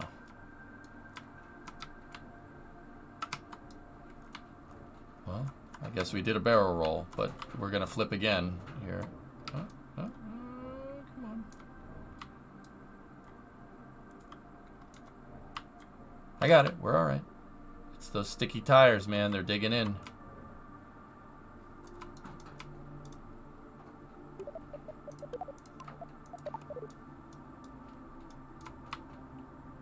There we go.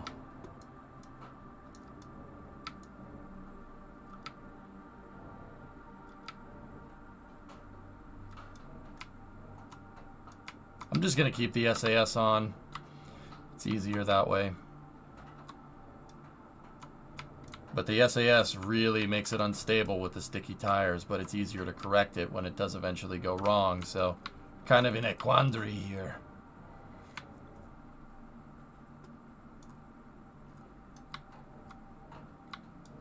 Yeah, if you could figure out how to do that, Uncle X, if we could have figured out how to do it, we could. I would, but there's no way to. There's seemingly nothing for rover controls or something. I don't know. I can't seem to figure out how to rebound. I already asked Tessa to try and look into it. But, yeah, don't worry about it. We'll deal with this. It's fine. Jeez. I'll deal with it, guys. We can roll with it. It's fine. I just got to get the hang of how to drive this thing with the sticky tires.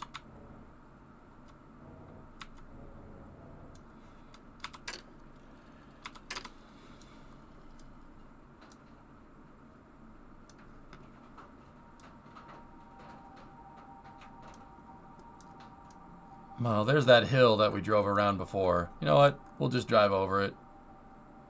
We'll roll with it. Yeah, see what I'm saying? See what I'm saying?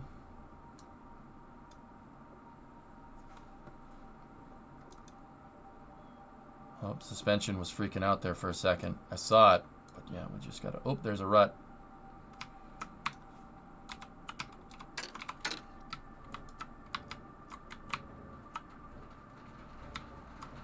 We're good. We're good. We're good.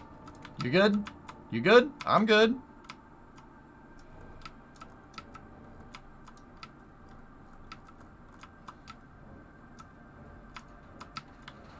On the old MINMUS flats, you could just go as fast as you freaking want, dude. They were completely flat.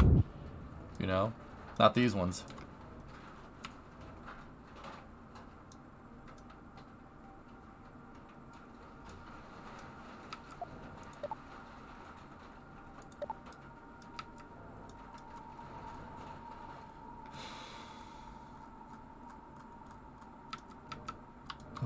Oh, the suspension freaked out. It didn't like that.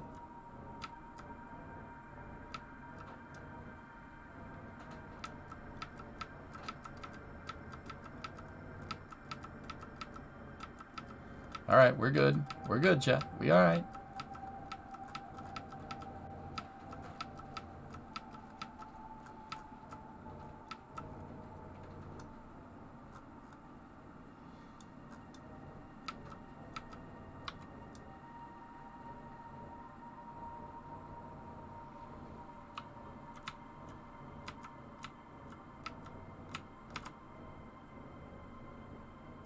Come on, baby.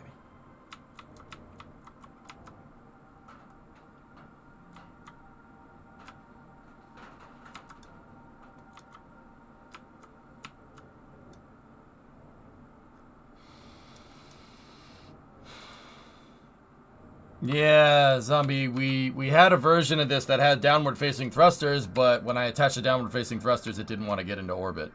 It didn't want to get into space. It literally would not fly straight. Don't know what that's about, but instead of troubleshooting the vehicle, I wanted to make an attempt. I'm convinced that I can do this without the downward facing thrusters.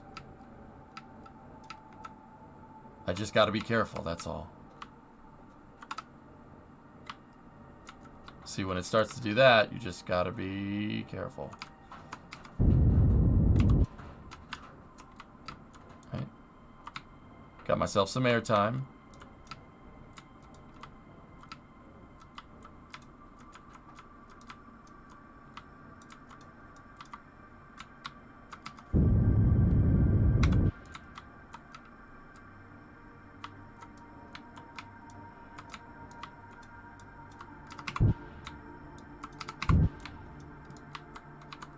Discovery, go at throttle up.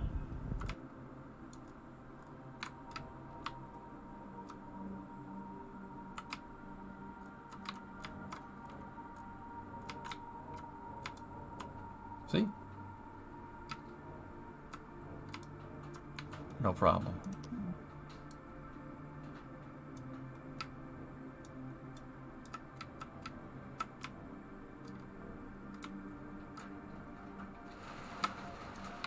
I can fix it. I mean, I can keep us going on an even keel. We're kind of going in the wrong direction right now, but...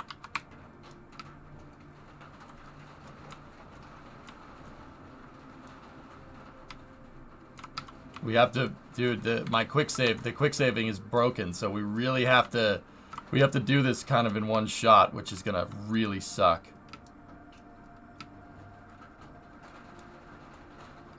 Ah, Flip, I got this.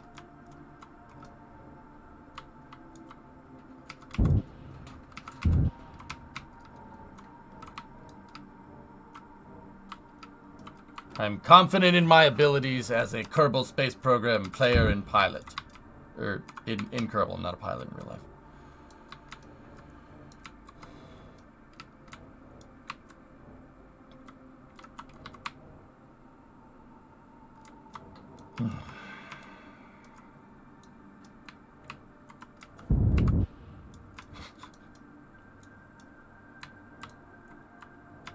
Now, if I could just get this thing to do everything, it's doing pretty much everything but actually just driving straight.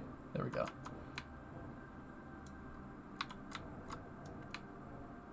I'm not confident in your abilities. Well, that's why you're in the peanut gallery, Taradra. That's why you're in the peanut gallery, man.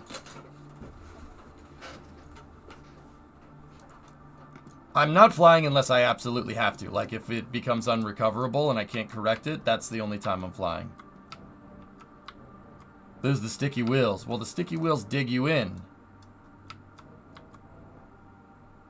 We could go with a higher spring rate, but I found that...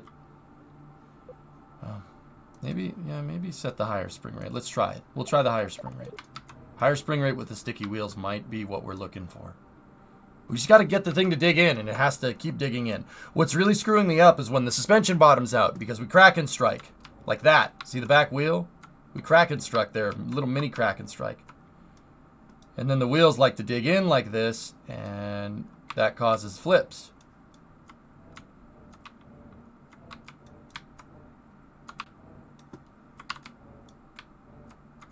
Maybe we could lower this. Maybe we could lower the sticky wheels just a little bit. Oops, that's not what I meant to do, but whatever. It's all right.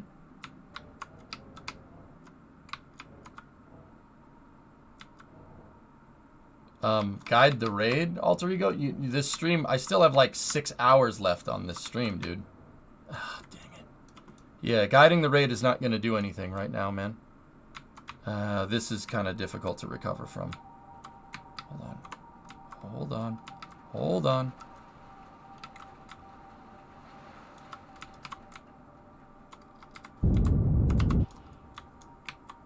That was a little too much on the pulse there.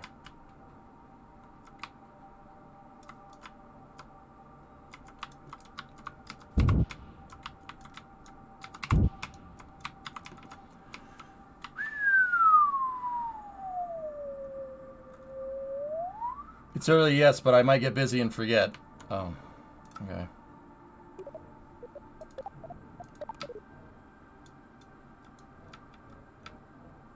All right. Let's lower the, we'll lower the friction level. I'll lower it down to 2. The wheels are digging in a little too much. I want them to dig in, but I don't want them to dig in that much. So higher spring rate with a little bit lower friction. The wheels should slide around a little bit more. I need that engine on. All right, there we go.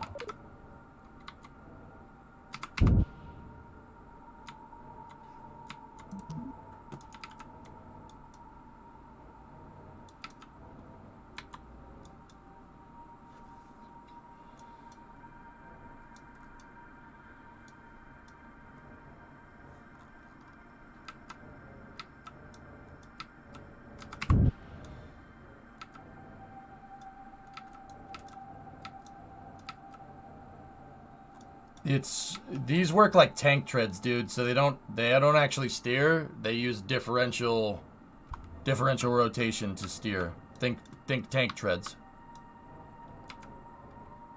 So yeah, for what it's worth, all the wheels steer. Yes.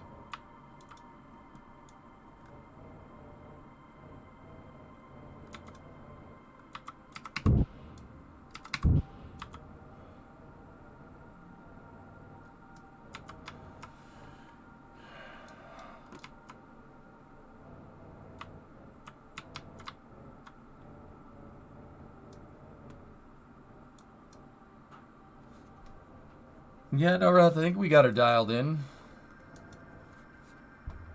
Okay.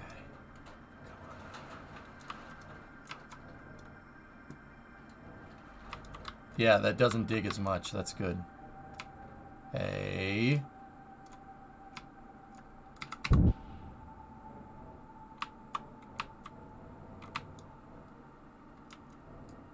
I have plenty more time to correct if it does too, which is good.